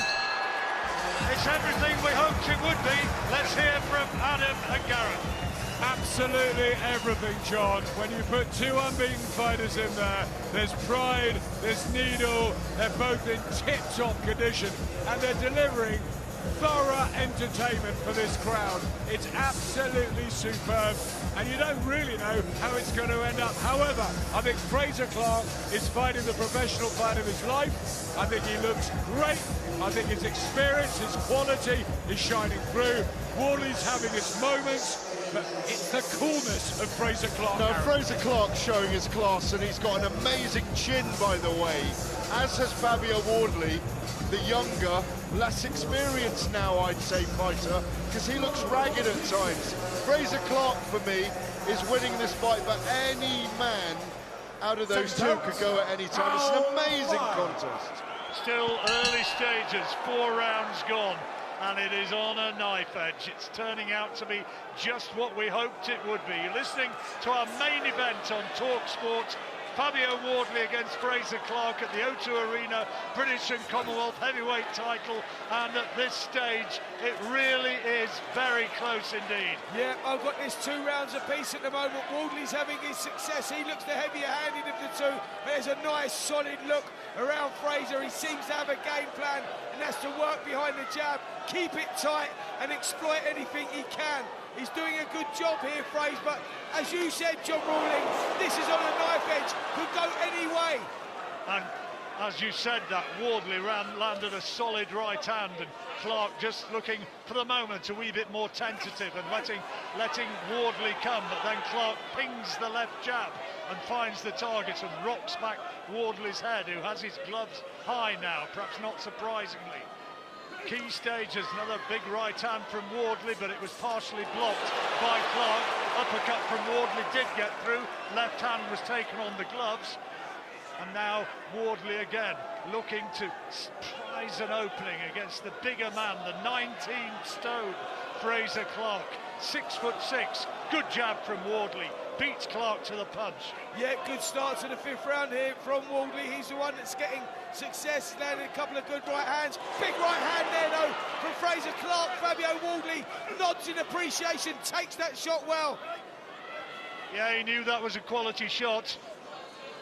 Wardley was shown it by Clarke, and Clarke followed through, really committed himself to the shots. It was a right hand out of a defensive stance, and it clipped the side of Wardley's head, and Wardley nodded with acknowledgement at the accuracy and the weight of it. And forward comes Clarke again and lands with another right hand, and Wardley ties him up on the ropes, and referee Steve Gray splits them with a minute to go in this 5th round. Yeah, Frazer Clarke having a nice little spell here, just putting Wardley on the back foot, looking to pin him down. Big uppercut there from Frazer, just skims the whiskers of Fabio Wardley, and Wardley nods again in appreciation. Not a lot between them, though, again in this round. If Wardley took the last round, maybe Clarke's doing better here. But now Wardley comes on strong. Right hand and the left hand, and another one, and he's really unloading on Clarke in the far corner, in Wardley's own corner. Has he got him going? I don't think so. Clarke, and here he comes again, and he's gone down. Clarke goes down. A right hand did it, and he got him going in the corner, and he stayed on him. He wouldn't be denied, and brilliant from Wardley. He follows up and has Clarke down. And what a great round for Fabio Wardley. Sensational stuff. Had him going in his own corner, and then as Clarke seemingly got away from danger, Wardley came back, landed great punches, put him down, and now let's hear what that Clarke corner makes of it. He's only looking for that hand. Do not jab close to him. Keep the little hand higher and try to turn the uppercut up. Keep the discipline, he's gonna come at you now, okay? Stay fucking focused, okay? Defense, defense, defense. Do not let this man come close at you now. You fucking go on it, you understand? Here. Get away, man. You won't have to fucking listen, we want him fucking fight. You understand? Don't fucking give this away from one mistake. He's only got a hand, Frazer. Apologies again for some of the language in the corner, emotions running high, of course. While they were talking on our screen here, we saw replays of that round, and it was a tremendous right hand that Wardley uncaught. Yeah, big right hand, and the big question is now, has Fabio Wardley, has Frazer Clarke recovered in time? Is a minute enough? That was a heavy knockdown. That bell couldn't have come soon enough, and this is going to be interesting to see how Frazer Clarke handles the first knockdown of his professional career. At every stage in a fighter's progress, there comes a moment when there's a genuine gut check, and this is the gut check for Frazer Clarke. Can he come through this? Can he come back? And can he somehow find a way to win it? Because if he does, it would be some performance. Yeah, we said the British title brings something special out in fighters, and that's what we're seeing here. Frazer Clarke gamely pulled himself off the floor at the end of the 5th round, and he's come out fighting, come out on his shield here in the 6th. Anything can happen. Who's going to land the real big shots here? Both of them looking for the opportunity. Wardley knows he's had him down, and that would be a 10-8 round, that last round, which will put him into a commanding advantage on the judges' cards. And there's nothing from Clarke as Wardley comes forward behind his jab. 1, 2, 3, score into the face of Clarke, who throws nothing back in return. Left hand, right hand from Wardley, and a big uppercut. And is Clarke in trouble again? Wardley looked for a huge right hand. It whistled just past the nose of Frazer Clarke, who looks a little bit ragged and tired as he tries to throw a right uppercut. Yeah, 1 minute 25 seconds left in this 6th round, and there's a fragile look now about Frazer Clarke. He looks like he's labouring in there at the moment. The effects of that knockdown possibly still there. And Wardley edging forward, stepping out with a jab, looking for that right hand over the top. There's blood all over the face of Fabio Wardley, though, from that damaged nose. It makes him look, to all intents and purposes, as though he's losing the fight, but trust us, he is not doing. But Clarke has come back quite well in this 6th round, considering he was all over the place in the 5th, down and almost counted out. And here comes Wardley again, 2 more headshots, and Clarke has to give ground. Wardley trying to get him into the corner where he can unload the real power bombs again. Body shot from Frazer Clarke was low, and the referee has to pick up the gum shield of Frazer Clarke, and so there's a pause in the action. Yeah, Fabio Wardley walks over to the neutral corner, hands on the ropes, looking at his corner, face covered in blood as Frazer Clarke gets the gum shield put back in. Referee Steve Gray pulls them back together. Worthwhile question, was that a deliberate ploy by Clarke to buy himself a few seconds? If so, it is an old pro's trick, and Clarke now comes back with a couple of body shots, and Wardley this time clings on close. Another dramatic round. Let's hear from Adam and Gareth. We said old pro's trick reminds me of Diego Corrales against Jose Luis Castillo, and Frazer Clarke knows his boxing. Maybe he did, maybe he didn't, but I tell you what, he's got some guts, hasn't he, Frazer, to come off. Big knockdown. Spencer's right, not sure he really recovered, but he's back in this somehow. And Wardley looked tired in the neutral corner. This is an absolute classic for the British title. It is a ding-dong. There is a kind of seesawing ascendancy about it. I do think Frazer came back into it marginally in the last round, but when he got dumped in the 5th, I think Fabio Wardley's waiting for his moments now. He's picking 2 or 3 attacks around, and he's letting it all go. His face is busted up, but his heart is very, very strong. I think we're going to get a finish in the next couple of rounds. And I think it'll be Wardley. Frazer Clarke has the champ is here tattooed onto his bicep. Well, he certainly needs to fight like a champ now if he's going to come from behind, as he surely must be on the judges' cards, and find a way of winning this one. You gave that last one to Fabio? Yeah, Fabio's in front now with that 10-8 round as well. He's just pulling away here, and like I say, there's a solid look around Fabio Wardley. Gareth A. Davis is right in what he said. He's fighting in spurts here, but them spurts have got high intensity, and Frazer Clarke is looking slightly weary at the moment. The legs are slightly unsteady, and you just suspect one good shot here could turn it around again. But for me, Wardley pulling away. Viewers on Sky Television have got it live, have got it level. Well, I'm afraid I cannot, for the life of me, agree with that. But you never know. You never know. Adam's waving at me, I think, to suggest that he's got it level as well. Yeah, I haven't got it level either. I've got Fabio Wardley a couple of points up now. I think the explosive work that Wardley's been doing is enough to steal the rounds. Yes, Frazer is very consistent, just misses with a big right hand there as Wardley ties him up on over the ropes. But everybody in this place right now is on the edge of their seats. This fight could be won and lost in the second half of this contest, could go either way. Key point this now, can Wardley kick on, or is Clarke, after having had a better sixth round, is he going to be able to regroup? That's a solid right hand and an uppercut, and Wardley wants to hold on. That's good work from Frazer Clarke. Oh, now there's been a low punch, I think, and Fabio Wardley will be given time here by the referee, who ushers him away to a neutral corner.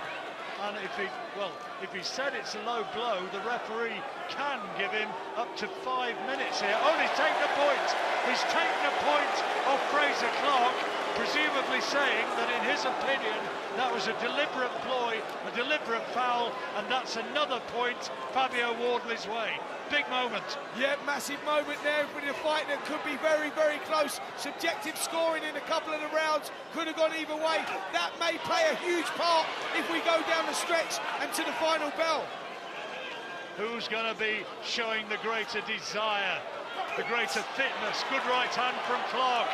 Wardley misses with a tired-looking left hand, and he could do with the bell to come fairly soon, I think, because Clarke's coming on strong, but Wardley gets another little boost of energy from somewhere. Misses with a big right hand, is tagged by a right hand counter as he comes in. Now does land a right hand of his own, and he's trying to really show that he's the hard man and the big hitter and the stronger man in there. I'll tell you what, you look at this contest and you look at Wardley, and he's biting down on his gum shield in there. He's one of those rare breeds that actually enjoys getting pulled into the trenches, enjoys getting hit and getting wobbled. That's where he finds his strength. That's when he's most dangerous. So just be careful, Frazer Clarke. Watch out, because Wardley, when hurt, is at his most dangerous.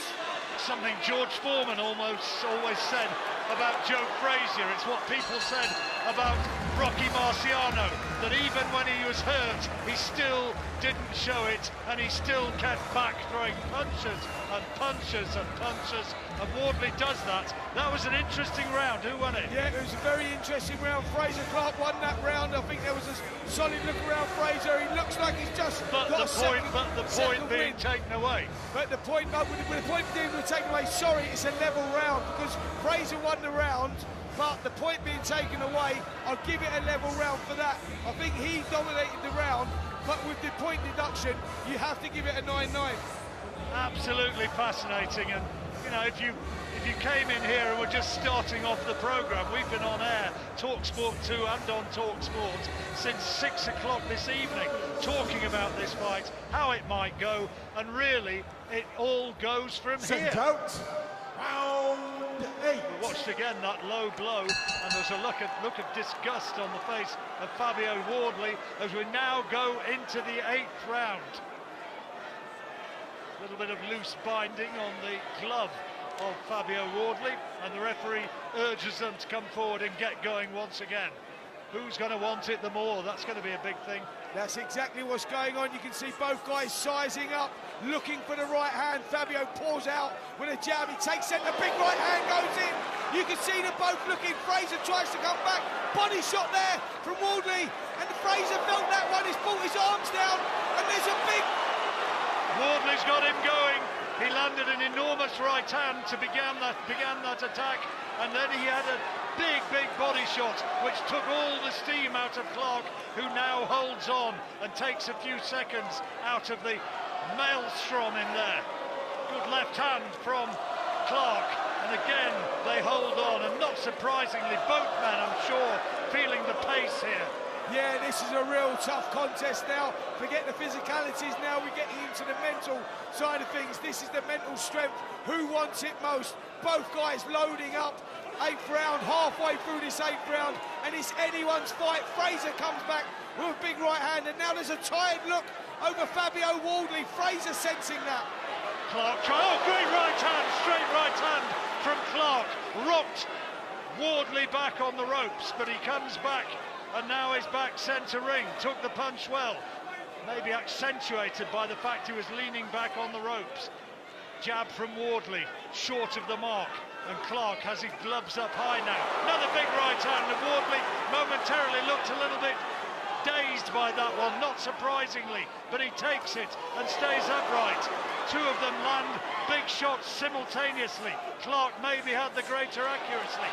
Left hand, right hand from Wardley, and then a right hand comes back from Clarke as we move into the 3rd minute of the fabulous 8th round, and now Clarke is fought back, and Wardley is throwing everything at him. Remarkable. Yeah, the body shots. Frazer Clarke is really feeling the body shots here. Fabio Wardley slamming those shots in, brought the arms down, landed the left hook over the top, big left hook, big right hook there from Wardley as well. And now it's Frazer Clarke's turn to grab on.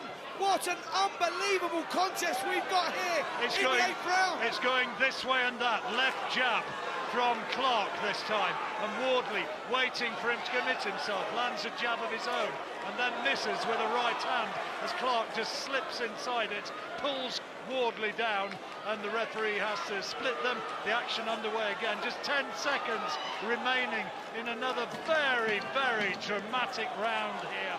Who's taken it? Well, Wardley, the moments he's been ahead in this round, he's probably taken those spells more emphatically. But what a fabulous round that was.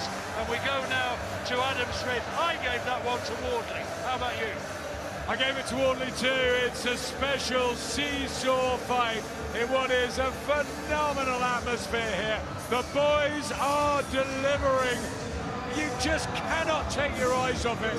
It's heavyweight boxing at its finest. The two of them have just got themselves into the best physical shape. Now it's a mental battle. I'm not sure how Frazer Clarke's still in there, but then now Fabio Wardley looks tired. It's a very special event when two heavyweights are giving their all, and you see 17 and 18 stone men fighting each other. The atmosphere in here is absolutely electric. We've had 8 rounds. It's fairly close. I've got Wardley just ahead, and it really will come down to a battle not so much of skill now as will. Who wants it the most? 4 rounds to go. Wardley a little bit slow off his stool. The two fighters go out looking very tired, drag themselves to centre ring. Wardley tries to throw the big right hand, misses, and then a left hand from Clarke. Left hand from Wardley lands the target, the Clarke head. And we've got Wardley just ahead, but not by much at all at this stage of this fight, which is delivering in spades. It really is, and Fabio Wardley's face is looking a mess at the moment. The right eye is now swelling up, slightly looking closed. If you was looking at the fighters' faces and saying who was winning, you would say Frazer Clarke was a mile ahead. Fabio bashed up badly, but he's up on Mikael as well. As I say that, Frazer pins him on the ropes. Now the action in Frazer Clarke's favour. The referee will keep a very close look at that swollen eye of Frazer Clarke's, which is getting worse by the second. If he feels that the vision is impaired to the extent that he can no longer see out of one side, then he might do something about it. But it's not at that stage yet. I don't think it's close to that yet, but there is a lot of swelling and a lot of blood. Here comes Wardley. Left hand, right hand, good hand speed. tries to really launch himself rapidly into an attack, like a bee trying to sting. Yeah, that cut across the nose now of Fabio Wardley's has really opened up. He's pouring out of blood. His face is a mess. And Frazer has taken energy from that as he piles under pressure. Wardley under immense pressure here, and the nose is a mess. How much more is the referee prepared to see? Good right hand from Clarke. He's got Wardley back on the ropes and leaning on. He pushes him back, Steve Gray. But Clarke now knows that he's in command in this 9th round, but it's at moments like this that Wardley again and again seems to find something, and he slipped over on something in the corner. I think one of the cornermen had left something there. Good right hand from Clarke. He's showing great fighting resolve here. He's not being out-muscled, out-hustled. He's still right in this, and it might be this round, if he wins this round, and I suspect he is doing, it might be bringing this contest close to parity once again. Absolutely. It could be all going down to the last 3. Nothing left in it, nothing in this contest at all. Both guys are showing incredible courage, hanging in there. Honestly, they are fighting now on sheer will. The physicality is now, both guys have nearly punched themselves to a standstill, and we've just come to the end of round 9. Still 3 rounds to go. At the end of this round, we're going to be going into the Wardley corner, where Ben Davidson will be speaking to his man. Clarke absolutely looks spent as he almost staggered back to his corner, but I reckon that he won that round. They're frantically trying to mop the blood off the nose of Fabio Wardley, and meanwhile he's hearing this. You're looking for too many counters. You've got to come away from that. Okay. Focus on more regular, short, sharp, changing your tempo. He's more in a high guard now. You need to be more active with your lead hand. Not every jab's got to land. You're stepping in and running into his counters. Yeah. Or you're both jabbing at the same time, running into it. Disrupt his timing. Rather than take it on, throw his timing up. Like your father was doing for Adelaide, yeah? Listen, regular short, sharp, change of tempo. Don't focus on counters, disrupting the timing.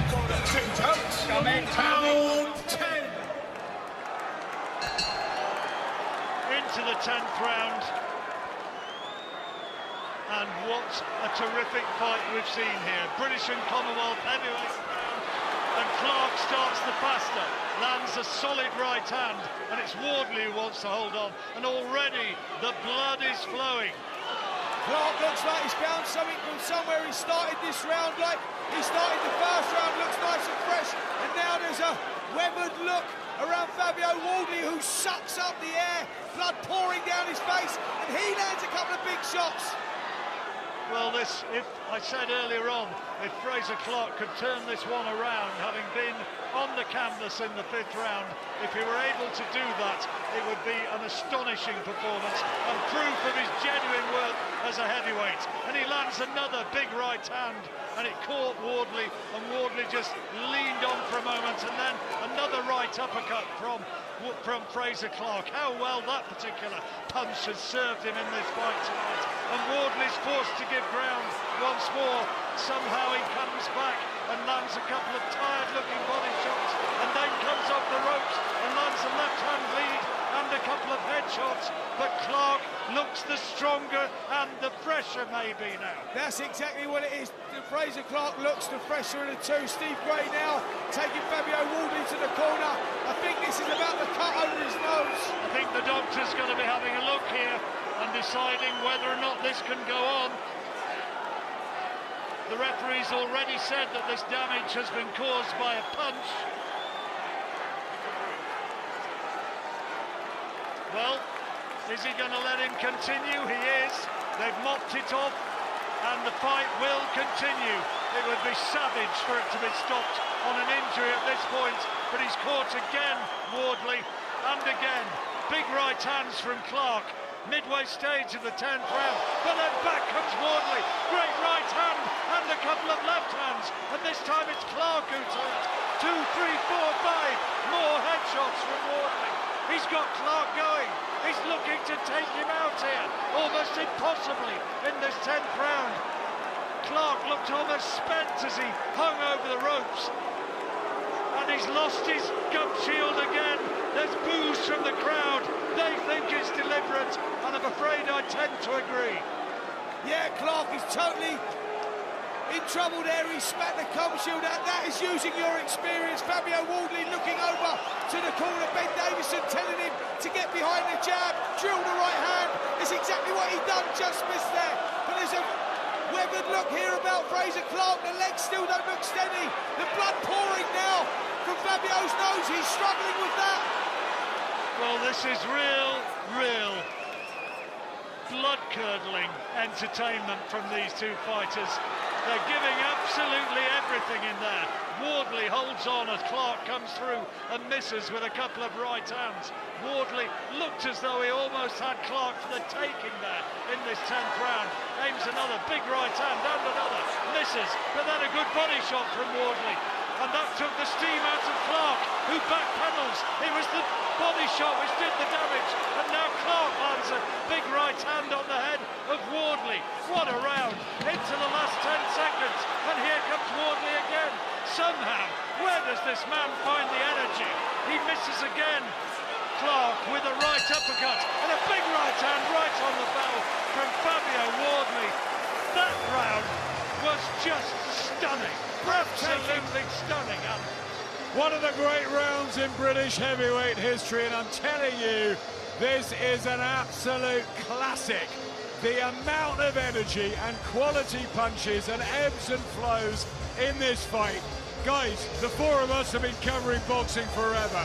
This is right up there as one of the best British heavyweight fights of all time. Yeah, it just reminds me being here ringside when we had Dillian Whyte and Joseph Parker a couple of times, Dillian Whyte and Derek Chisora, because it's got that kind of relentless, exhausting, grueling fight feel, and it goes back and forth. You wonder if we're going to get to the end of any rounds. One guy looks really hurt, then he has another breath and he comes back with another flurry. An extraordinary fight. I thought the best round of a 10th round of a heavyweight fight that I've ever seen was Evander Holyfield and Riddick Bowe back in Las Vegas back in the early 90s. But here, in this particular year at the O2 Arena, Fabio Wardley and Frazer Clarke are serving up an absolute classic. Yeah, absolutely. This fight will be remembered for years to come. Both guys leaving it all in the ring. Where are they finding the strength from? Just when you think one of them's got hold of it, the other one takes control. Incredible stuff. What's going to happen in these next 2 rounds? Who knows? Who knows indeed. And Wardley tries to be the one bossing the early stages, and he's told by the referee off for using the inside of the glove and the forearm. He won't have any of it. He's already disciplined Frazer Clarke for indiscretions, for a low blow, and now Wardley doesn't want to incur the wrath of the referee in a similar way and have points deducted. Minute gone in this penultimate round. Wardley tries to wind up a big right hand, lands with a solid right to the body, then a left jab. Not too much back from Clarke, but then a left hook does find the target, and another one into the body. First to the head, next to the body, and now Wardley holds on and ties him up and takes a few seconds from the fray. John Rawling, where are these guys finding it from? They are just punching themselves to a standstill. Now it's Fabio Wardley's time to pile on the pressure. Now Frazer Clarke takes in a deep gulp of air. This action is incredible here in the 11th round. Well, they say in boxing matchmaking is all. Well, that plays a part, of course. Desire also plays a huge part, and the sheer will to win of 2 men here who, even in this late stage of the 11th round, must both be cherishing hopes that their arm is going to be raised at the end. Into the final minute of the 11th. Wardley doubles up on the left jab, 1, 2, 3, and another one, this time to the body. First to 2 to the head. A very tired-looking right hand from Clarke, who almost falls out of the ring. He was caught as he went past, and he looks as though he's just about spent, Frazer Clarke.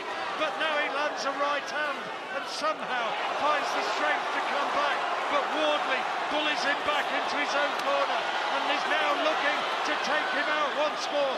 Wardley is trying to produce a trademark eyeballs out attack to end this 11th round with 15 seconds to go as Clarke backpedals to a neutral corner.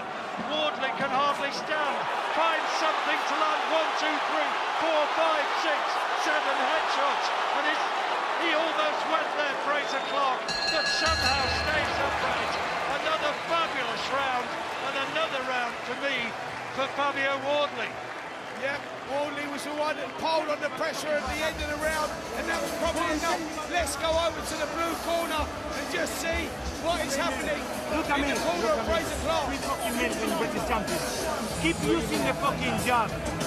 Fast jab, double jab, and second place. And second place until you can. Stick on him, man. Stick on him. Frazer. Here. Just fucking walking now, man. Here. Come on, Frazer, 3 minutes. Drop the final round, okay?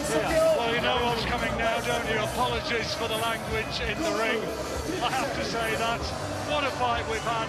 There is 1 round remaining. Wardley with his face looking as though he's been attacked by a man wielding a baseball bat. The two of them barely with the strength to get off their stools, and all around this arena, 15, 18, maybe more thousands than that, they all stand up and cheer. It's been that sort of fight. It has been phenomenal. Yeah, it's been absolutely incredible. This is gladiatorial, what we're watching here. Fabio Wardley goes for it, piling on the pressure. The ring is now wet, the sweat has been pouring from both guys. Good right hand from Frazer Clarke as they stand above us, both linked arm in arm, desperately tired.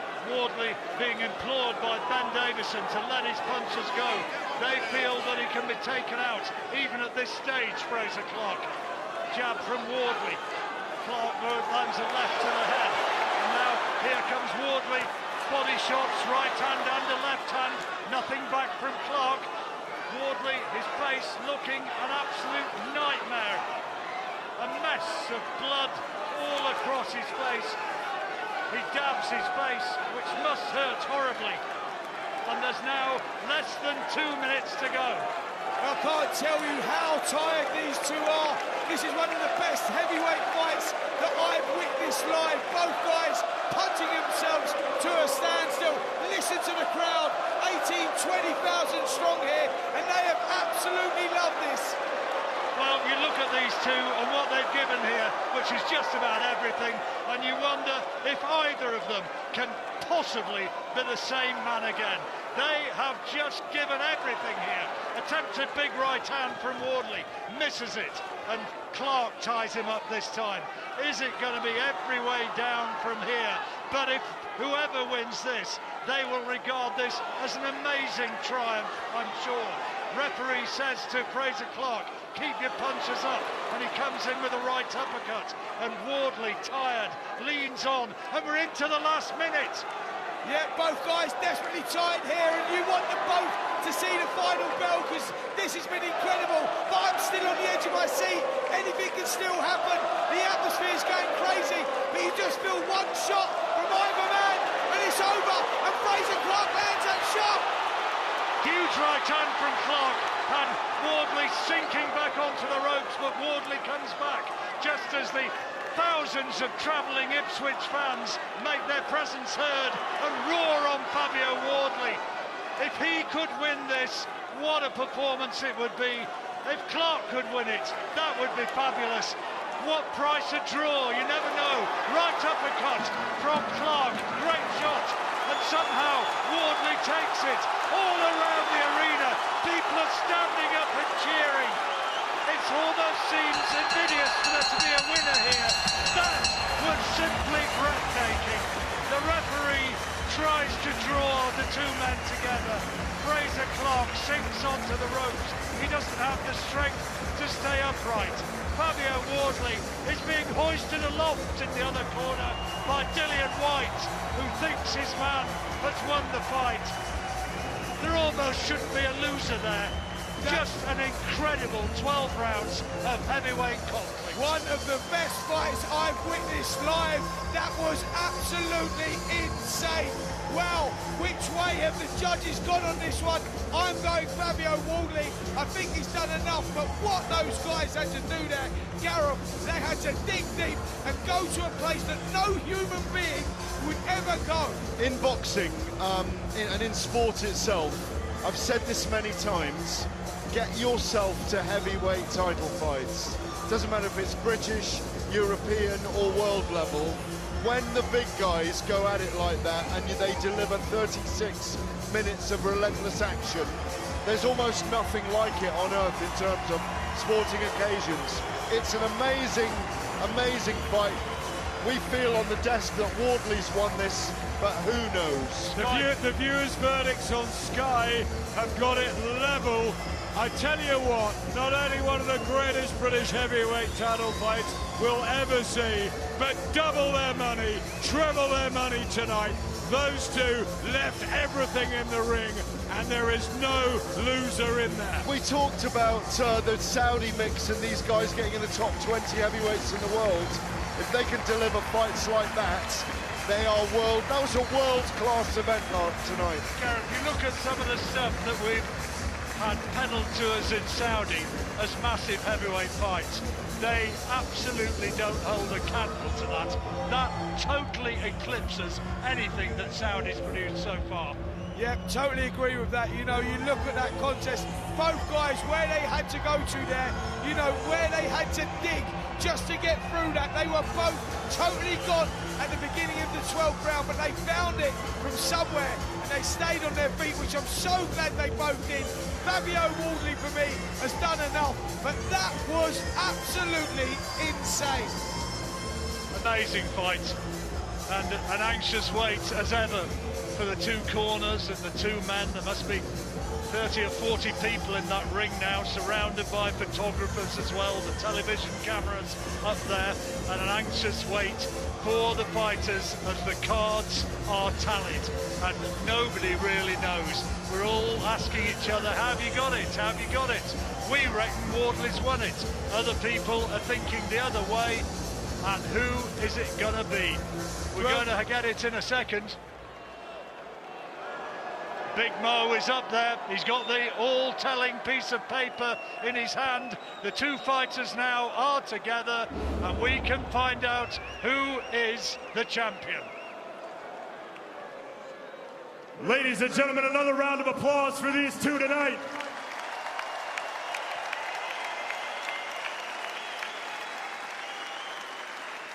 After 12 full championship rounds, we go to the judges' scorecard for the official decision. Judge Michael Alexander sees the contest 114 to 113, Wardley. Judge Howard Foster sees it 115 to 112, Clarke. And finally, Judge Mark Bates sees it 113 to 113. This bout has been ruled a draw. Fabio Wardley retains his championships tonight. There's always controversy when a fight ends up in a draw. I tell you what though, after 12 rounds of boxing, as we said, both the winners. There's no losers in there, but it's just a strange one, isn't it? It's that odd feeling. It is, but I dispute that 115-112 score because Clarke had 2 points deducted, one for a knockdown and one for a low blow. That means that the judges had that 8 rounds to 4 to him, and I just don't see that myself. But having said that, we were exhilarated by this 36 minutes of action. They both gave everything they've got, and if they have to do it again, yes, please. They will do it again. It's rematch and trilogy stuff, isn't it? Absolutely. Listen, you can't, John, you can't not want to see that again. I mean, look, when both guys leave it in the ring like that, yes, we thought Fabio Wardley won the fight, but a couple of rounds I said it was subjective scoring. You're not going to argue with the draw. Looks over at Johnny Nelson, he said to me, draw. He called it the draw. It was one of those fights, and you go, the only benefit we all get out of this is we get to see it again. That was insane. I kind of said in that last round, Adam, I hope it is a draw. And I'm sitting here feeling very pleased for both guys that they've come away from that, maybe in the heart thinking, hey, I won that, but they didn't, and we can see it all again. And that next time they do it, they can put it in a stadium. That's going to be massive. John, it's a great point. After a fantastic fight like that, they both go home with something, but still, the spectators walk out and they think it's a draw. It's not a win either way. There's got to be a rematch. The great thing is, they're both winners tonight. They're both going to really respect each other. The grudge is going to go out of the window now, and they're just going to go back to the drawing board and work tactically on where they both need to be. Frazer Clarke was magnificent tonight, by the way. We saw a different level from him, a different level, and I think he'll get better and better. Absolutely. He's got a great chin, by the way, Spence. Listen, he was trying to create history there and becoming the quickest ever to win a British heavyweight title. I thought that was absolutely sensational. The big question marks were, could Frazer Clarke raise his game? Could he go through the levels? Well, the answer is yes. Frazer Clarke and Fabio Wardley are going straight back to the dressing rooms and not doing the Sky interview in the ring. And I think that's a really sensible call. I know, because I've been on the other side, how difficult you want to hear from them. But you know what? It was such a thunderous and brutal fight. Let them get backstage, let them get their wits about them. Yeah, no, what they're about to do is both be medically examined, because they went through a torrid war, and you want them to be checked out properly at the back. We know what they're both going to say. I thought I won it. I respect my opponent. I can't wait to do it again. Yeah, that was absolutely insane there. What a performance from both men. Really, really good. Just so glad they've both gone and been taken to get checked over, because a fight like that, both guys need looking after. Maybe going to hospital, just checking that everything's okay. That was incredible. I'd say again, as I suggested in that last round, can either of them be the same again after that? Because it was such a savage contest with so much given. Can they possibly get to that level for a second time? It's a really good point. And often when we were talking about Bo Holyfield and fights like that at the world title level, your second one, your third one's never quite the same, and you wonder if you do lose something in that encounter. But they need a big rest. They need to recover. The health and safety is the most important, because that was brutal.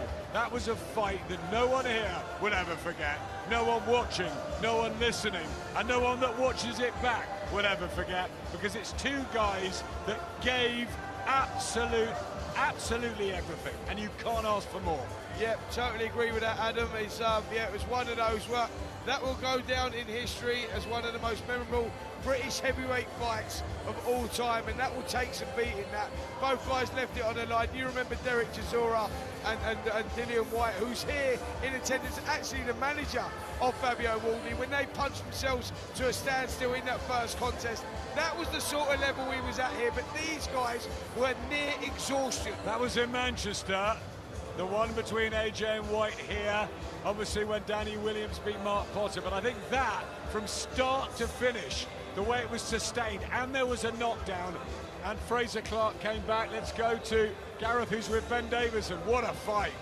Adam Smith just said to me, Ben, what a fight. That must have been unbelievable in the corner.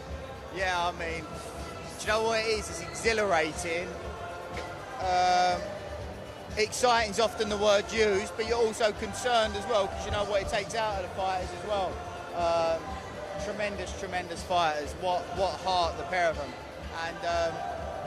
And Fabio's my man, obviously, but I've got a lot of time and respect for Frazer, and for that to have only been his 9th fight, to show what he's shown there, what phenomenal as well. So. And they're only bound to do it again now, so we're going to get. I know exactly, but they will. This may end up one of the great. We're all saying that's one of the greatest heavyweight fights we've witnessed live, because either man seemed like they could go at any time towards the end, and it was literally sheer will and physicality that they had left in them to keep them going. How concerned were you? Because the nose of Fabio looked awful from our position.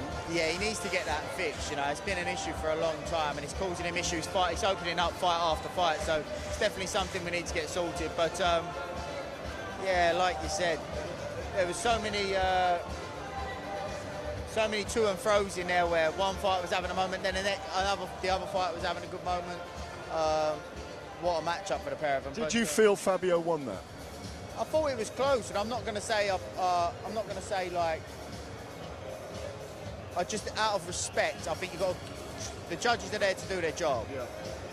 And if I was to say, I thought he won it by a round. I didn't sit and score that. It's too in a fight like that. Of course, I'm not sitting down and scoring round by round. I'll go back and watch it and give you my opinion after scoring it. But I thought it was very tight. I thought, you know, from watching it, I wasn't sure which way it was going to go. What advice did you give Fabio for that last round as Ben Shalom comes up to join us as well? Ben, how do you feel about it? Not happy in a way. I thought it was a fantastic fight, but I think Frazer did enough. Happy with that? Not happy with that. I'll tell you why. It was a fantastic fight, but all I think about is that low blow, and it was either the first or the second time I saw it. I don't know why he took a point off. I don't know. Yeah, because it looked like a clear kind of little trick, but he hadn't warned him, I don't think. No, he had warned him. He had warned him. It didn't look like that to us, but listen, it was unbelievable. We'll take this to the bar. We'll take this to the bar and have a little beer. You know what it is, the most important thing is that the two men are okay, isn't it? Exactly. When you have a fight like that, like they have put, honestly, a fight like that takes something out of a fight, out of a human being. You can only credit two men like that. What a fight. What a fight. I think we all given fight of the year already.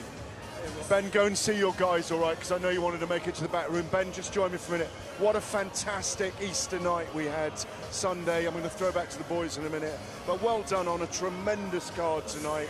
Thoroughly entertaining. It was a great night of boxing. The boxers won tonight over the brawlers. And in the end, the crowd and boxing won with that heavyweight event. Thank you. Yeah, incredible night. Incredible fight to top it off. Oh, I'm drained, you know what? I need to lie down. It was amazing. Go and lie down. Back to you guys as Ben Shalom goes to lie down. Ben needs a rest. Everybody does. What an extraordinary night we've had. A reminder that Trans Euro Express follows us from 11. Danny Kelly and Kevin Hatchard bring you all the latest from the world of European football. Let's get back to the world of boxing. General Secretary Robert Smith. What a classic he must have witnessed with Gareth. Yeah, hi Robert, what a night. I mean, you had to calm down the cruiserweights in the corner at one point tonight. I saw you telling Isaac and Chev and Vidal to calm down, and Lawal. But what a heavyweight. Look, you've been around a long time. We got 230 years in age in our team. Not our producer Ed, who's about 20, but the rest of us 230. You're about 250 yourself. I'm not quite as old as John, but not still. quite as old as John, but I mean, we witnessed, because we've seen a lot of fights. That's one of the best. Is that the best British heavyweight we've ever seen? Oh, I don't know about that, but it was. But with regard to excitement and effort, yes. Skill, they just had a fight, didn't they, ultimately? But I think it was a really good advert for the sport. Great crowd, to be fair, appreciative crowd, and I think the sport's done really well, and the promoter's done well, and it went well. Absolutely, and we move on to more heavyweight division. When the heavyweight division's strong, it reflects on all the other divisions, doesn't it? Always does, always has done, and always will do.